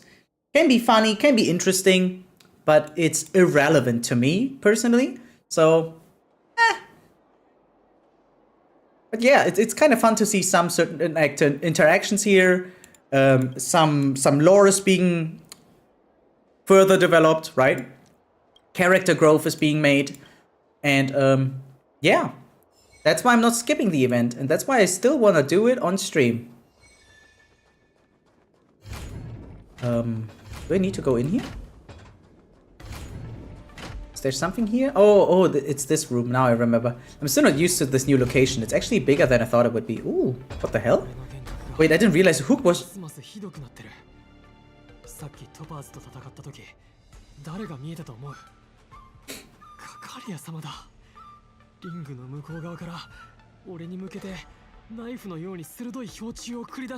I seriously wonder what this is all about. Like, they're making this so much part of the story that I think there will be some kind of solution to this. I don't know. I'm still torn if I want to play through the HSR story, to be honest. At least with DZ I started playing close to launch, so it was easy to catch up. Yeah, I know what you mean. Many times I don't like to get into Gacha if I'm not there early on, because I always feel the pressure of catching up. But I realized for myself that that's just peer pressure, you know? I think it just comes down, like, no front, but this is about your own maturity, okay? If you are mature enough, you will not care about the state of the game. Because what you should, like, how you should tackle video games, right, as your entertainment media, you should just take it as at face value what's given to you. And the state of Honkai Star Rail right now is, it's a gacha game, and it is expansive when it comes to lore building, right? So what I suggest is that you plainly look at what's given to you right now, and if you feel intrigued by it, then definitely play it. But if you feel like, okay, no, I want to participate in the community more actively, and I can't do that when I have all this catching up to do, right? Then it's not something for you. I realized that for myself with Genshin. I used to be a day one player in Genshin, and I played everything. I even made content, I even made guides and challenges for people, right? And then I took a break of Genshin, over 2 years. I reinstalled Genshin 2 patches ago, so now I have a freaking ton. I have 2 years of content to catch up on, right? But I've beaten my FOMO. I'm able to really ignore how far everyone else is. All I care about now, thankfully, is just, okay, that's what the game is giving me. Is it fun or not? And I discovered it's more fun now than it was before even. And yeah, that's why I didn't uninstall it yet. By the way, Oxymate or Mate, I'm so sorry, I'm not fully sure how to pronounce your name. Can you maybe elaborate? Thank you for tuning in. Welcome to the stream. How's you doing? No, but again, I fully understand. As of right now, I still enjoy gacha games more. Oxymate, got it. I still enjoy gacha games more if I am there from the start. It makes sense, right? Because I don't feel like I missed out on any events or rewards, right? I like the feeling to experience how the meta is shaping, right? In real time. So right now in Genshin, I can't do that. I have no idea how the meta is currently forming. There's an entire element that I don't even know. It's Dendro, right? Like back in my days, we didn't have Dendro. We had Dendro enemies, sure, but other than that. And yeah. It really just comes down to your own handling, your own management of how you perceive fun.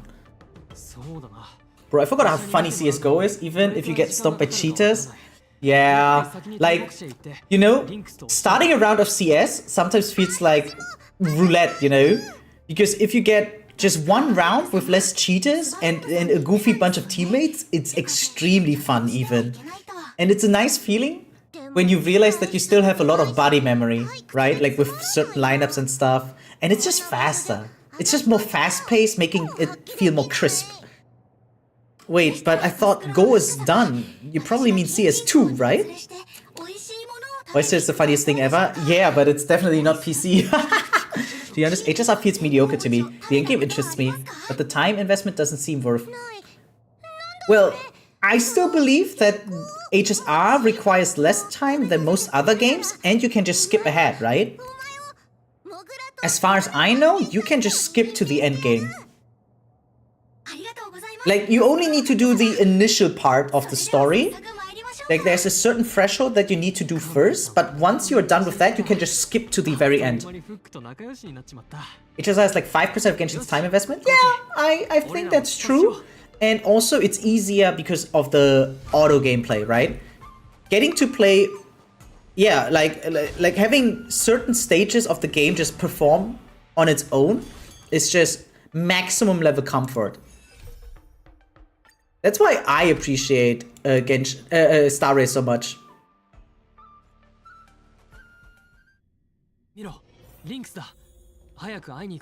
Hey, best girl of Bellabot. No, I'm kidding. Almost best girl. She was like a little bit older. So get M6, HMC, and Hunt M7 and stomp everything with those two. Yeah, I tried building Break March 7 now, especially after they released this new light cone, and I happened to get 3 copies or so with it. Wait, how can I see? This one. This one, right? I happened to get a few copies of this one, and it's really good for her. Mina Fishao and Robin. Jesus! Yeah, no, see? Like, your account's already good to go. Your account is good to go, and most of the story doesn't even reward you that much. And yeah, just skipping to the end game is really comfortable. I don't feel like you're missing out by skipping to the end game, and you can just catch up on story elements on your own every now and then. And especially right now, how do? Think about it. We're only 2 patches away from the new version, 3.0. Right? There's only 2.6 and 7 coming now. 6 is already starting Wednesday, and 7 is 6 weeks after that. And then we're already at 3.0. So you're literally just in time right now to be fully ready for version 3.0. And as far as I can tell, it seems really promising. It just also is kind of sleepy. I think Penacony was great. It was just a little bit too many dialogues. Like the execution of the story felt lacking at times because of the pacing, right? But ultimately, it is actually a good story, yeah. With good plot twists that are not super common yet. And yeah, no, good world building as well. Yeah, Penacony was peak, yeah. Think about it that way. If you liked the first planet, which was a very generic story, but still not bad, I think. But the ice planet, right, like Jarilo 6, it was good.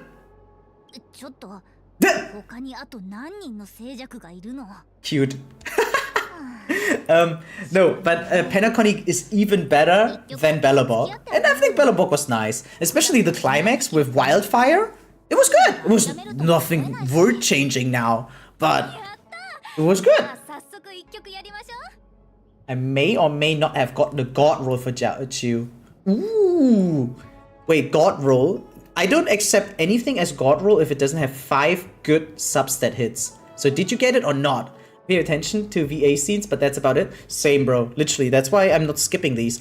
Usually I just clack, clack, clack, clack, clack, clack, clack, you know? But if it's voiced, I'm like, okay, I want to see how it play out. Also, super underrated, but Xingqiu is one of my favorite waifus in the game. I know it's not your type, but it's definitely my type. Jesus Christ.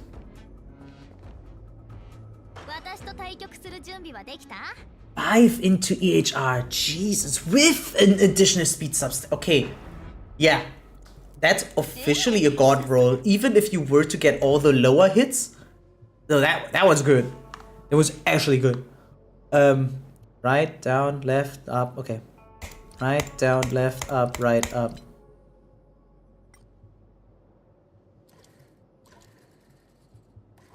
24.6. Maximum is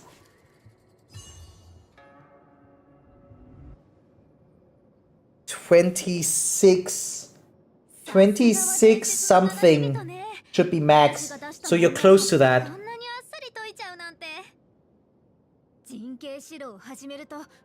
I mean, how much EHR does Zhao Chu need? He's the only 5-star I don't have. I have every 5-star of Star Rail. Except for Zhao Chu. So that's the only one I have no clue about.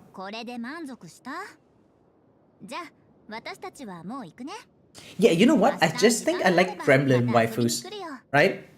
Like, you gotta be in the mood for it. It's like same with Umaru-chan, you know? Or like the best moments, like remember Alia? And like the little sister, like Soon? That's her name, right? Soon, yeah. Like, I think whenever she goes into Gremlin mode, she's like the most attractive to me. But like Belle is also giving Gremlin vibes at times. He needs 177 for 100% debuff application. 177, damn. You're at 179.1. With 164... Wait! Yeah, your Zhao Chu kinda goated, actually. Huge respect. What the fuck? I'm surprised how much you like him. Considering you already had an optimized team for Acheron. But I guess you really wanted the best of the best, huh?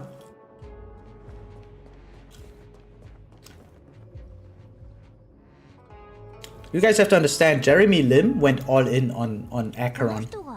So I guess it makes sense that he wants the very best possible support for her.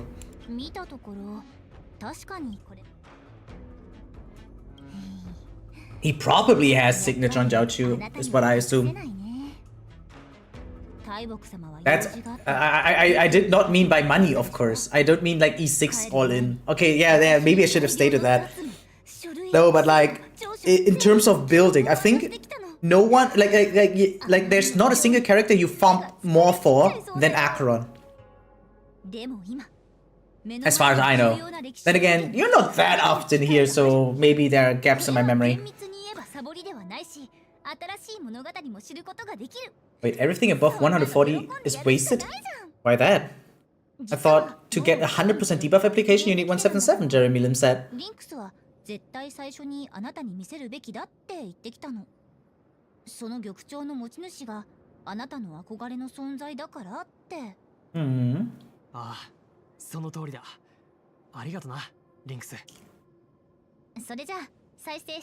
God, they're so small!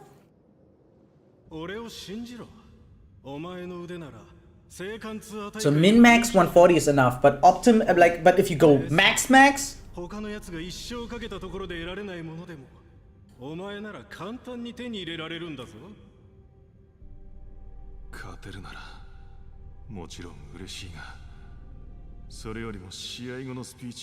Wow! He is a hero! And he's just like Luca.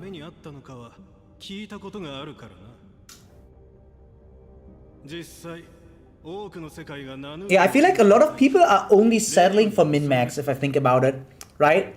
They only go like 120 EHR on Black Swan, nothing more than that, right? For the maximum buff. And that's just one example, but I'm trying to say is, yeah, a lot of times people, it's like they stay away from the ceiling, you know? Hair 2? Oh yeah, maybe they hair 2. Like, I'm colorblind, so I don't know.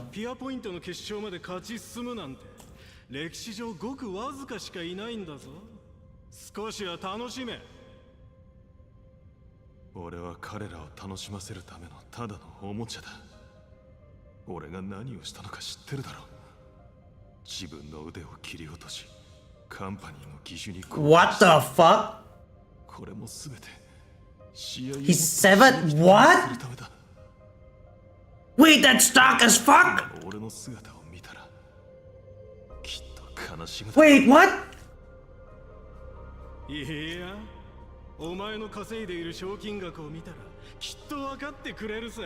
Man.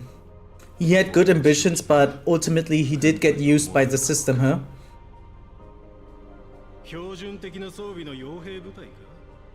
それを持ちたいなら少なくともあと20回は王座を防衛し数えきれないほどの広告の仕事を受けないといけないだろうな。それまでにお前、そしてお前の故郷は果たして持ちこたえられるかな。 Damn. Wait, disgusting. What the fuck?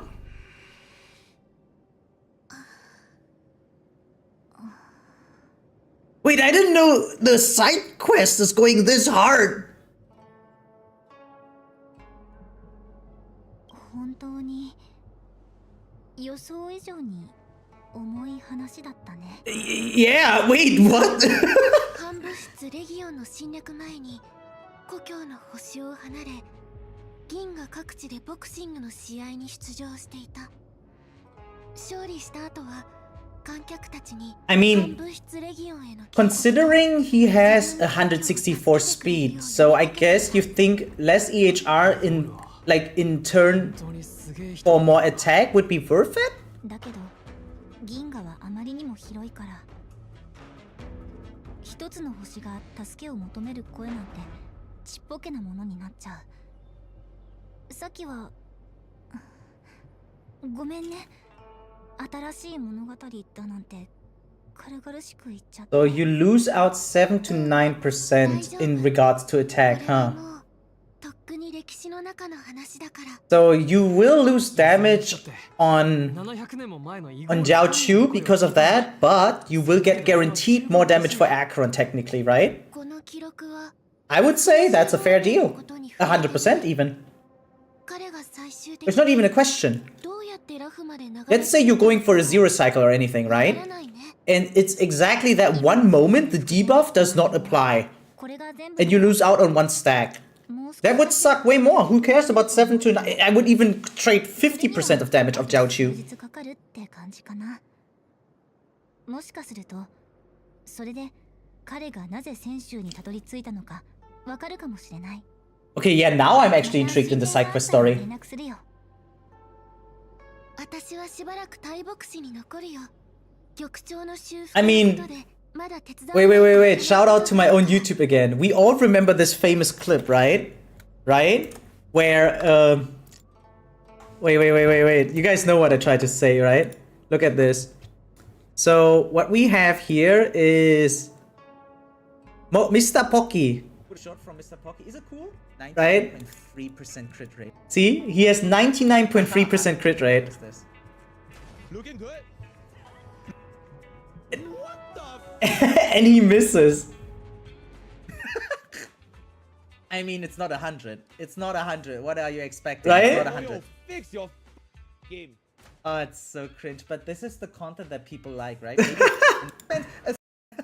Imagine it takes me one try. Right, and I have 99.6%, by the way. So, I have 0.3% more. I was trying to find a situation, though, where I missed the crit, but I think in the entire run... I did manage to do it. How naive, Morning. I only critted. I never did find a situation where I didn't crit. I was trying to make a clip where I don't crit. Crit. But it was always crit. Like a black flash after black flash. Always crit. Should I ult or not? Yeah, feel free to check out more of my videos, guys. Thank you. Thank you. Let's move on. Wait, 14%? That's a huge difference. Yeah, I think a lot of people are settling for too little crit rate. A lot of people keep thinking, oh, 80 and 90 is enough. But they have like 400 crit damage. Everyone knows the math formula. Everyone knows. 1 to 2. If you have 50 crit rate, you want 100 damage. But if someone has 200 crit damage, they suddenly don't want 100 crit rate. They're like 80-200 rather than 80-160, for instance, right? Or like they could do 90-180, but they'd still prefer the 80-200. And we know for a fact that 1 to 2 ratio is better. And mostly, right, most characters get crit damage buffs in game, right? Like in fight. But out of battle, they still just go for 1 to 2 ratio. I would easily go like, again, right? Like 100 crit rate and maybe 150 crit damage only. Because I easily get 50% extra crit damage. I mean, just using Spark gives me even more than that, right? So it's really funny how people are like, you know, kind of putting out perfect gameplay and then they don't follow it on their own. So yeah, 86.4% is much worse than 100%. Almost 29 speed, the same amount of substat. Yeah, I get it. But I mean, he has 164 speed already, right? And even even if he hadn't, I would still go 134 speed rather than 160 speed, right? And then have 100% application, because that extra turn means nothing if I don't get the debuff application. And every 1 in 7 situations I don't get it, right? According to the math. That's too much at times. How's that BS? No, I'm right. You're wrong right now. I'm right. People aim for too low crit rate if that's what you mean. Yeah, or do you mean something else?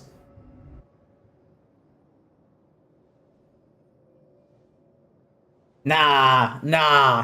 I'm not sure if you mean the crit rate stuff or like the speed stuff. You get way more debuffs with the 164 speed and 140 EHR instead.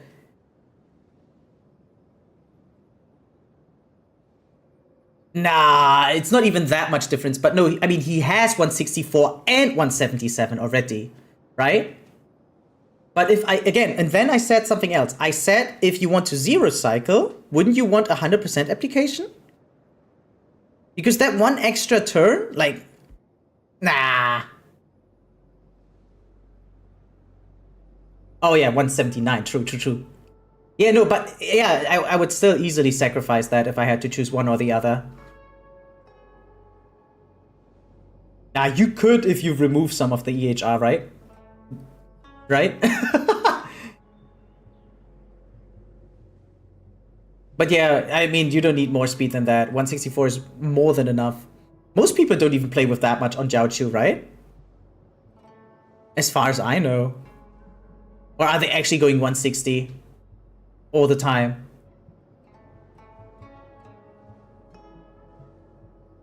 Right? I mean, I can check. What's the recommended value? Recommended is like not even the highest, right? But like, let's see.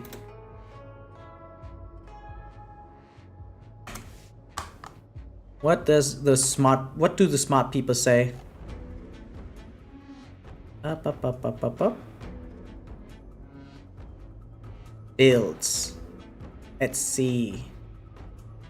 This website is so unintuitive.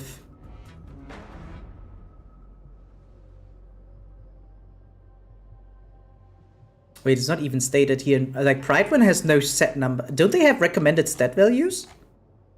Okay, wait, let's ask Game 8 then. Jiaoqiu. Not farming for wind? Yeah, I don't think... Wait, oh, actually the wind set is not bad, right? But... let's see... Ah, okay, no, yeah, people don't even care. Like, every guide I was looking at is just saying, just more speed than your DPS. Any speed point, as long as it's higher than the DPS. Right? Like, they're all saying the same. Yeah. One Piece Wind on Bronya is good. A lot of people play that, actually. I used to play that a long time, too. I only switched it off recently, when I was, re-rolling for another set, and then I gave her the messenger set instead because I needed EXP somewhere else. I don't even know where it... Like, I used it like a year ago. I used it like a year ago.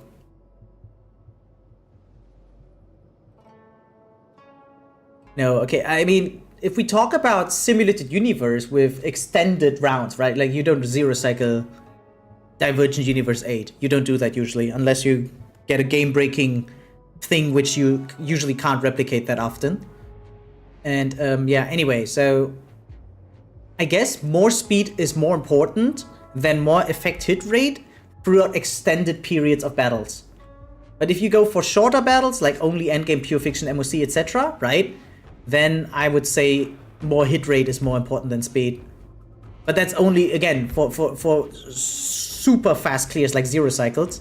I mean, you don't even need to zero cycle. There's no benefit, like no rewards for zero cycling. On 6v6, but I doubt he need more than 3 cycles. Yeah, no, 100% not.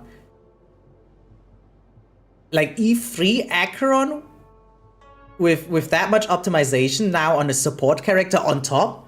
Like, I assume his Acheron is also busted. Then again, it's been a while since I last looked at your Acheron, Jeremy. I mean, you did post it in Discord once, but that was, at this point, 3 months ago? Maybe?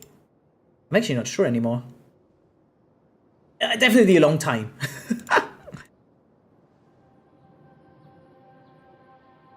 Nah, yeah, but the longer the battle, the more important speed is. The shorter the battle, the more important effect hit rate is.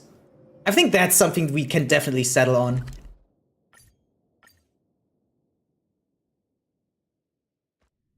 I'm rethinking my words.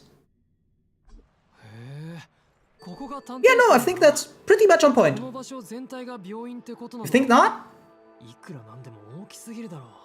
I mean, if the battle ends in like 1 or 2 turns, who cares about more speed, right?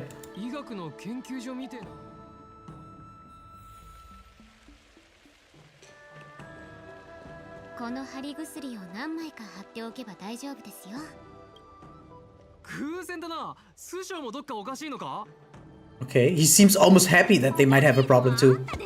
Yeah, what sort of greet? Yeah, that's definitely a weird greeting. ごめん。師匠も病気を見てもらいに来たのかって言いたかったんだ。The fuck? そういうことね。違うよ。さっきの運気軍たちのために、内身に効く薬をもらいに来たの。ああ、そうだったのか。ごめん、あれはちょっとやりすぎた。Damn. 公正な競技なんだから謝る必要なんてないよ。むしろルカには感謝してるんだ。彼らもあんたの実力をすごく褒めてて、自分たちももっと修行をしないとってやる気になってくれたんだから。Probability of debuffs to the power of amount of turns? そちらの方は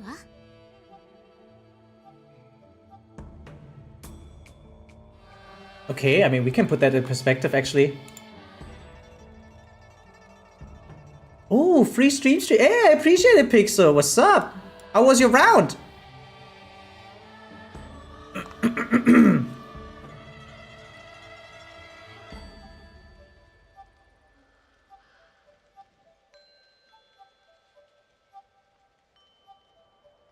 Wait, how many turns do you even get?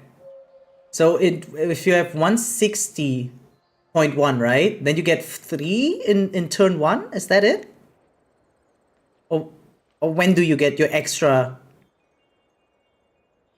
action? Overwatch through and through, sweaty as hell?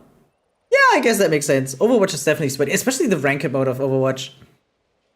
Like, I understand it that you want to make it as fair as possible, so you need the side switch, right?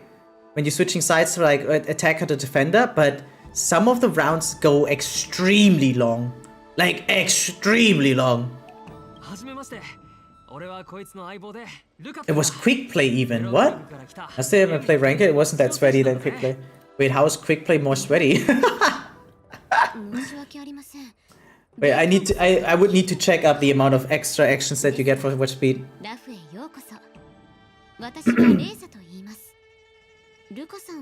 4 turns in first 2 cycles.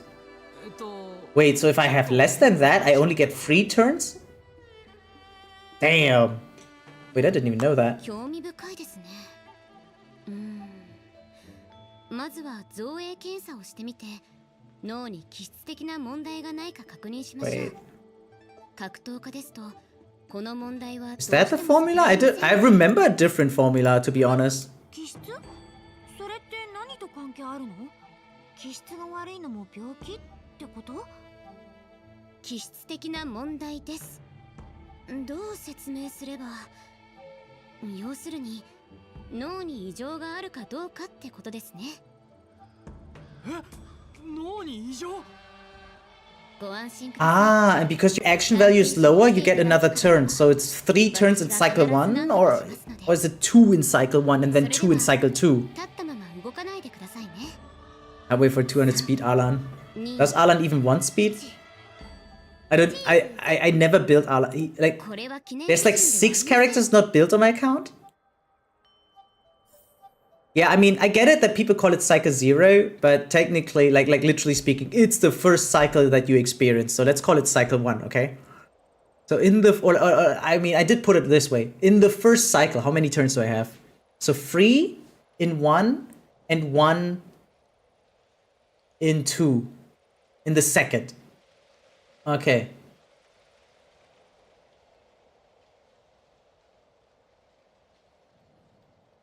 Yeah, I mean, it's an entirely new attempt, right?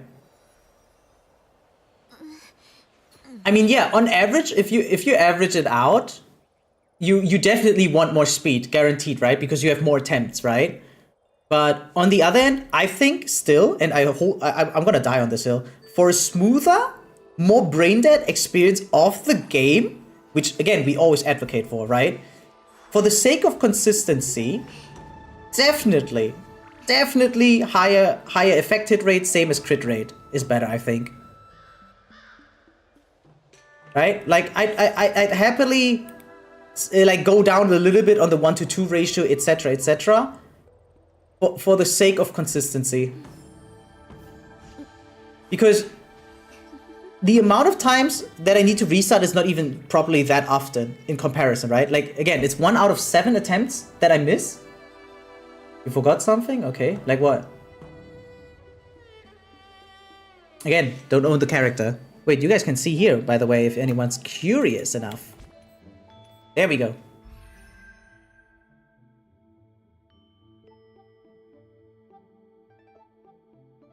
I mean, is it only for the stacks or is it also to apply the debuff on the one target that you want to kill? I think side targets shouldn't matter that much, right?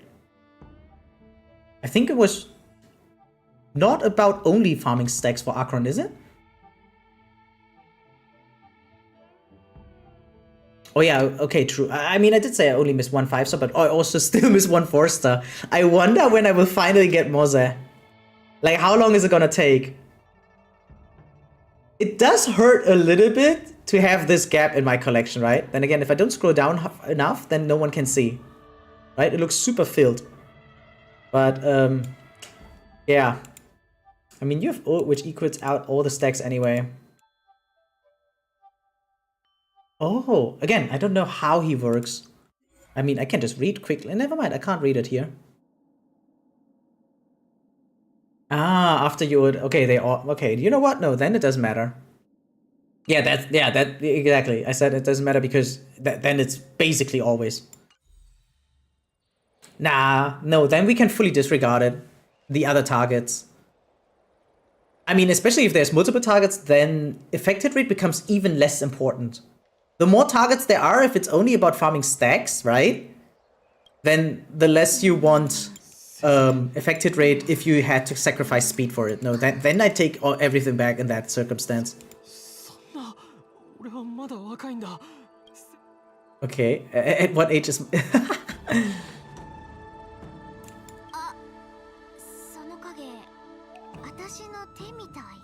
Oh god.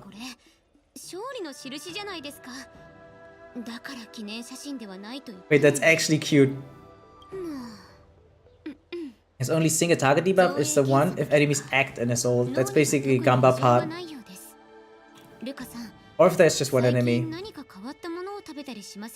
When has the last time been when we only have one enemy? Or even one target only, right? What do I spend my resin on if I can't upgrade my characters? I guess money. No, actually that's a lie. Depends on your account level, but if you can farm relics, probably relics. I would rather have speed over EHR, yeah. But it just so happens to swap relics from Pela to Jiaochu. I mean, you have both, bro. You have both. Actually, we don't even need this discussion because that's just theoretical. In practice, you have both, bro. 何その味気のないご飯。ルカ、勇気を出して正直に。 So this would only go down whether you want more attack, but who cares about Jiaochu attack? 私が何とかしてあげるから。そんなんじゃないって。今は試合期間中だから食事を制限して考えなしに食べないようにしてるだけだ。食事の内容は驚きですが、脳に悪いものはなさそうですね。あ、そうだ。スシオとの試合が終わった後。They're making this more of a mystery than I thought they would. Now I'm getting more and more curious. What the fuck is going on inside his brain? ドドリームソーダですか？なるほど。どういうことか大体わかりました。Wait, again, on the other hand, Jeremy, what set are you even playing? Most people I know play 2-piece messenger and 2-piece debuff. 症状が悪化してしまったのでしょう。あの飲み物にはたくさんの悪質が含まれていて、本来は安眠を促進し、素敵な夢が見られるようにしてくれるものです。しかし、何らかの理由であなたの不安を Is that nah. No way that's the solution. When I talk to you guys, I mostly assume you have E0, right? But then again, I'm more wrong. I'm more often than not wrong about that. The amount of times you guys have Eidolons is actually mesmerizing. Considering that I have 0. ラフの街をたくさん散策して新しいものに触れて刺激を受けてください。 Wait, what's your level again? Like your account level? How do? もう飲まないように。そうすれば数日もせずに症状が消えていくはずです。ラフの街をたくさん散策してグッドドリームソーダはもう飲まないようにする。わかった。言われたことはちゃんとメモした。 I can show you in a second. Because Cavern of Corrosion is just the term, right? But there are multiple. Yeah, Equilibrium free, okay. No, don't farm relics then. Equilibrium free is not enough. You need 4. Yeah, so the overterm for all the relic sets is actually Cavern of Corrosion. But these are the different sets within it, right? This event has a better story than the entire story of ZZ. I'm surprised you're doing it so late. I mean, everyone has their own pacing, right? I didn't have any incentive to do it earlier. And on the other hand, super subjective, by the way, Akitamu, super L-take. Also, Undercover RMB was extremely well executed. Like, version 1.1, I don't think many people complained about it. Literally playing as a new character within enemy domains, right? Getting to have playable cutscenes.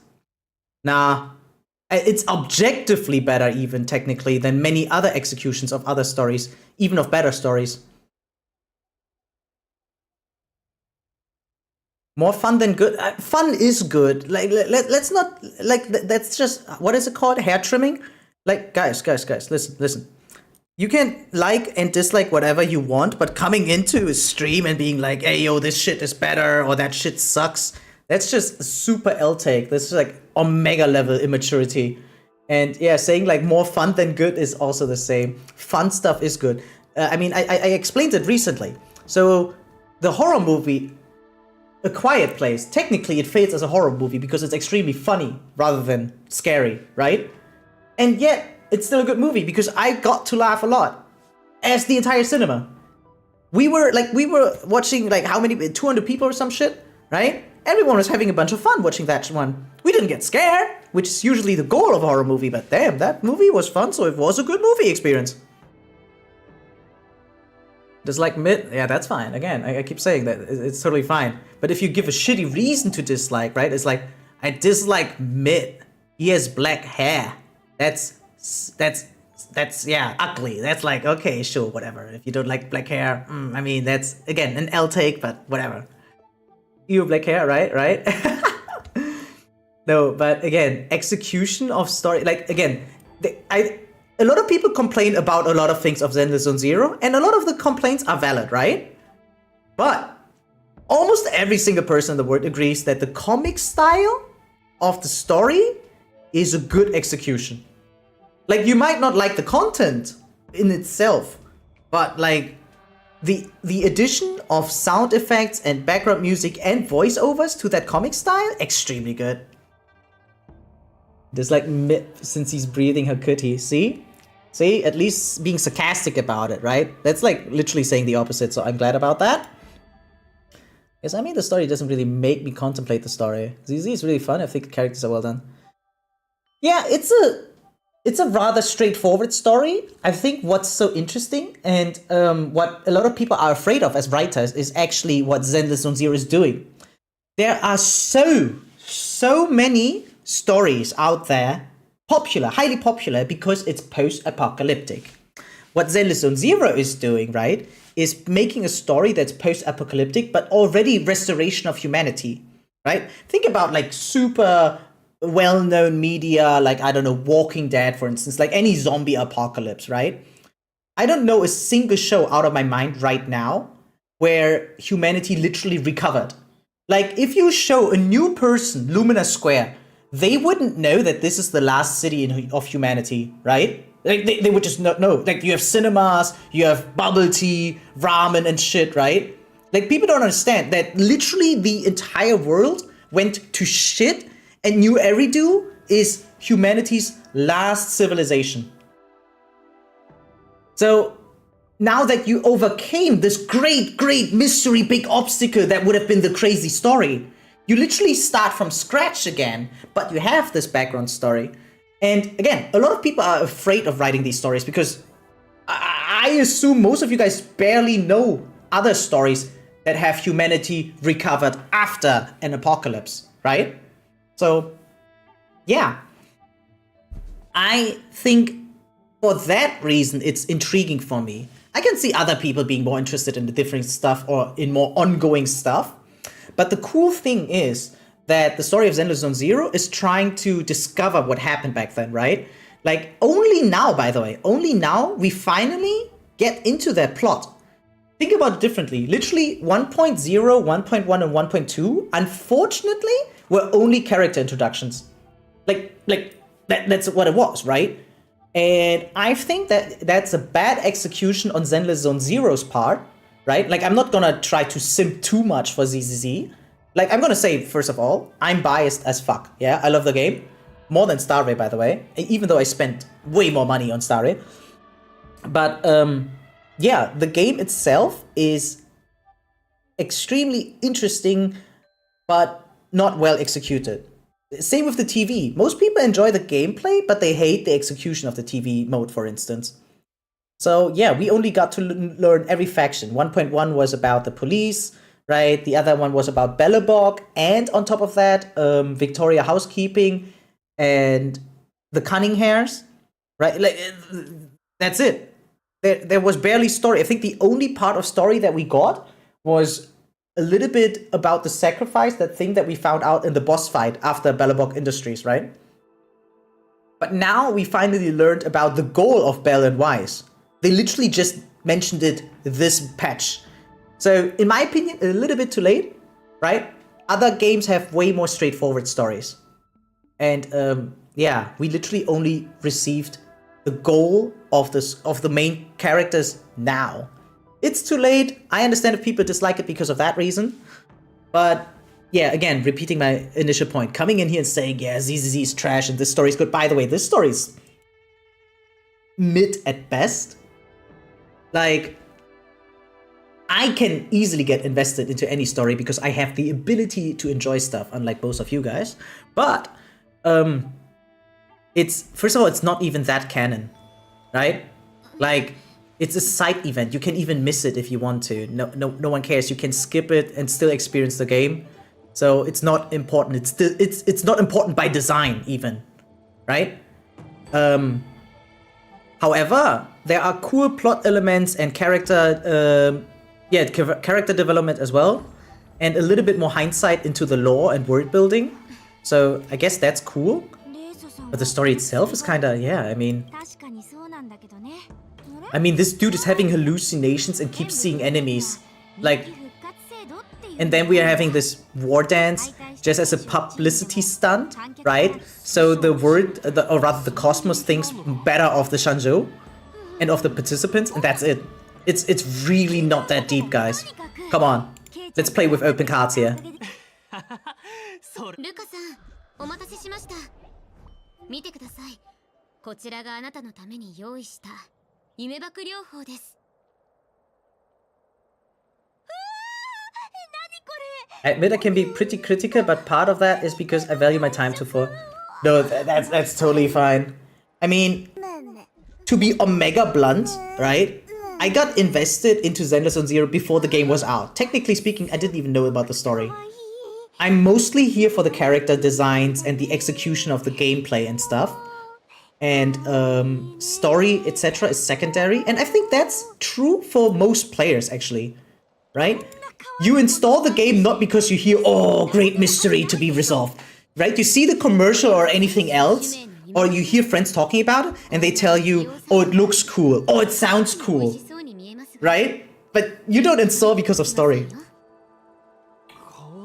I didn't like ZZ at the start and dropped it for 1-2 weeks, but then suddenly really enjoyed it. Yeah, for me it also clicked a little bit later on. Like, I did enjoy day 1, right? But that's because everything is new, honeymoon phase and stuff. But like, the second week of ZZZ, especially because of the time gating of my account progression, I also lost a lot of enthusiasm playing the game in the second week. And only after unlocking even more of the later stages of the game, that's when I fully started to enjoy the game, right? When there were, like, when the training wheels came off, when all of the restrictions, of the bad restrictions by the way, of the developers got removed, right? I mean, again, the hand-holding was shit and is still shit. Like, these guys are good at creating characters, music, maybe world building, sure, but they suck. Like, they suck ass in making good tutorials, right? And making good cutscenes. Like, watching 4 people in a square talk to each other is kind of shit, not gonna lie. Like, I think the conversation itself is entertaining, but this looks shit. So I'd much rather have the comic style again. So obviously you can't have everything comic style. Technically you can, but then it's kind of expensive and shit.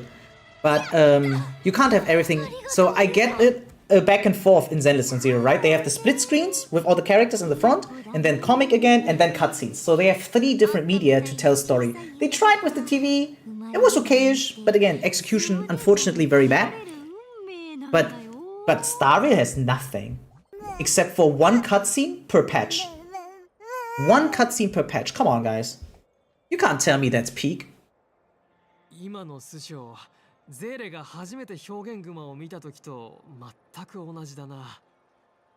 The radiant wishing thing? What is that? Is that the thing that increases your odds in case you lose 50-50? I think TV vote was interesting and they could have done... Yeah, they just did it badly. First of all, playing it sucked ass because it kept getting stuck at every second monitor. And then the way the speech bubbles are only shortly to be seen on top right and can easily be skipped, it's just not it. There's more potential. There are games with grid overlay. A lot of games have grid overlay and tell good stories. That's not the issue. It's really just the execution. Yeah, when you lose 50-50, often that saves you. I mean, it took them 4 years or something to implement that. I hope they just implement it sooner in Star Rail and Zenless, yeah. That would be cool. Yeah, exactly, the hand-holding, that's what I keep addressing, How do. You're absolutely right. You're terrifically even right. It's horrible. The pacing of the TV, that's the issue they need to target. But now they just remove it. Like I think people would like the TV if it was just more polished. That was the problem. Not the TVs themselves. But a lot of people, especially the majority, are bad at voicing their opinion, right? They just come off condescending, rude, they're just gonna flame the developers. They can't really tell, or a lot of people don't even know what they want. Right? Most people don't know what they want. Most people just know what they don't want.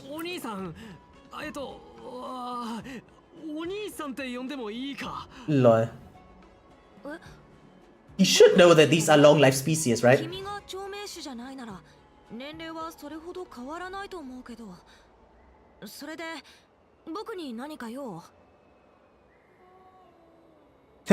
Funny.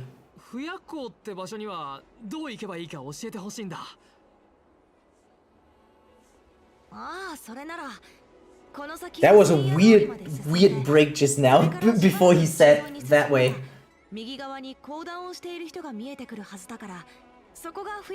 Ah, jeez. Does anyone know how far I am in this story?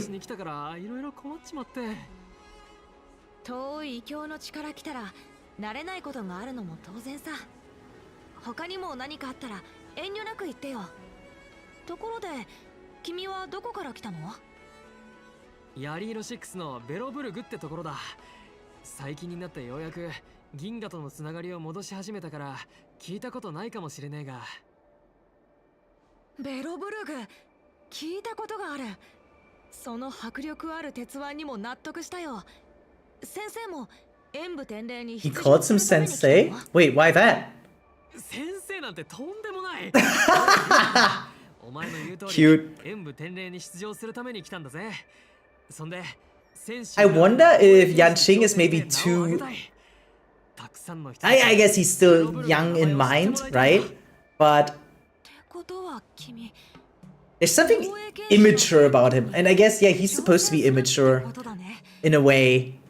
But it's just at the weirdest times, I think. Right, when fighting Yun Li, he keeps being like, oh, I'm the greatest, right? When meeting strangers, he's like, oh yeah, you're the greatest. Then same with Blade. Oh, if I fight Blade, oh, I'm the greatest, and he's easily being overpowered, right? Yeah, he probably just can't fully evaluate strength yet, I assume. Talking to a 4-star, bro. He's just a 4-star. I know he looks good. Ultimately, 4-star will always just be a 4-star. Then again, I did say, right, that Hunt March is actually becoming really viable. The question is, how viable in comparison to a 5-star?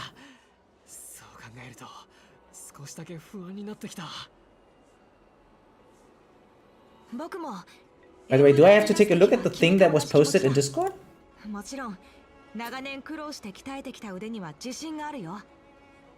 Wait, Rainbow? Jesus. Wait, that's not full Rainbow.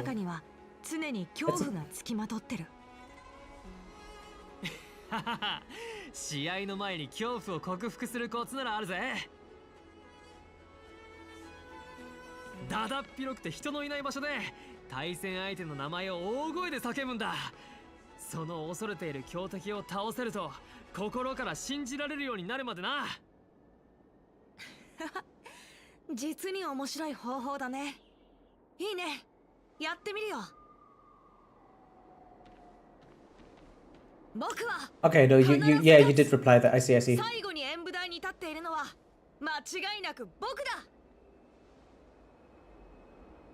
Cute.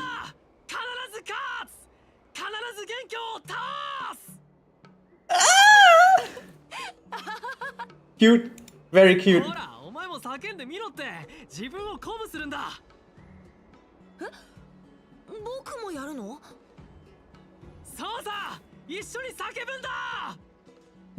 Is she just gonna do it?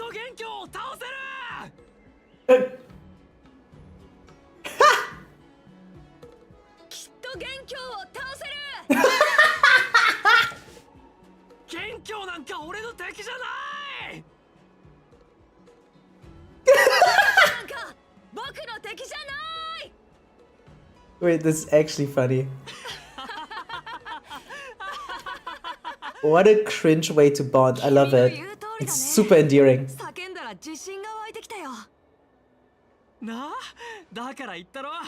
俺は世の中のことはよくわからねえが、戦いに関しては結構経験あるんだ。役に立ったんなら嬉しいぜ。ありがとうルカ。じゃあそろそろ僕は行くね。試合の準備もしないといけないし。ちょっと待ってくれ兄弟。そういえば、まだ名前を聞いてなかった。I love this. This is cute. 霊人と呼んでよ。泉州の言葉で冷たい剣という意味なんだ。じゃあ I did see. I just ま saw. た会えるといいね、ルカ。I mean, I can take another look. 霊人か。名前の通り。You would have to ask any leakers. I stopped looking at leaks because they became uninteresting to me. I mean, I see your Jiaochu right here. Right? E1 even. S1. Yeah, and a triple S score. Like this speaks for itself. And I saw 5 substat hits on affected. I think even with attack main stat, it's still a good one. Like, I mean, the rating itself is WTF plus.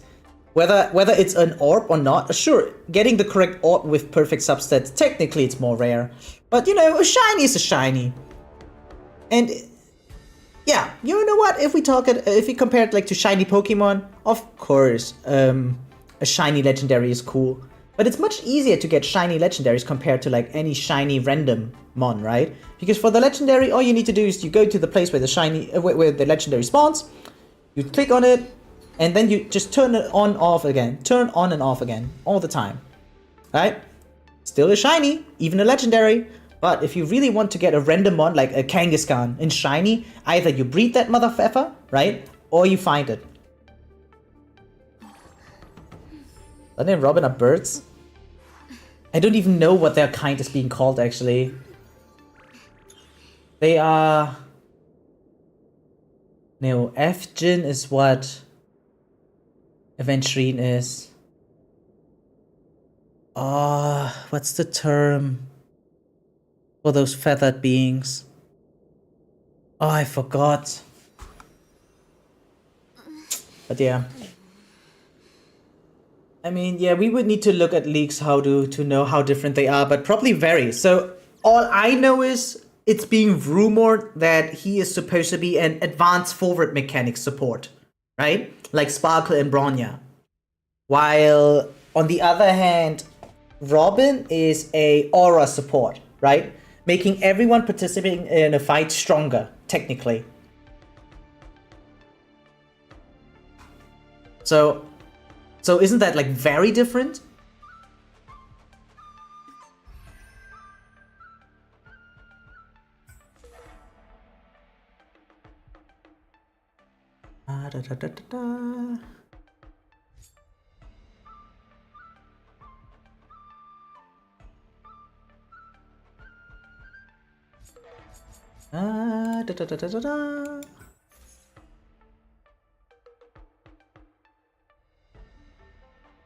Oh. He is Holovian. Those feathered characters, right? Like Robin, they're not birds, they are Holovian, whatever that means. I also have Sparkle, funny enough. She was my first limited. I remember you did mention that. You did mention that you started around that time, right? And you went for a lot of characters during their reruns. Yeah, I got that memorized. I do got that memorized. Yeah, so again, take it with a grain of salt. These leaks could be wrong, maybe. But as far as I know, yeah, Sunday advances forward. Robin has an aura. So, technically speaking, super different. Super different. Maybe he has both, right? It could be an advancing forward aura, technically speaking. Right? Like that's a possibility. So, oh, wait, I'm not even done with chapter 2? I literally just got chapter 1? This shit takes forever. And I only have one more day. Oh god. Or maybe it goes faster later on?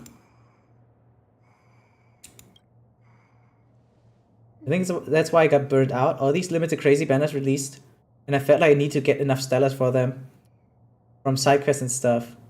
Yeah, I mean, if you give in to the hype of current banners, trust me when I say, almost every patch there will be good banners now. Like, you're joining at a time where almost every rerun is good. And almost every new banner is also good. So instead of trying to get everything now, you could just chill as well and just take it slow.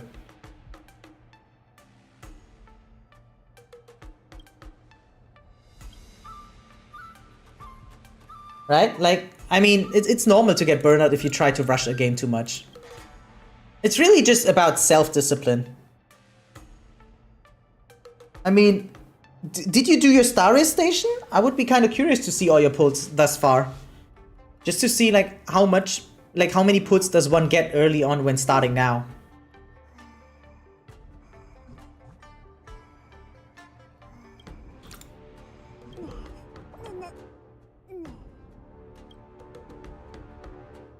Okay. What the fuck? Yeah, this is so random again. Who said this story is peak? Who said that talking to this little pig is peak?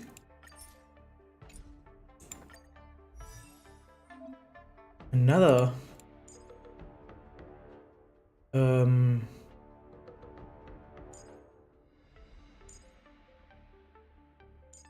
we go. And this one.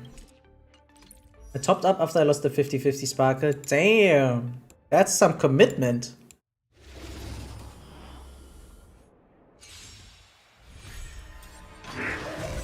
No, but Sparkle's nice. I mean, I use her.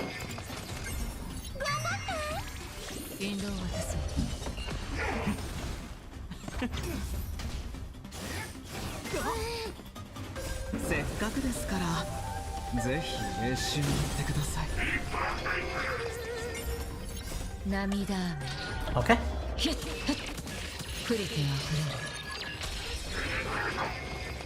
It's very rare for you. Yeah, that's a good thing. Keep it rare. Don't overdo it with your spendings. I mean, in the end, it's just a gacha game. You don't really own anything here, right? So always be aware of that.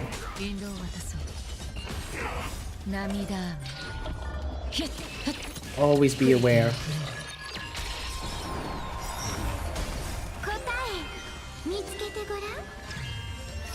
So what is this? She upgraded or not? Nope, she didn't. Okay.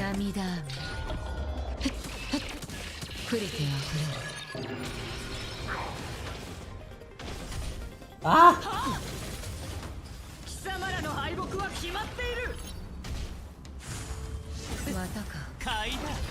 Wait, it's back to the pass illusion? Oh, so this is like challenge or something. I see. Like hard mode-ish. I mean, I'm happy that we can just auto it. Sure, I do seek challenges every now and then, but if it's such a long story, it's kind of nice if we can just kind of rush it, you know? But like with normal pacing. Imagine I had to try hard while trying to play this entire event. Then again, on one hand, it might be cool. It might be actually a little bit cool.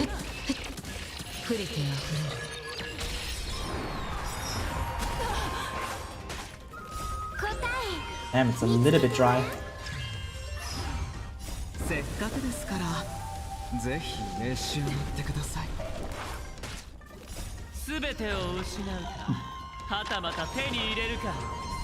Can I not do this better? No, I can't. Never mind. Okay.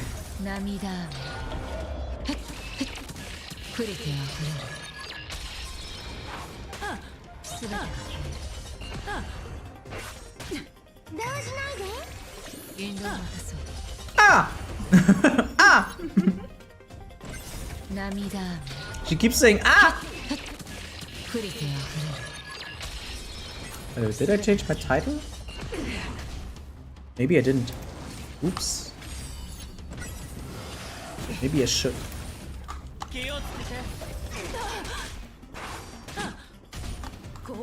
There we go.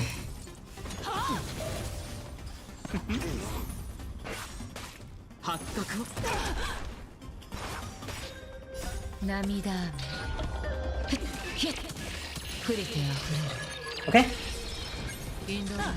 Sorry, I was doing some settings in the meantime, and I just want to finish my last bit of pizza, but then I'm like, yeah, then I'm done.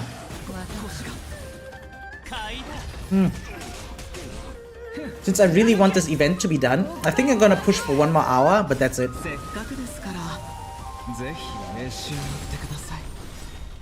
I remember other people playing a second game like in the corner or something while this is going on auto. Elation. You should go for Elation or for Hunt.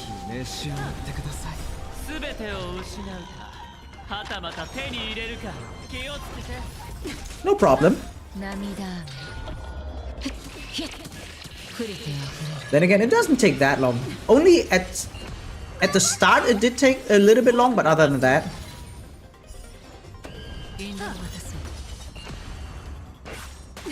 Oh, it does tell you? Well, good for you then. I mean, I responded quickly, so I guess it's fine. Cool. At least there's no restriction on the cycle, right? Aha! Okay, nice.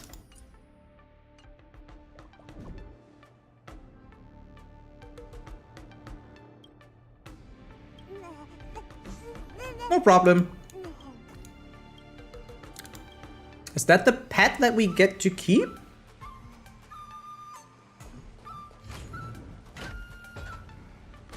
Okay.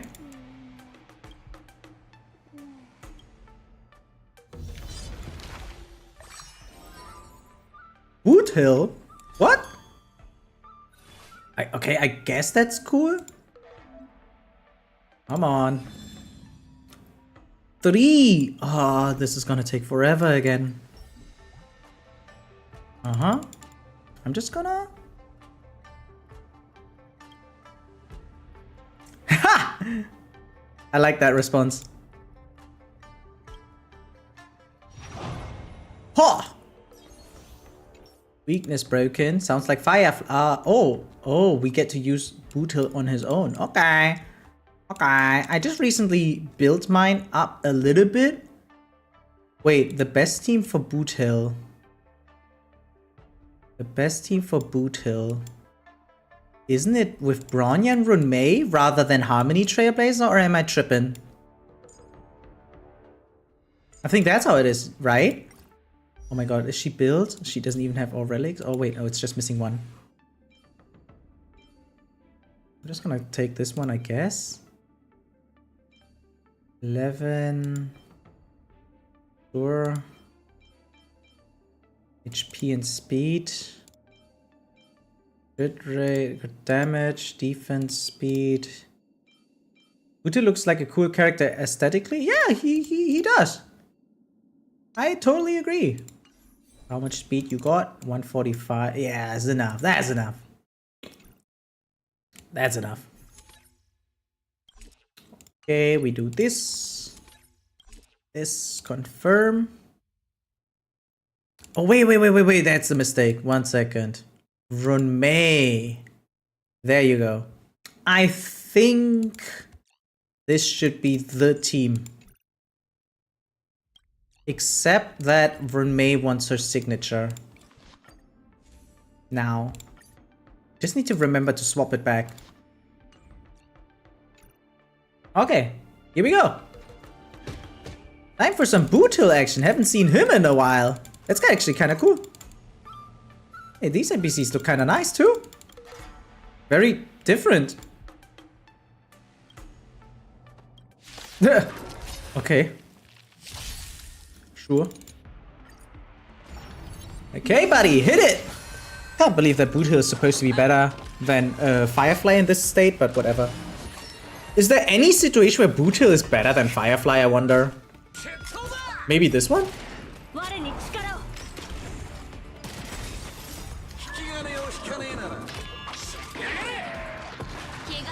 God, those numbers look horrible. There we go.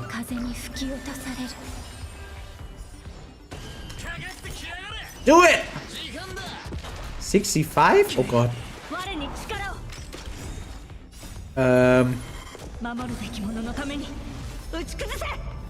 I don't think this is it, guys.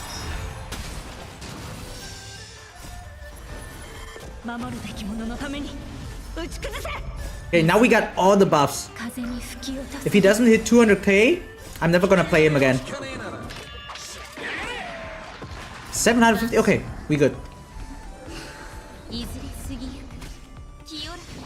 I guess I was lowballing it after all.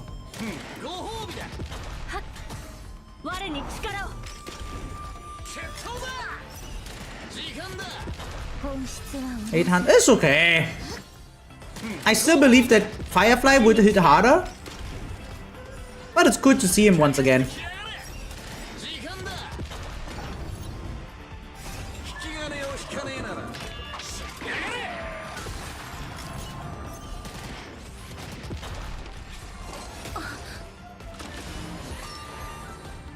Okay, cool. Resisting that. Yo, Link Shark kinda goated here.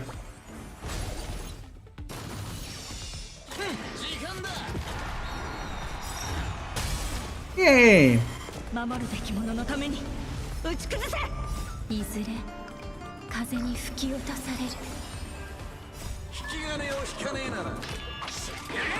Maybe I should play Bronya with Dance instead.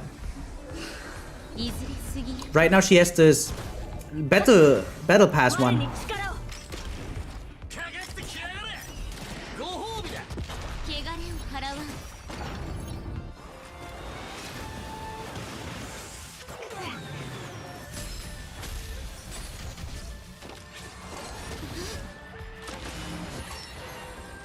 Oh, this takes so long, guys. It's actually dragging. Next time I actually do take Firefly. Jesus. Rappa would have been cool too, but we don't have her yet.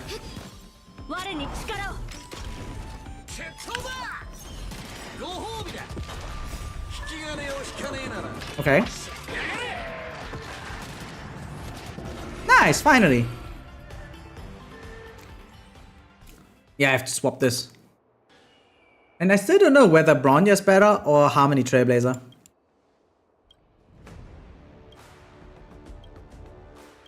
I mean, I can look it up, but I'm pretty sure I remember people saying that Bronya is supposed to be better. Oh yeah, maybe people are just wrong.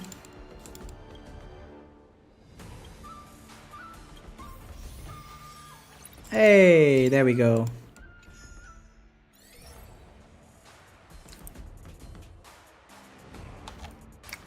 So according to this, come on, show it, show it.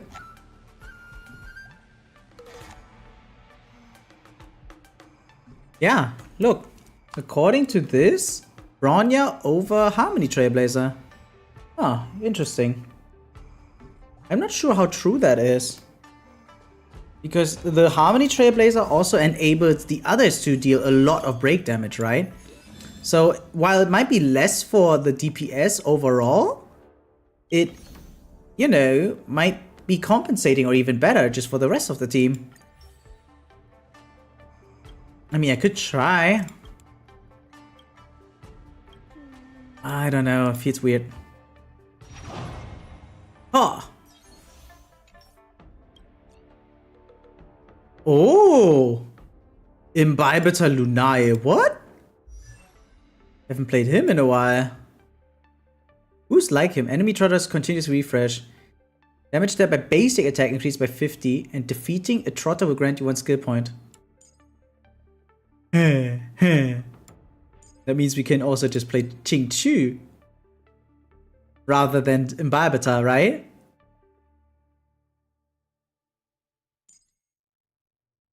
I wonder if this is a good thing or not.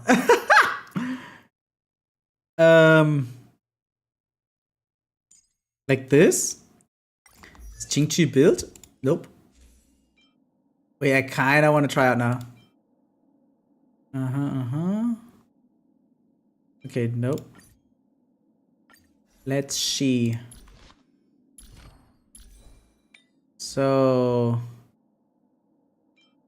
Oh, but Jade has the... All my good stuff that Qingqi used to have, Jade is now wearing. I never considered playing them together.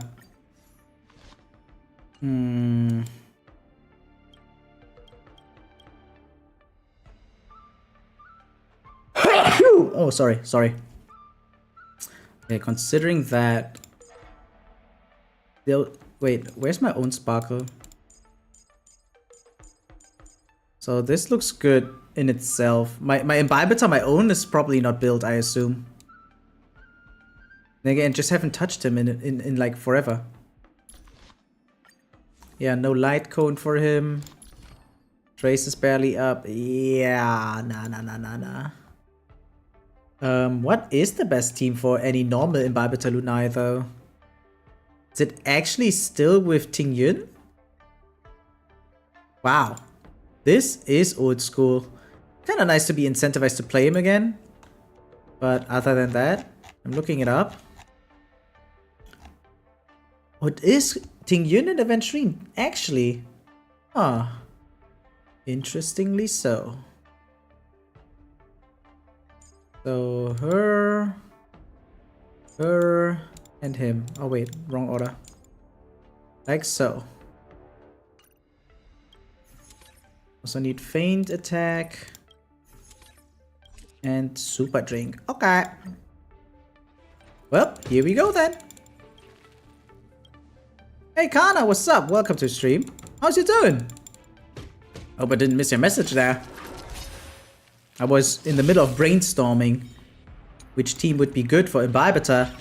Haven't seen him in action in a long time. Doing pretty good. Well, that's something I like to hear. Wait, something happening? Wait. Oh god. The skill point management is horrible right now. Oh well, what can you do? I'm just gonna keep it auto anyway. I just want to finish my food first. Yeah, sounds like you're having a good weekend.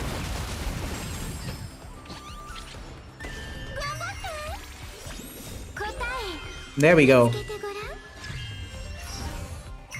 Now show what you can do.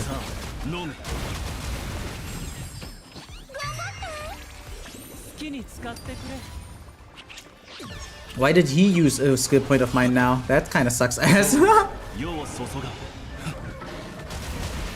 Oh well.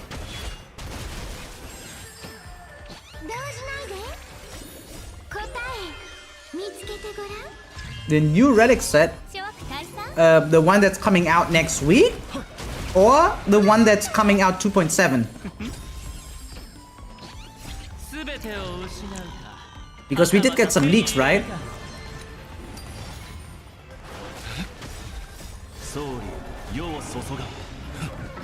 I mean, I don't think I really have. Wait, let me check it.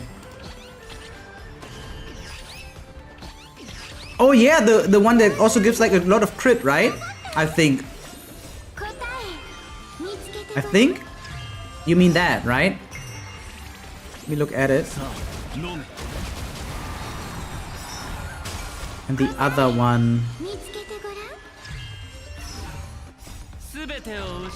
Preview discussion event? Is it this one?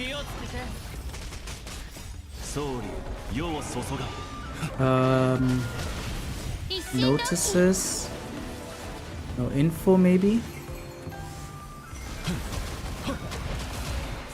Voice of the Galaxy. 18 hours ago. There we go. I found it. Actually, we have a ton of news, huh? Wait, let me check. Okay. So, what we have here... Ah, shit, wait. Let me just pause this real quick. Two things. We have Pompom's Intel unveiling the dangerous members of Genius Society. We can take a look at that later. And we also have his developer notes. Oh yeah, baby. So, what do we have? Let's see. Yeah. Event light cones are coming to Herta's shop. Right? Ooh, Trailblazer's room. right? Yeah. What is it called? Housing mechanic? Yeah, housing mechanic. Right? So the Trailblazer gets their own party car in 2.7 though, not 2.6. But that's cool still. It's already announced. And now the Trailblazer will get their own room. Extremely cool. Too much space. Delete past resources and reduce size. Wait, what?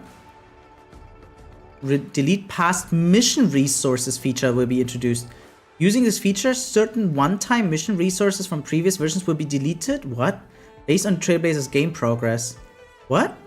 Additionally, the crew will adjust some game resources to reduce the overall game packaging size. Yes, 3.0 is exactly after 2.7. 2.7 will be the last of this version. Okay, but no news on the... Probably somewhere else then, because it was already mentioned, right? Let me check real quick. Official info. Light cone preview, character preview. New thingy. Didn't they already reveal it? Am I stupido? I mean, I remember seeing it officially, but I guess I just asked Hakushin. There we go. So, there. Increase speed by 6%. Okay, we had that several times. But when using skill or ult on one ally target, increase the ability target's crit damage by 18%, lasting for 2 turns. What the fuck? Okay. What is this? Scholar Lost in Erudition. Even more crit rate and increases damage dealt by skill and ult by 20. Ooh! So the opposite, right? We had one that features a like basic attack up, but this one is skill and ult by 20. And after using ult, additionally increased damage dealt by the next skill. I wonder, is this better for Jingliu, for instance, or not? Yeah, like characters like Jingliu are gonna be busted with this, right? Who else skills actually, like who else has skill as their main damage source? Unfortunately, this doesn't work with break damage, so Firefly is out. I'm thinking. But not that many characters, right? I guess Seele? Apparently Jingliu is making a comeback with that set. I see. Seele. Ah! Hey! Same thought! Seele, yeah. Who else? Yeah, most characters rely on their follow-up or their ult. But this is definitely skill-based. And yeah, immediately Jingliu comes to mind. Wait, let's take a look at all the characters.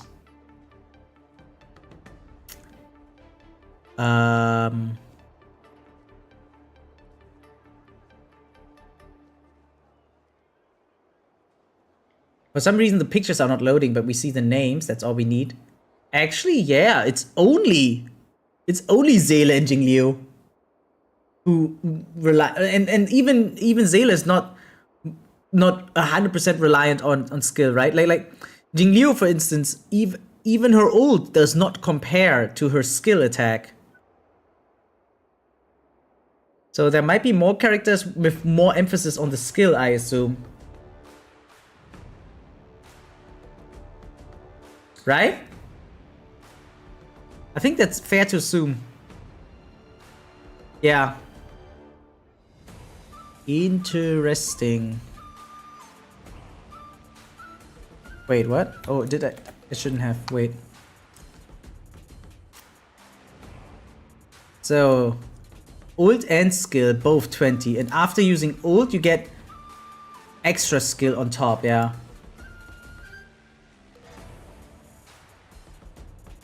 I mean, who are we getting? We are getting Rappa, but Rappa is also... sorry. Rappa's also like basic attack coded and ult, right? I think.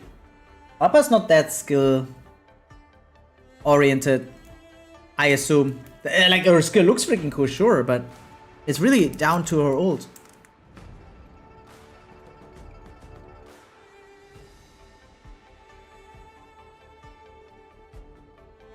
Ah, you're right, she's actually super break anyway, so it doesn't matter to her at all. She doesn't even need crit in the first place. You're right, right. Ah, forgot. Wait, who then is it? I mean, we already know. The new Herta. She's erudition and she doesn't need to be follow-up. So, I'm an idiot. It says Scholar lost an erudition.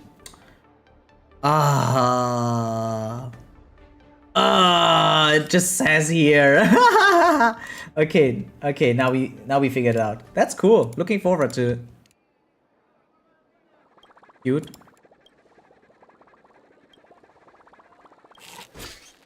Yeah, very cute.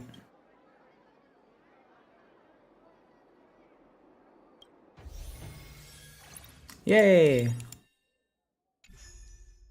Points.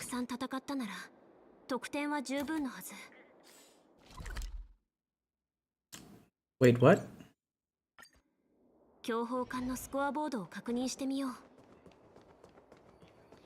Oh, I actually have to like walk there? Can't I just TP there? Oh well, whatever.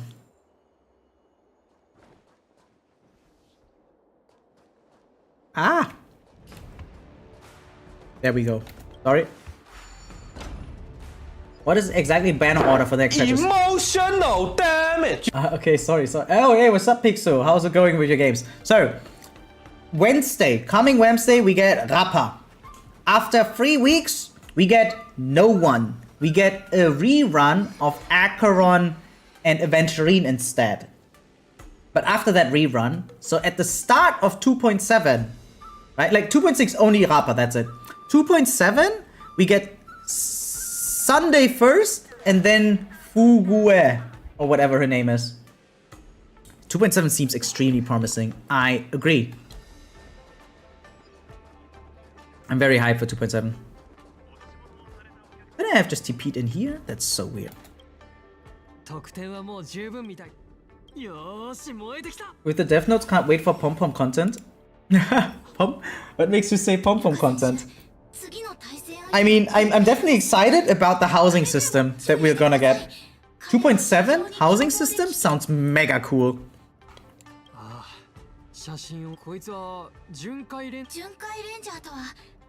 Oh, they're recapping who they are.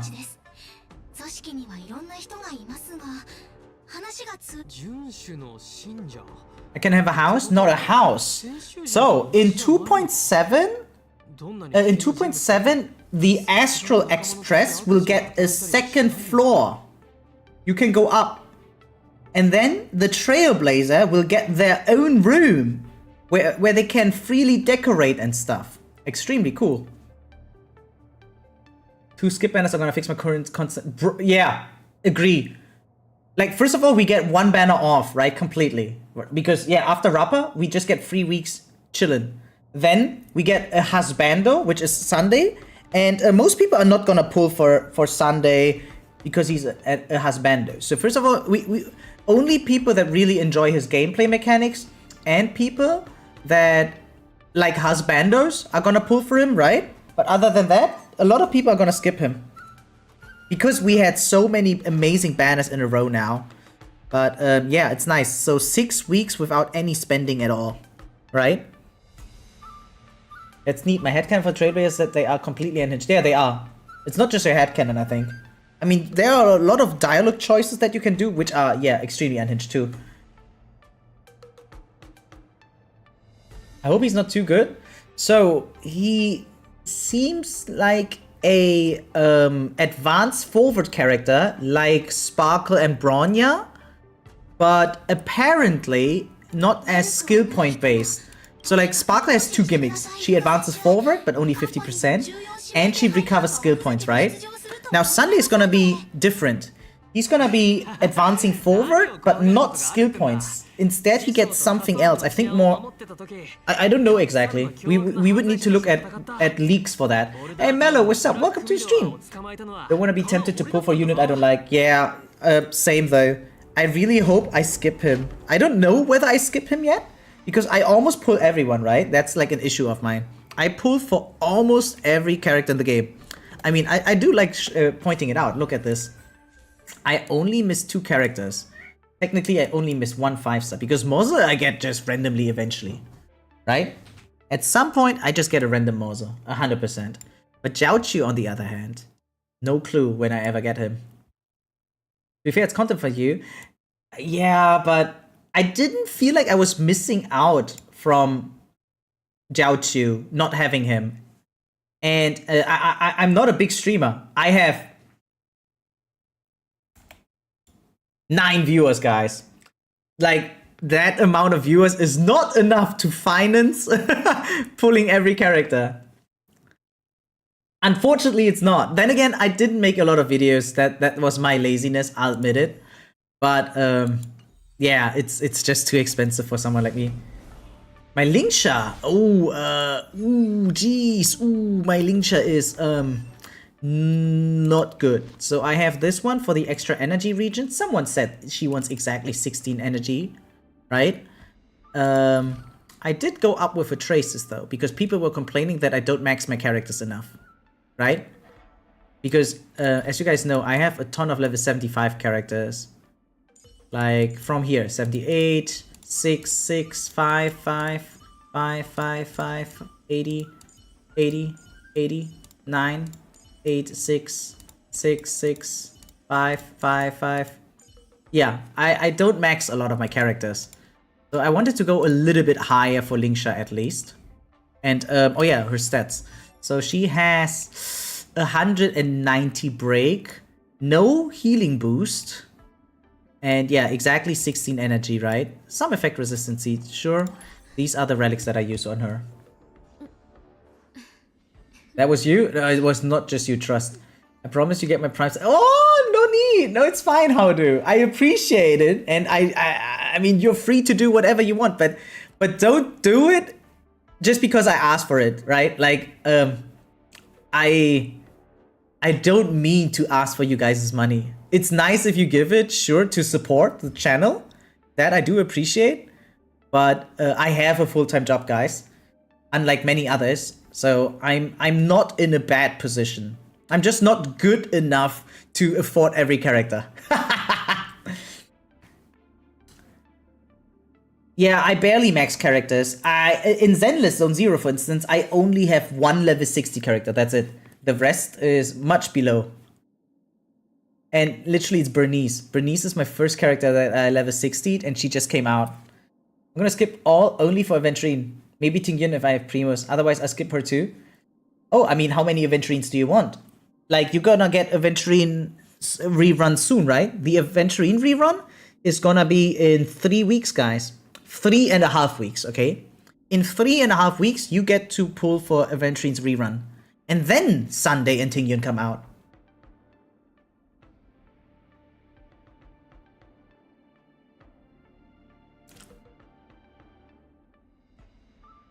So Aventurine comes out before the new Tingyun. Lingsha doesn't have a set speed requirement. Most people just play her with 134, 135. That's what most people do. Because there's no special incentive for a lot of speed on her. Sure, more speed is not bad on her. But there's no great benefit in her case. Wondering, I should get Aventurine Rapper. Listen. It's easy to no, it's not that easy. Both are extremely good. I would say Aventurine is gonna make your life much easier, while Rapper is gonna make your life more exciting. Aventurine is the best sustain that we have right now. He's extremely versatile. First of all, shields are better than just heal, right? Most shields are stronger than healing, especially in Simulated Universe and other endgame content. and he's like versatile for everyone. He's good in follow-up teams, he's good in debuff teams, he's good in any normal team as well, right? Now, about Rappa, she's very specific instead, but she's really good at that too. So she's a break character, which is why you want break characters with her, like Harmony Trailblazer, maybe even Runmei, right? Maybe even Lingsha or Galaga. So it's more difficult to find proper teams with Rappa. On the other hand, you want at least one break damage dealer is what I think. Because that's how the meta is designed, right? Each mechanic should kinda be there for you. Like a strong basic attacker in the future, a strong skill attacker in the future, maybe one summoner, right? One who relies on debuffs, one who relies on follow-up, and one who might rely on break. Ah, Bailu, yeah. I bet there will be an achievement with Rob and Sunny together in one team, 100%. I'm leaning towards Rappa because waifu, that's the spirit. Waifu over meta, guys. Waifu over meta. That's what I keep saying.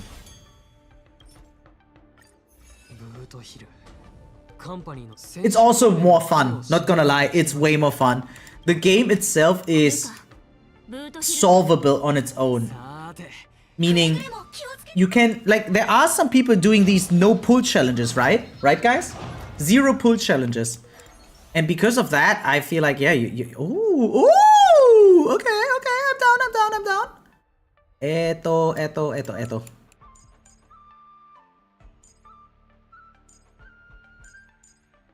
There we go. Haven't played this team in a while. Glad to see it being incentivized here. Yes. Here we go. Whoa.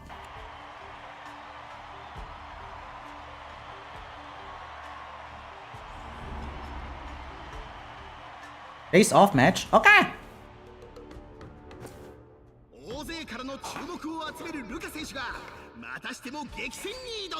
I still think the remote puppet looks freaking creepy. Like, extremely creepy. Is Rappa in the story yet? No. She was name dropped once. Alright? Like, after this cutscene, she's gonna get mentioned. Okay? She's gonna get mentioned, but she's not part of the story yet.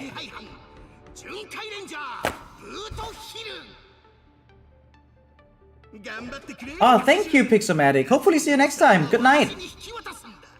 Wait, what are we gonna stream tomorrow? Oh yeah, Streamova. Before the beta ends.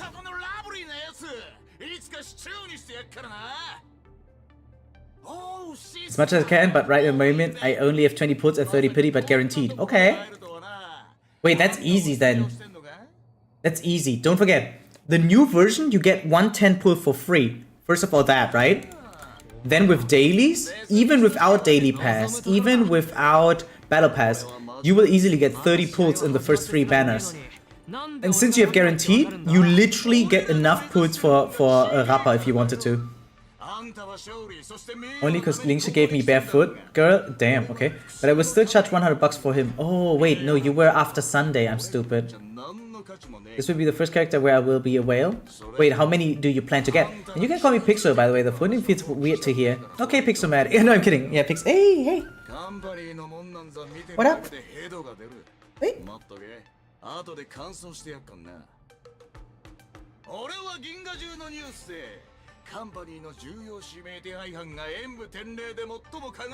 is by Battle Pass monthly? Yeah, I mean, so one Sunday is gonna be guaranteed for you.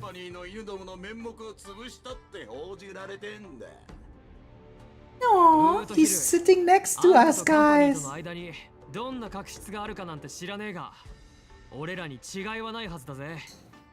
Akron too? Oh yeah, Akron is nice. Okay, sorry. You wanna chill? I'll let you chill, okay? You may chill, okay? Jesus. You didn't get the Akron appeal? I love her. There are several factors. For some she's just strong. For others, she's extremely hot, right? Like, broken girl is definitely a trope that a lot of men like, right? Some women like her too because she's a strong woman. On the other hand, she has one of the most interesting storylines, in my opinion. Think about it differently, right? Like, without spoiling too much, she is like a variant, right? Let's talk about Marvel Universe. Because Honkai Star Rail is a parallel universe. It's not the main timeline. It's not the sacred timeline, guys. Honkai Star Rail is like a different timeline. One where Himiko still lives, right? Sorry, spoiler. Anyway. And in this timeline, however, someone else is not alive. And that person who's not alive plays a major role in the main Honkai universe, right? So Akron is a variant of that character. Not who died, but who's closely related to that. And now we see a version. What happens if her companion dies? That's what Akron becomes. And it's extremely interesting. It's huge world building. It's extremely lore related. She's very attractive. She's extremely strong. Very, very many points that are, yeah, in her favor.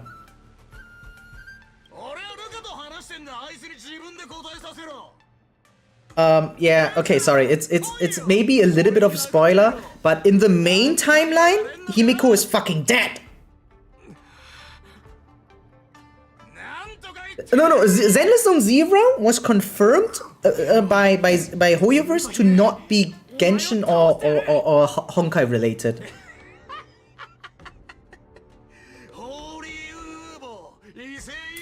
Well, I guess you really have to wail then, Mello. That sounds like a wail.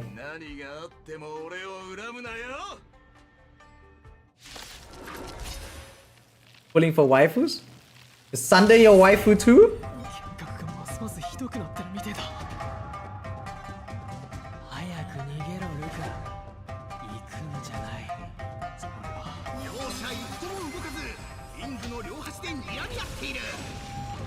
I mean, I'll be honest. You guys saw my account, right? I have 54 characters. Out of those, only 9 are not built. So I built everyone except for 9 characters. I don't need Rappa. In fact, I don't need any new characters for now. I'm good technically for the next 5 years, probably. Because again, I have over 40 characters built. From each element, some, right? And each style, I have DOT, follow-up, break, crit, everything. And I still pull for Rappa because I just think she's one of the hottest characters I've ever seen. That's all. That's it. That's my entire reasoning.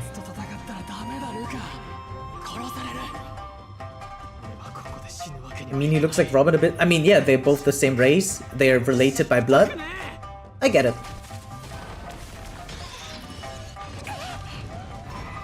Yeah, she, like, I hope this is not a front to Kelly, right? Like, if Kelly ever hears this, I'm sorry, I don't mean it like that. But I do think they have also a similar style in rapping, which I really like. Like, I can see a world where Kelly might even be kinda, I don't know, a role model or some sort, right? For Rappa? Because, like, for the voice actress, because the spitting of her in English was very similar, not gonna lie. It was similar, I think. Not in a bad way. But on the other hand, she's also giving me major Naruto vibes, right?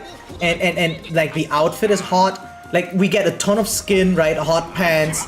The animations look so juicy, right? Like her skill where the entire screen just flashes with bright graffiti, and then the ult going into FPS mode. Like everything around Rappa is just extremely stylish and visually appealing. So that's my main reason to pull for her. Yeah, no, if any of the if any of the Hololive members ever get affiliated with Hoyoverse, I'm gonna wail for them. 100%. Because let's say Gura gets into Genshin, for instance. Just one example. Okay? If Gura ever were to end up in Genshin, I would wail, even if I get her early or luckily. I just want her banner to show the most income, you know? I just want, if ever a Hololive member ends up in a gacha, I would want to support them, and I would want their banner to be one of the highest grossing ones.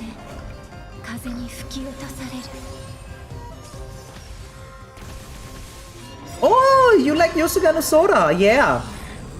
I mean, yeah, no, I did. It's not Azure Lane only, right? I mean, I also, the thing is, I didn't know about Hololive back when the collab happened, but I did know about it, like, for instance, in Valkyrie Drive, for instance, and there are many other games, right? But I can't wail in all of these games. So what I meant to say is only in the games that I'm actively playing. If they happen to appear in Hoyoverse, for instance, I would be down to wail.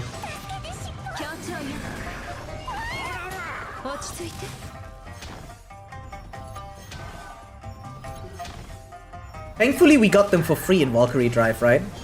That was nice.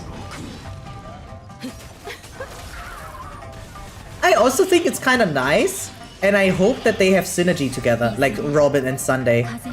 If there's a team that includes both of them, I think that would be cool. I didn't really like the game. I mean, I used to play Azure Lane for, what, 1 month, and then I dropped it because I didn't like the gameplay. Same with Valkyrie Drive. I actually only installed Valkyrie Drive because of Hololive.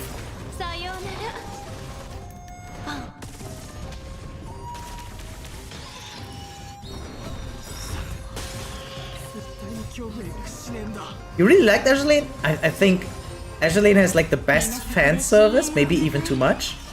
But I didn't like the gameplay as much, to be honest. Maybe I don't like chibi gameplay. I'll be honest, I want these hot PNGs and then they give me chibi in-game. That's just not my style.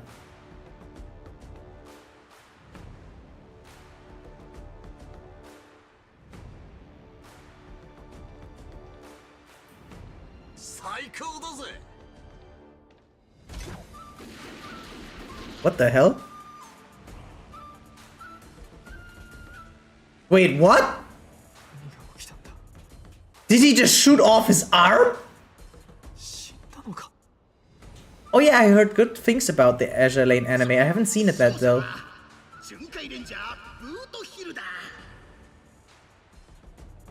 I don't know. Advance failed? Did I lose?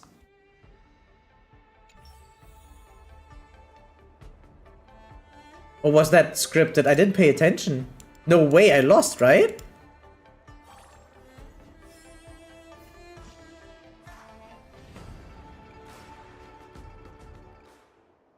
Wait, what? No way, I lost. Wait, let me check the replay. Nah. Bro, nah.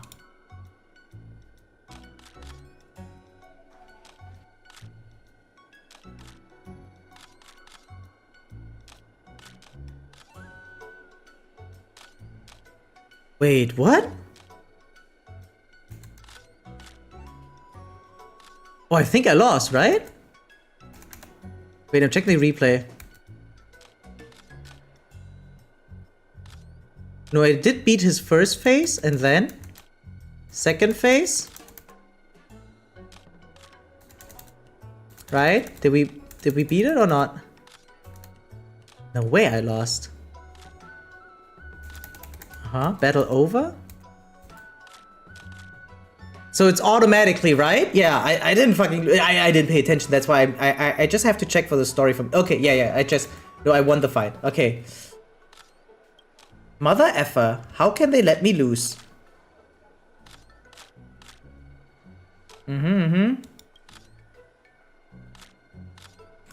6 bullets. What? I mean, it makes sense that Boot Hill is canonically stronger. Yeah, skill issue indeed. Aw, good response.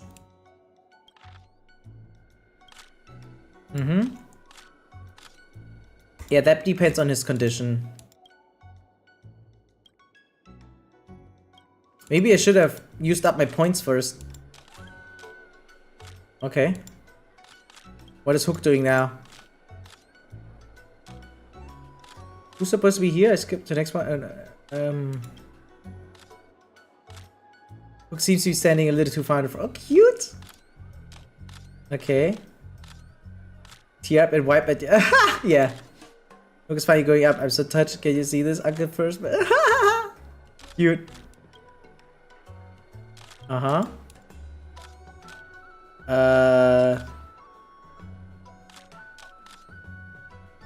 Yeah.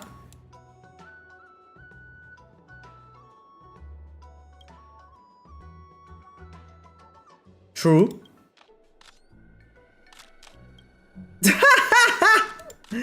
Wait, that's actually funny. What the fuck? I'm in word 3 and I've been auto battling. Word 3 is easy still. I think there's 6 worlds, right? Are you actually a player who's saying that the 5-star always needs Nah. There's so many 5-star light cones that I don't have. And I never really miss them at all. Don't worry about it, Mello. I am actually more min-miser than you guys might think. Wait, let me show you guys something. Unless this takes too long. But oh yeah, there we go. Nice. Yeah, cool. No, okay. Wait, his arm is still there? Or maybe it just got repaired. That makes sense. And I suppose it's suddenly kicking my ass? Oh. Yeah. That can happen if you don't get the correct result, blessings, right? So, let me show you guys my account for once, okay, guys? Because I assume you haven't seen it fully yet. But I have a bunch of characters that are maxed, but look at this. How many characters of mine are not maxed? You see this? Isn't that crazy? 78, 76, 5, 5, 5, 5, 5. Some 80s again. 6, 6, 5, 5, 5. Like I don't max my characters. And even those that are maxed, by the way. Wait, let me go back to here. Even those that are maxed, I don't even max trace them. Right? Like hers are high, sure, but like this 9, 8, 8, 7, 7, 7, right? 7, 8, 9. Okay, Kafka is maxed. But yeah, here is not maxed. Not maxed. Not maxed. Okay, Jade is maxed, yeah. Zela is not maxed. Aventurine is not maxed except for his shield. Right? Urta is not maxed. Like, a lot of my characters never get maxed. I think it's not worth it to over-invest into few characters. I think the game is the greatest fun if you have variety. Right? If you don't have many characters yet, that's something else. But I am in a position where I can get a lot of characters, as you guys can see here. So, yeah, I do enjoy spreading my resources rather than, you know, over-investing into one or few characters. Like, all of these are built, but it's not maxed. Right? Like, there's level 75. They have relics, mostly. They have the light cones. But, yeah. So, what I can show you, on the other hand, is my light cones. I do have 5-star light cones. A lot. But not all of them. Right? Like, this one is free to play, for instance. This one is free to play. This one is free to play. Free to play. Right? But of course, we have those that are cash, and so on and so forth. Oh yeah, those are like, yeah, free to play. This one was lucky. I just got a double 5-star. But yeah. Yeah, you don't need them at all, actually. I mean, there's a difference between needing and wanting them. There's some where I think it's just way more fun. Oh, wait. Check my credit card. Oh, God. That is 42 million. Wait, 355. Oh, yeah, 42 million. Yeah. Okay, that's definitely way more than I have. Wait, how much do I have?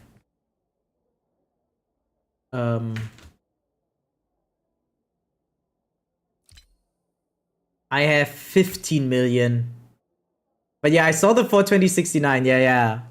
I mean, you know how expensive it is to become VIP, right? On my channel. So, yeah.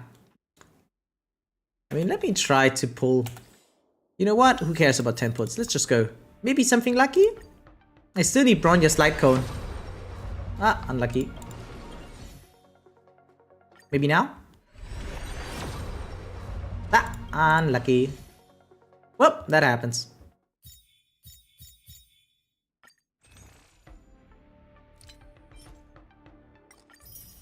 So I have 30 pulls, guys. That should be enough, right? And I'm at how much pity? I think 0 pity-ish. 4. I'm at 4 pity. And no guaranteed. I hope I don't need to wail.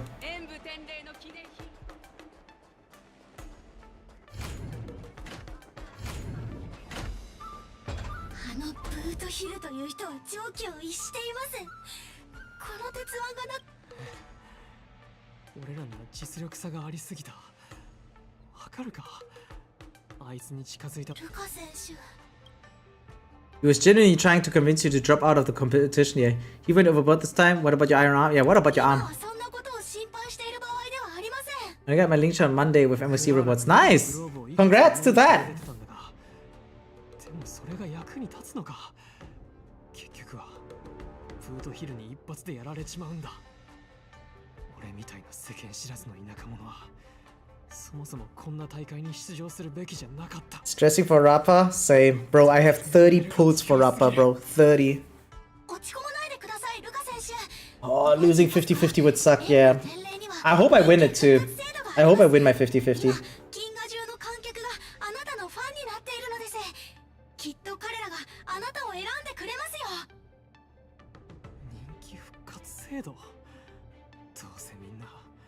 俺の集体を見たいだけさ。どうやられて無様に逃げ出すかをな。ごめんジェパードさん、ブローニャ様。俺は I mean, the story made you so emotional? Yeah? Interesting. I think it's nice. I don't think it's bad or anything. I feel like it was a little bit overhyped in my opinion, but it's surprisingly deep. And there's so many elements that are important for lore, background stories, and world building, I think. Right? Like, there's just so much going on. I mean, it's not even just only about Luca, right? I did like to see, for instance, a new fresh take on what Belogians are thinking about the encounter with Topaz, for instance, right? And that she got another chance to speak up her opinion, which was really cool. And we learned a little bit more about some of the Shanzhu characters, and especially Igor, right? Like one of the former heroes of Belobog. Also, kinda cool. But other than that, yeah, it's not important at all. Like, I feel lack of importance is kinda hindering me of fully enjoying it. But it's still kinda nice. It's like the best side story we ever gotten.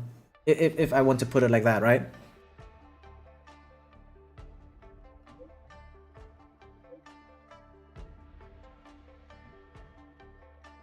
I think the gameplay is kinda...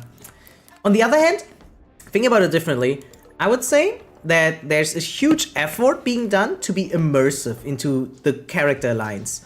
And with that, they've succeeded. But impact of the story is definitely lacking, making it kind of feel mid for many. Yeah, I can see that. I was expecting more I mean, think about it differently. It's not just the event. We also got the boss fight with Fei Xiao and Hule, right? So in this patch, in this filler patch, we got two major things. The war dance and the main story.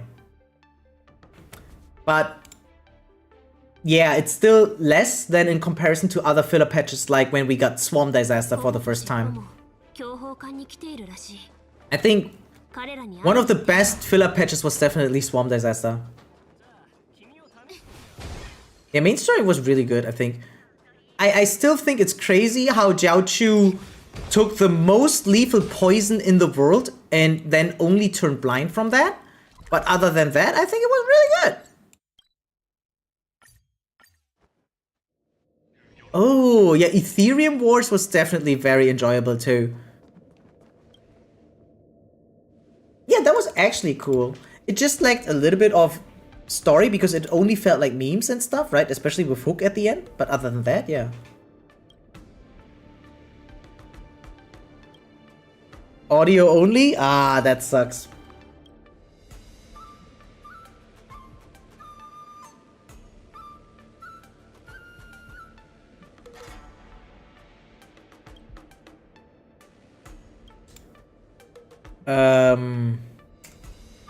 Yeah, but I'm not gonna start reading out everything now. The pet is cool. Yeah, it looks cute. But yeah, I still need to unlock it, right? Probably we get, yeah. The film was your worst event. I remember. The only thing you still haven't finished. Yeah, if it's not to your liking, like the gameplay style, then you're gonna not like it. That's true. Okay, wow. Wow. What a self-aware joke. What the hell?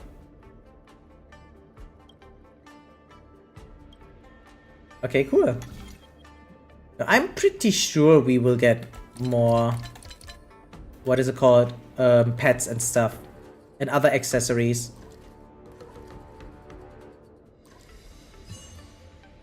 There's actually so many things you can like monetize as cosmetics if they really wanted to. Wait, is there more of these chest events? Or is that only one?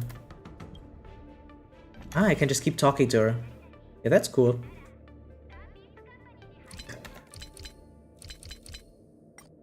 Okay. What the hell? Aren't these kinda too easy? I didn't enjoy this at the beginning as well, but the story around it and the end it turned too fun for me. Wait, like the war dance now, you mean? I mean, I like it. I really like it a lot even, actually. It's just, I guess I played it, I started it too late, I guess. Wait, what is this one again? I forgot. Oh, it goes up. I see. Yeah, it goes up. So, got it.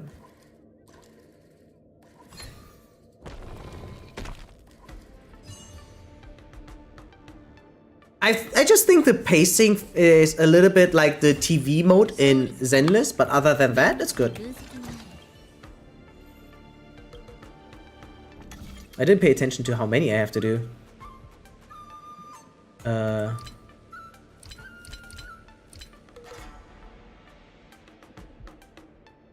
Wait, no, clear.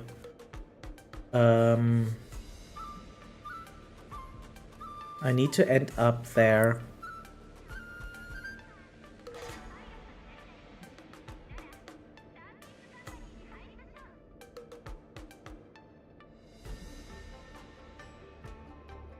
Ah, so. Bam, bam, bam, bam, bam. Got it. I got Ethereum Wars flashback first, but it's better.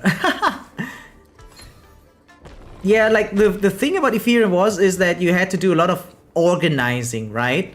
Because it was completely new units, new attacks and items that you had to organize, yeah, and prepare with for actual participation in the Ethereum Wars, right? But here you still have your own characters and just some extra buffs, so it's much more accessible, I'd say. Oh shit. I go there. Could go back. I go up, right? Jesus. Wait, oh! I only have 6 Hey, stop, cat, stop! No, bad cat. Bad cat, don't do it. No. Okay, I have 6 moves.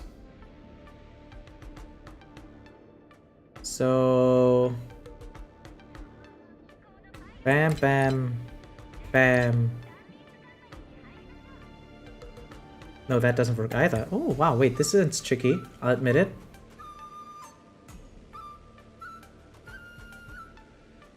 Oh, wait, never mind.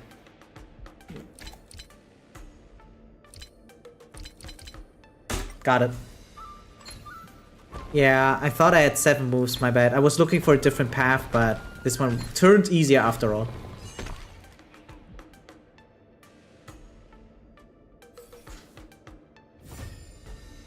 Ooh, okay, wait, these are actually more fun than I thought they would be. I admit it. I looked down on it too much. Aha! That's me.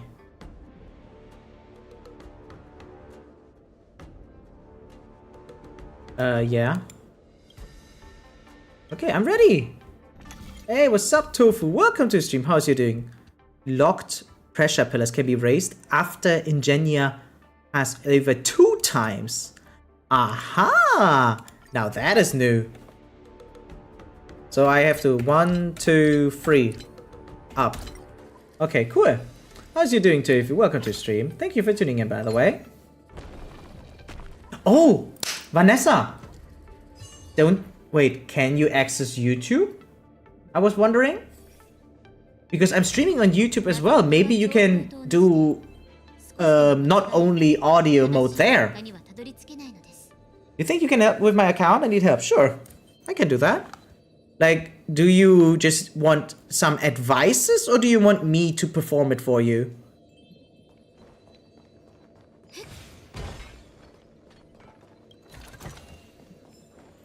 Or, I mean, yeah, I can do that. Yeah, then either add me on Discord or join our Discord, right? And then I can help you out. Sure thing. Wait, 1, 2, 3. Here we go. Okay. Nice. I can, but also only 160 something. Damn, it's that bad, huh? Yeah, 160 pixel, yeah. Yeah, cool. I mean, only if you want to, of course. So, yeah, do you want that now, Tofu, question mark?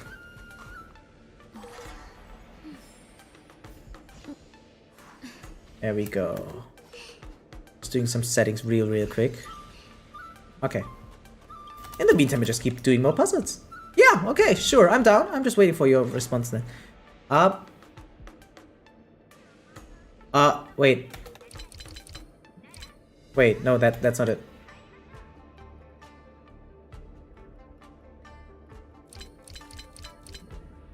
That doesn't work either. I have to move over it. How does that work? Like this? Does that work? Ah, touching it is enough. Okay. Wait, I need to feed my cat real quick. Getting like restless. Come on, guys. Come on.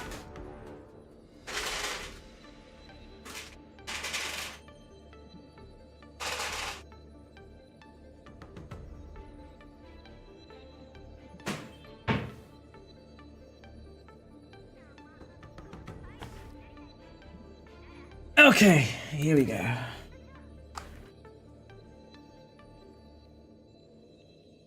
Oh, was that you? Oh, now you were Tofu. I see. Yeah, wait, okay.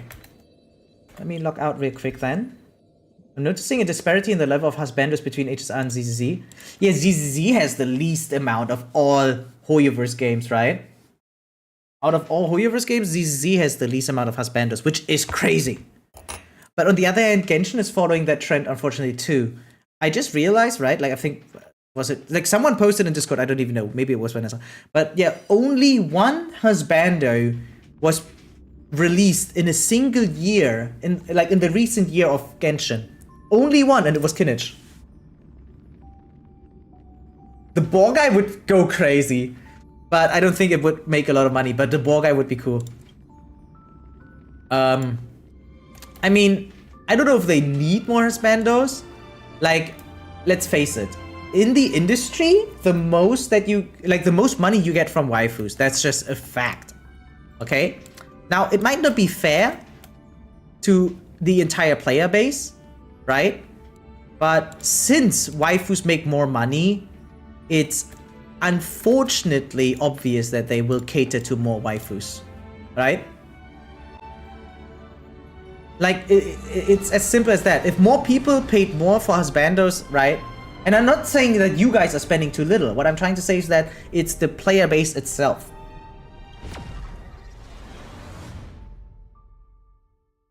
Meta husbandos, to be honest.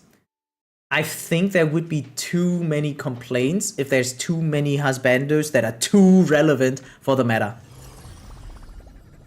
So let's see. I mean, yeah, this is a level 70 account. Okay. Oops, wrong thing. Oops, my bad. I mean, yeah, this is a strong looking account. Strong enough for me, I guess. Okay, cool. So, Memory of Chaos, you say, yeah? Where is it? There. Wait, you have it? Oh, didn't you say you need help with MOC? But your MOC is done, bro. Oh.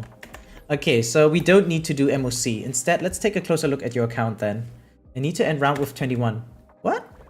I mean, you don't need to. You have all the rewards. Why 21, if I may ask? Is there a particular reason? Like, you have all the rewards. Can't see who you used.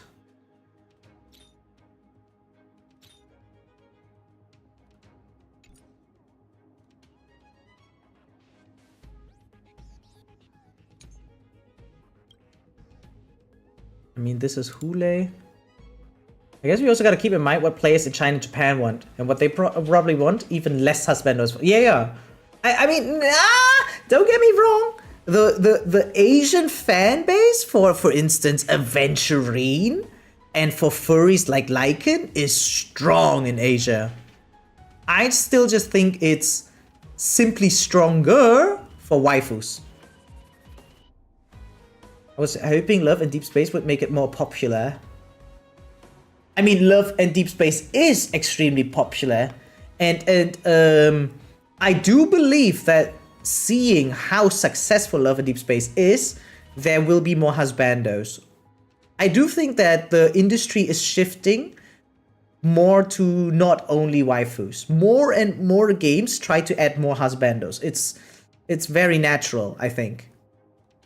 Like, Love and Deep Space discovered that there is a bigger market for otome after all, more than expected. There are a lot of otome, but no one really went as hard for husbandos as Love and Deep Space before, right? Especially with the graphics quality, etc. And yeah, I do think it's a positive sign to add more husbandos. Think about it differently also. Star Rail is a clear sign that there's a shift. Honkai Impact, the pre-version technically of Star Rail, right, has 0 husbandos. You usually can't play any husbandos at all unless maybe in an event. But other than that, only waifus. Only waifus. And now we have Star Rail with a ton of male characters. So that is already a good sign. And I think there might be more in the future. Now, it really comes down to Sunday's banner, I think. It really comes down to that. Maybe they had sim farming on? Yeah, maybe. Who knows? So, let's see. I mean, probably the second team had something like this going on, right? The top team had probably something like this going on. Okay, maybe Robin at the bottom. Maybe Runmei at the top. Right? Is something I can see. Maybe like this?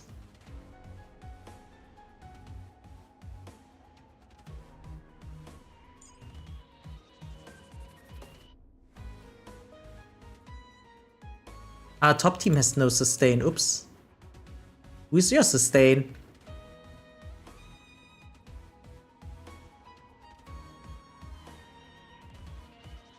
Top was Akron team. The Akron's stronger. I mean, I mean, we can just do it like this then. But yeah, who's your sustain at the top? Maybe Huho?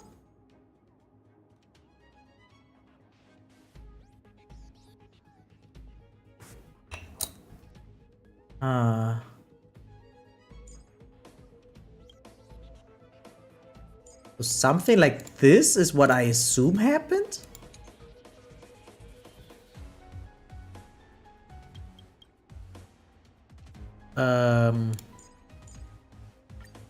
Maybe you played like this? I don't know. Oh shit. Yeah, okay, your account does need work. Did you play it like this? What was Fei Xiao to pass Lucha Robin? Okay, so I came up with this on my own. That makes sense. Akron, I guess, makes sense too.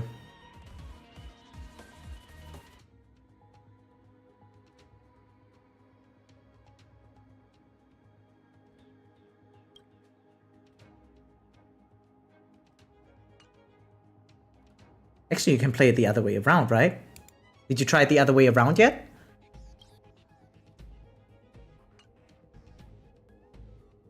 Silverwolf? No, Pela over Silverwolf?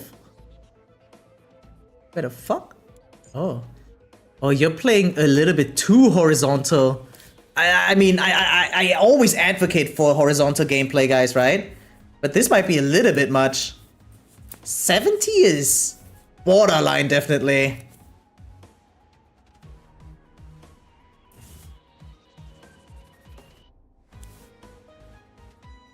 Second half seems pretty weak for single target. Wait, let me just try real quick. I'm just curious, okay?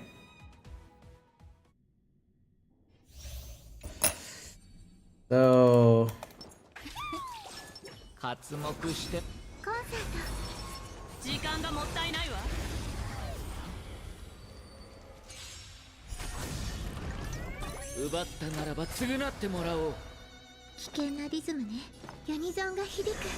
Okay, please survive, thank you.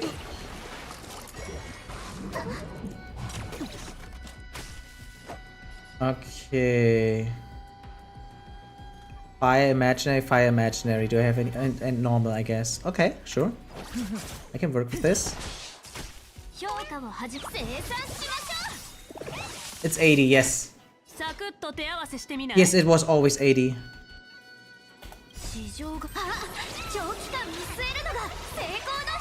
Oh, those are not the connected ones, huh? Okay, game is like a little bit loud.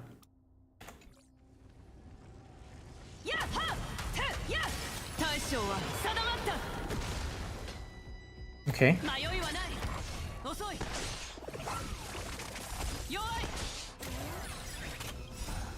Something's missing.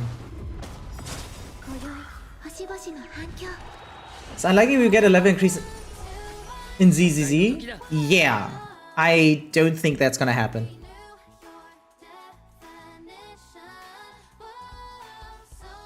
Oh boy.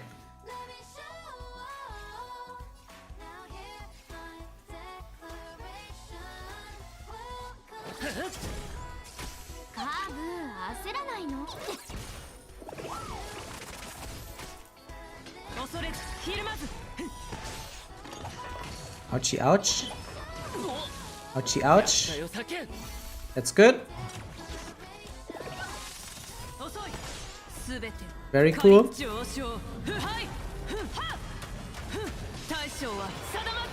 Yeah. First half, definitely not as cool. I'll be honest.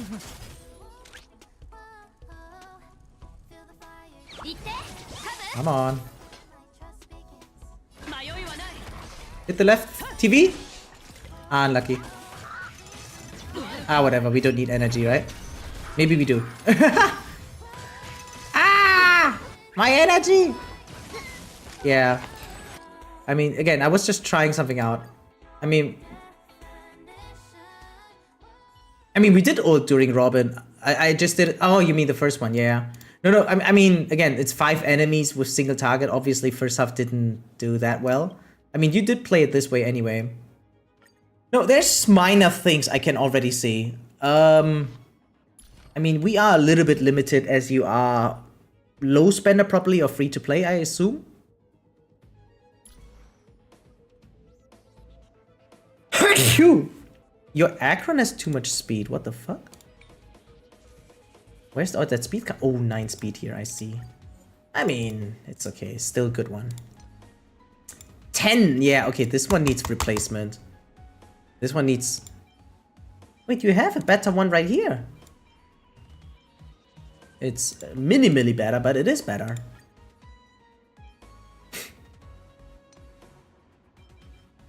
This one... I see.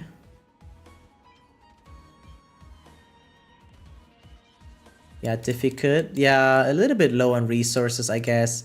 But yeah, you did build very many characters. Maybe too much even. Oh, this one's good. What the hell? Oh, this one's really good. Danny, Huh? Who? Is that a joke? Like a your mama joke? Jiaochu is rainbow relic-ish? Okay. Not sure I like that. I mean, at least he has the win set, but yeah. So, I think the set bonuses are more important than some other people might think.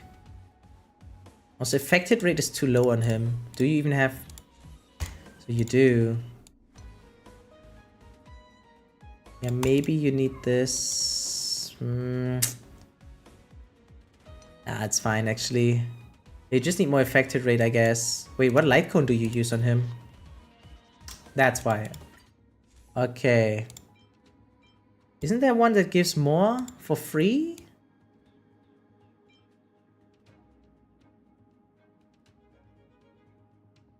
Maybe this one even. Oh, Silver Wolf has it. Okay, sure. I mean, we didn't even get to play him yet. So you're still swapping around. Naruhodo. But yeah, then he doesn't reach the speed threshold, right? Ah, no, it's fine, actually. Yeah, he doesn't have that other thing. Yeah, okay. Never mind. I didn't say anything. Didn't say nothing. This one's good. This one's... Oh, okay, I guess. Okay. Oh, not even max level. Ah, yeah, okay. You're just low on mats. Yeah, like, I don't think I can do much for you. You just need to farm more. You're just lacking resources, I guess. So 5 million credits is good. But how many relics do you have? Let's see.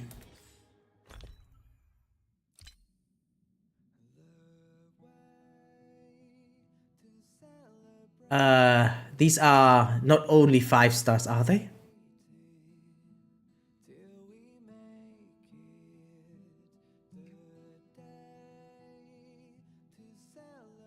Yeah. I know why you're lacking resources. You're over farming. At this point, you don't need to save any 4 stars, by the way. At this point, if I was you, I would get rid of all 4 stars. And either...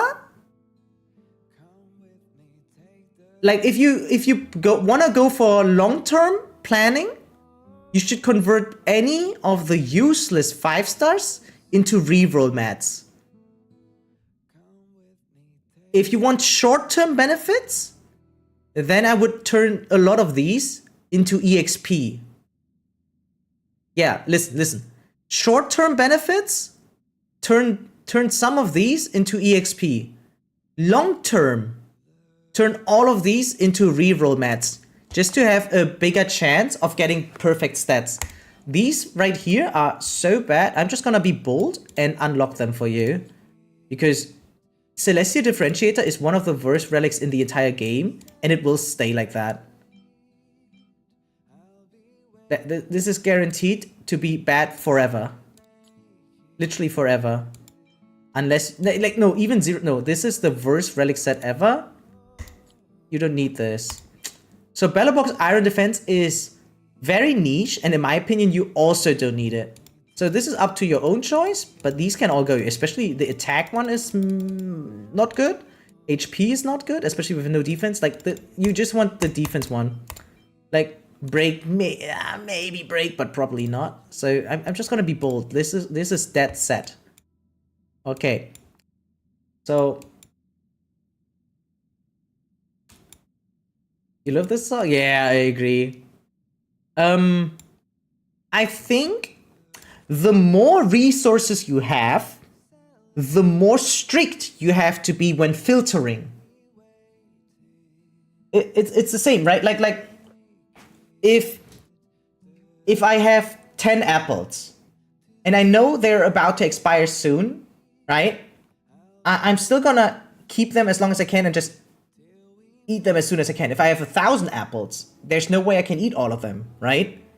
So I have to get rid of the bad ones earlier, or else they contaminate everything else. Now, it's a very far tangent to your relics, but what I'm trying to say is you will never have enough resources to go through all of these. You're not able, physically, even as a whale, you're not physically able to try each of these out because they maybe get good hits, you know? So the belief of maybe making use of any of this becomes less feasible the more you have. Can confirm? Thank you. So that's especially why the more you have, the more strict you have to filter. So either take yourself an hour, because it's gonna last an entire hour. You will need an hour to go through all of these and actually mark those that you want to keep and those that you don't want to keep. As a certified Giga Whale, thank you. Oh yeah, actually, this person has at least 2 E6 characters, right? Like, yeah, Wizard in chat has 2 E6 characters, and yeah, it's not possible physically unless you have a bot or something, which is technically against TOS. But unless you have someone else do it for you, you will not be able to try all of these out. You do the same on ZZ? Then let me tell you now, and this is serious advice. Like, don't over hoard. Like, hoarding is like it's proven. It's a bad thing. It's even considered a sickness for some people if you hoard too much. Right? So your main issue is not having a weak account. Your main issue is not fully committing what to build. So, yeah. What I can recommend to you is just making a checklist of your priorities. For instance, oh, I want at least 2 good substats or at least 3 good substats, something like that. If I don't get it, gone with it.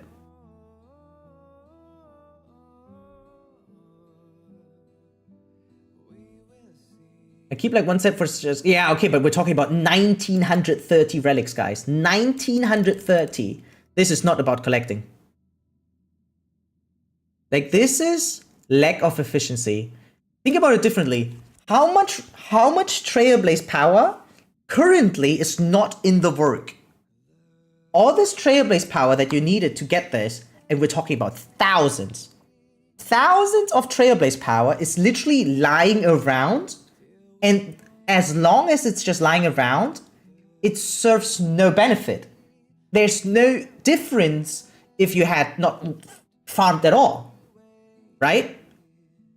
So this is literally as if you let your resin overcap to 2,400 or maybe even more, right? Like objectively asking, do you think having 2,400 extra resin just lying around in this replenished Trailblaze power, right? Like in the reserve Trailblaze power, just having that lying around, that good or efficient? Probably not, right? Everyone knows. It's a rhetorical question, right? So we know if you're playing actively and you let this accumulate to 2,400, not good. But you're doing it right now. Having this many relics lying around is the same as if you had 2,400 reserve Trailblaze power capped. just lying around until you touch it. Until you touch it, it's literally wasted. Which is why I suggest touch it. Filter out. You can start out by having weak filters, which will consume more time. But again, there's probably a few jewels, maybe even many hidden gems that you're just not fully utilizing yet. This one, for instance, has literally only one good stat. And sure, everything has a probability of maybe rolling 4 times affected rate while hitting another speed.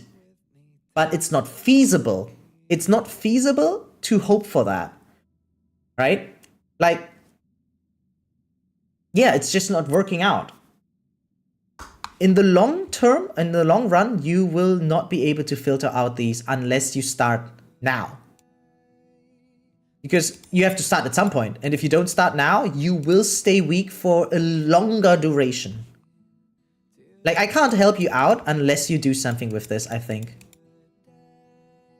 Does that, like, by the way, if you disagree with anything, I'm super open to any feedback. Because maybe I have a wrong perspective or something, and yeah, but no, I'm fairly certain what I'm saying makes a ton of sense. Same with this one. All of these are affect hit rate. Not all, but yeah. Three are affect hit rate. And we don't have really anyone who needs affect hit rate and break both at the same time. And even if one gets created in the future, it's highly likely that there will be a better set already by then. Like, affected rate and break together is super niche, and only maybe Luca and Green Knife make use of it. But it's extremely off meta. So, and this is how it starts, right? But I see it's locked. I see it's locked, right? Yeah.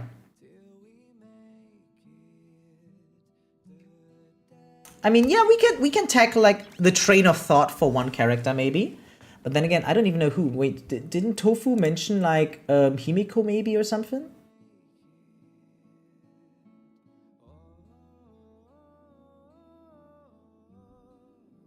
Yeah, artifacts for Himiko is what he said, right? Yeah, Himiko. You want to play a break Himiko. Again, not meta, by the way, technically speaking, but I understand what you're trying to do because you have Harmony Trailblazer, right? And you have Runmei. Considering, yeah, Harmony Trailblazer and Runmei are on this account, obviously, right? But is there anyone who can fully utilize break?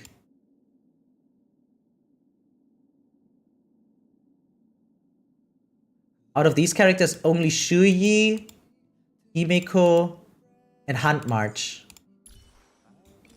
Yeah, you could go for a Break March. Break March is really good, by the way, guys. Especially if you have... Do you have it? No, you don't have it. Unlucky. Never mind. There's a new light cone now.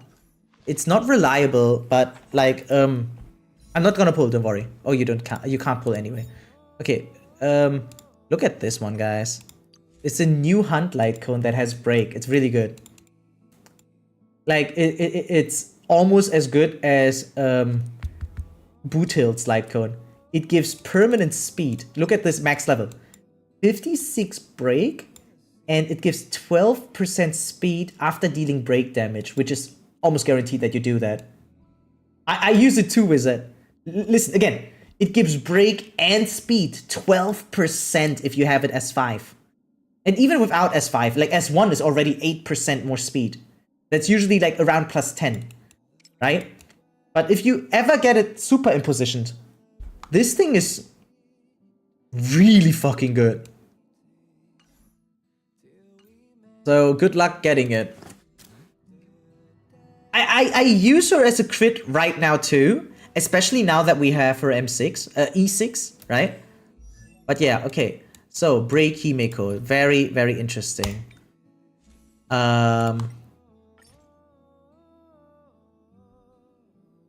So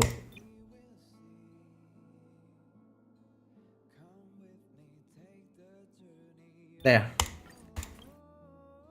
I still think that this one's better. Right? Like, the 4-piece set of Iron Cavalry for Himiko is probably better, because this is just 32% extra break, right? Yeah. Technically speaking, even 4-piece Thief of Shooting Meteor would be better, because then she gets 32 break effect too, but she also gets a little bit of extra energy in case she breaks, which is her goal, to break, right? Enemies. So 4-piece Thief of Shooting Meteor or 4-piece Iron Cavalry is already an improvement. So we need a crit rate run, by the way. Do we have that? Yes. Do we have any crit rate with... Oh, break and speed. Okay, lock. Ooh, wait, I'm gonna go for break first over speed. Because she... yeah, she doesn't need speed as badly since she's a follow-up attacker. So we're gonna go for break instead. Break, crits. Attack. So either this or that, but both are not that clean looking, but I would probably even go for more attack because break scales with that. Like, this is just a suggestion. You can change it back whenever, right? Oh, by the way, this one's really good. What the hell? Like, for supporters?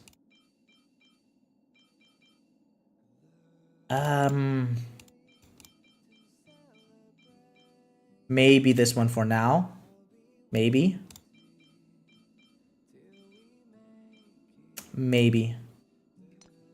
Okay. Boots. HP. Yeah, definitely. I would not from here. See, from here, I would definitely take a lot of the relics that you already own, convert them, and reroll for a new speed one. Right? Or if you play super bold, maybe just attack. But no, probably speed is better as you play or break. But yeah, okay. What about here? Ooh, we have the Fortress Lotus Lantern. Ooh, with some break too and crit damage on top. That's good. And we have a break rope as well. Yeah, okay. So this is already going in a direction. What does she look like now? 126 speed. I mean, she can go higher. But what I would do... This is just a suggestion again, right? But buy them doggies. So instead of March, I would probably do this one. Right? I know you like March. I like March more than Topaz too. But then again, I like Topaz extremely much still. But this is probably the better team. And oh god, all of this is... What can I remove? What can I remove? This one. I'm sorry. So, how do you play break Himiko? Again, I think personally... Ah, no, wait, you can just play her with Harmony and Runmei, right? And then sustain probably. Sustain. Maybe Huhur? Nah, we don't need energy. Maybe Lucha?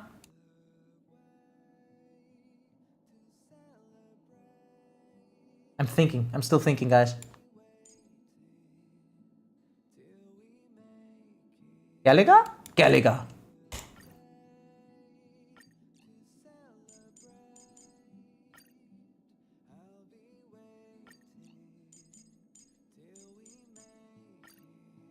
Probably like this. Right? But then again, it's mostly good against fire types. Mostly. But, yeah.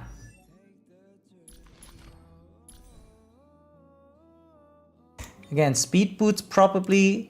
Maybe try to hit the 134 speed threshold if you can. No, wait, that's a lie. With Runmei, we already have 136. Yeah, this is working out. She has enough speed, right? 136. What is this? She gets even more speed from this. Okay, whatever. Yeah, I can see this. I can see this being a thing.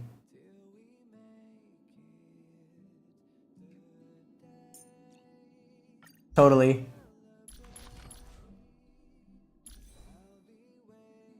Yeah. Okay. Like, this is definitely the best break thingy. Unless you really don't want to farm too much of it or don't find anything, I would go 4-piece Thief of Meteor, right? Like Thief of Shooting Meteor. Because again, this gives her extra energy. She wants to break, right? And so yeah, this is 32 extra break effect. But this is probably better, right? Like 16% break, sure. But you also get defense ignoring, which is one of the best stats in the game. Okay. Yeah, try that out for now, Tofu. I would say, and if you need help, our Discord is always available to you, right? Feel free to join it. If you haven't yet, probably you did. Hopefully you did, I don't know. Yeah. No, feel free to do that. I think it's gonna work for you. I'm pretty sure this team can work. Break Himiko like that. I like the idea. Very active, yeah. At times we have our active times, we have inactive times, super normal time zones, and yeah, cool, we good. Logging out.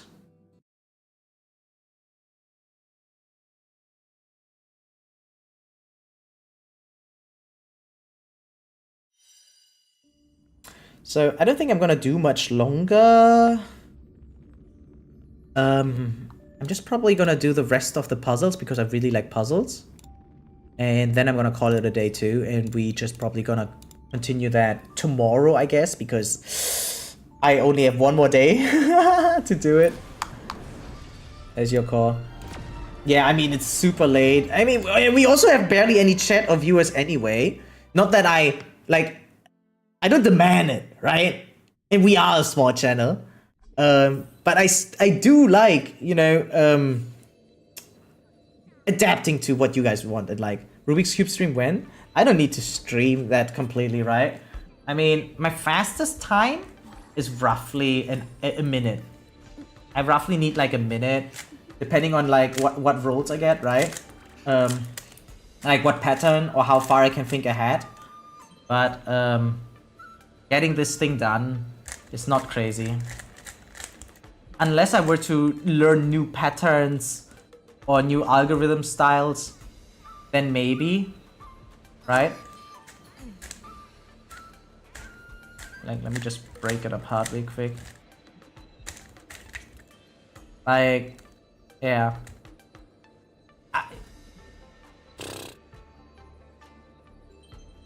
Let's see, I did say a minute, right? Let me check.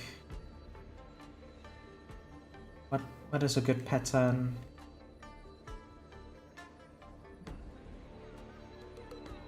Okay.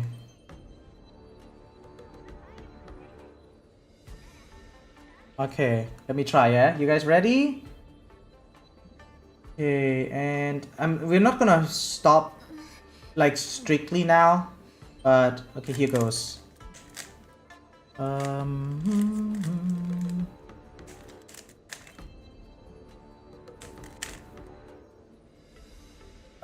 Jeez.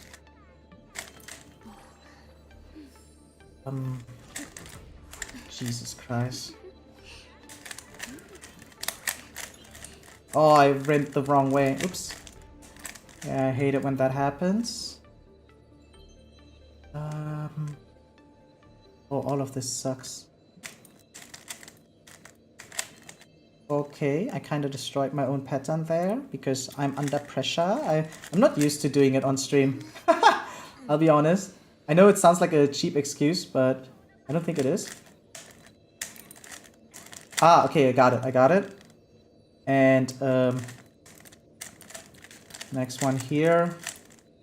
Okay, I think a minute is already over, isn't it? But we're almost done actually. Okay, that's good, right? Only one more. Fuck. There we go. Top is done. Come on. Shit. That's 1. Come on. 2, 3. Fucking stupid. Oh, got it. Shit. Only 1 more pattern. Fuck. Oh, this one. Maybe. Okay, and here. I know we're slow, I know we're late. But I'm done now. And... time. 2 minutes. Fuck, but yeah. I don't even know the name of the method. But 2 minutes. Okay. That was nerdy AF.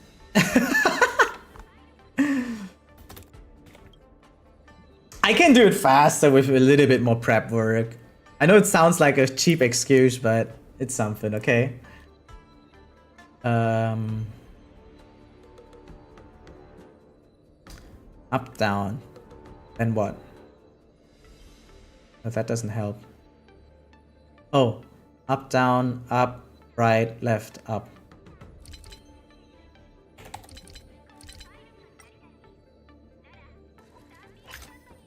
That took longer than it should have.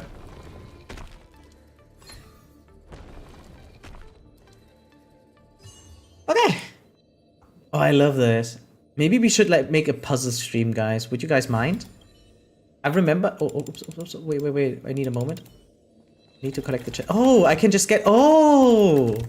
Next time I should just do all in the row then, rather than keep collecting them.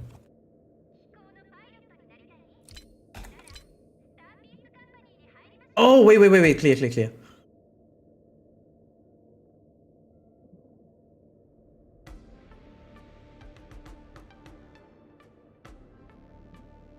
No, this has to happen, right? But then what?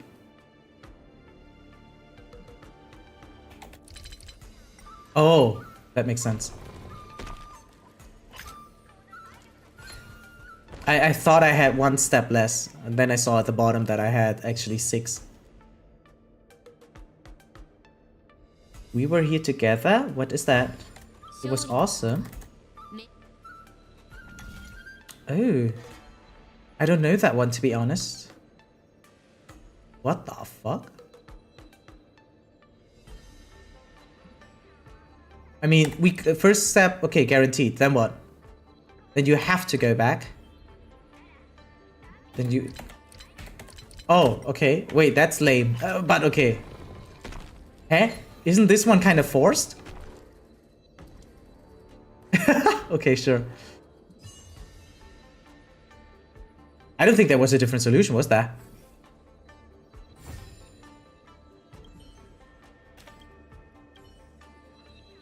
Wait, what? Wait. Oh, am I done with him? Oh, and now the next guy.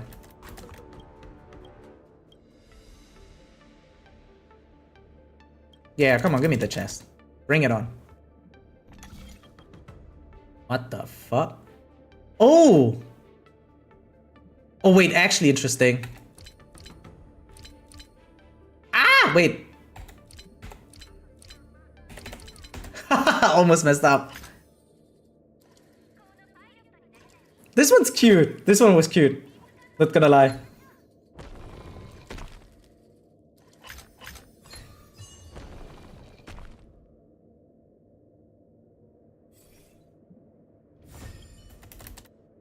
Bring it on.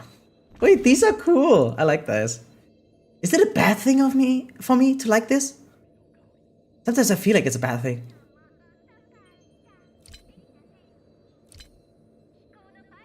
Wait. Does that not suck?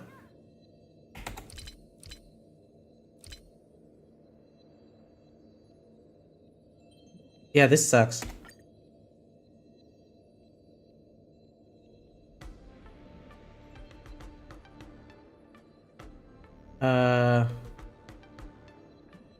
No, this has to happen. And this? Is that not too much? It's like too much.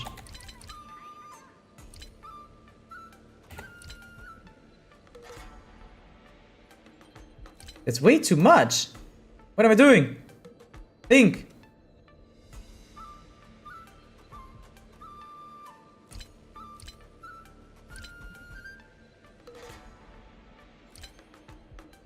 Ah. What a bait.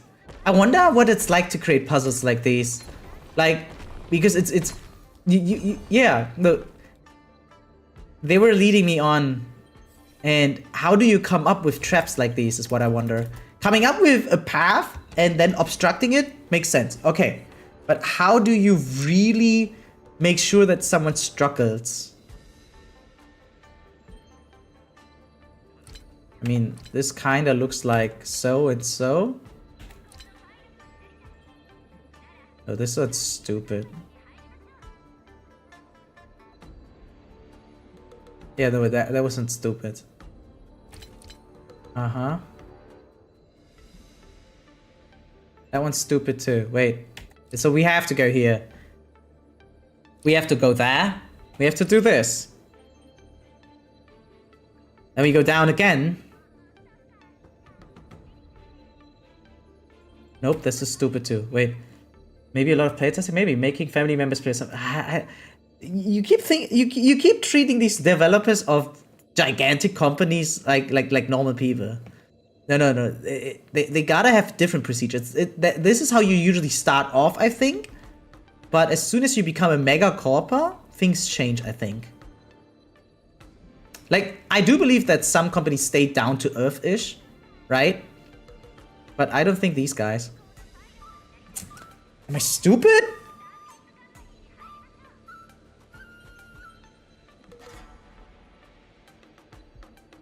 What if I go up, down?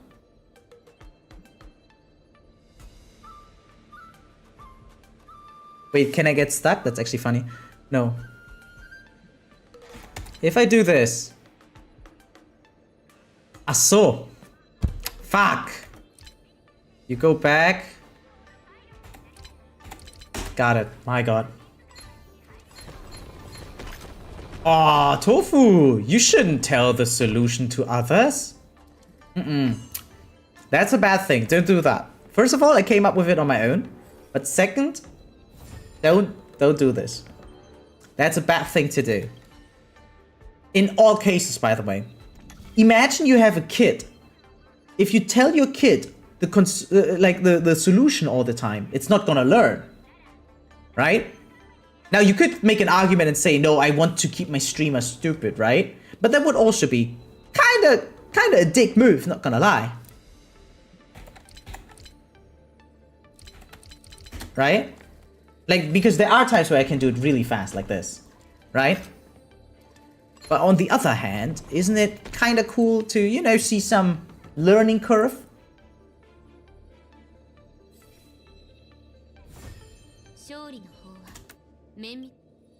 Okay, last but not least, guys. Why was that one so much easier?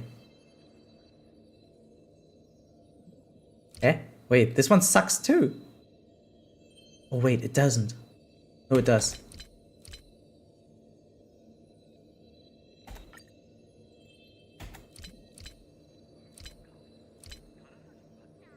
Nope. Wait. Okay, I'll take it back. No. I saw. No, wait, no, that's not enough. Oops. Don't say it.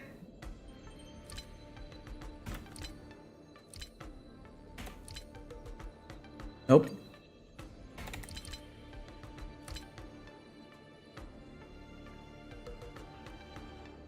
That doesn't work. It's 6 moves. Wait, that's actually little. I'm stupid. Wait.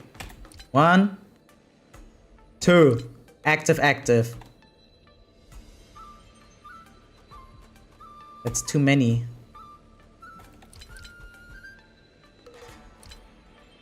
I do this. Is that too much? Yeah, it's too much. Like, this would work if I had one more move. So it's a trap. Crazy creative, by the way.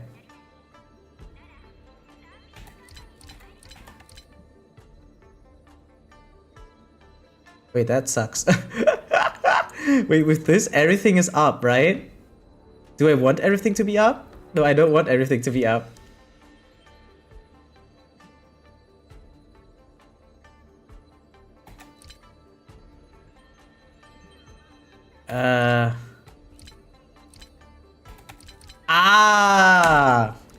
Wait, that was actually so good. That was smart. That's smart. I didn't see it. I got baited. Yeah, see? This one baited me so hard. That one baited me really good, not gonna lie.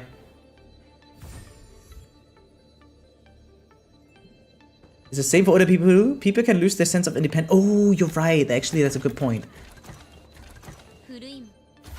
Come on, guys. That last one didn't take too long, I think. I think that last one we did kinda okay. Anything else you want from me? You guys done? Oh yeah, assignments. I saw.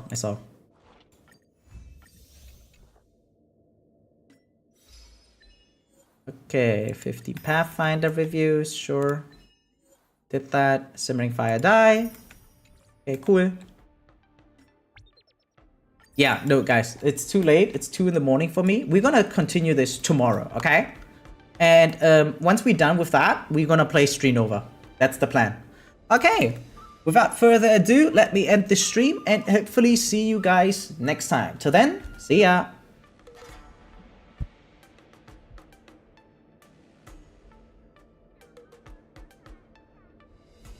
Yeah, thank you guys for watching. Yeah, you guys have a good one too. Definitely. We spent 7 hours and we barely got chapter 2 and 3 done. Jesus Christ. I gotta pick up the pacing, seriously. My main issue is that I talk too much. Thank you for watching, Ren. Yeah. I think I have to tone down the streams a little bit next week so I get to do more editing. But again, guys, feel free to watch the VODs on YouTube, right? And maybe the VOD section of Twitch. And yeah, join Discord, right? Yeah. Till then, bye.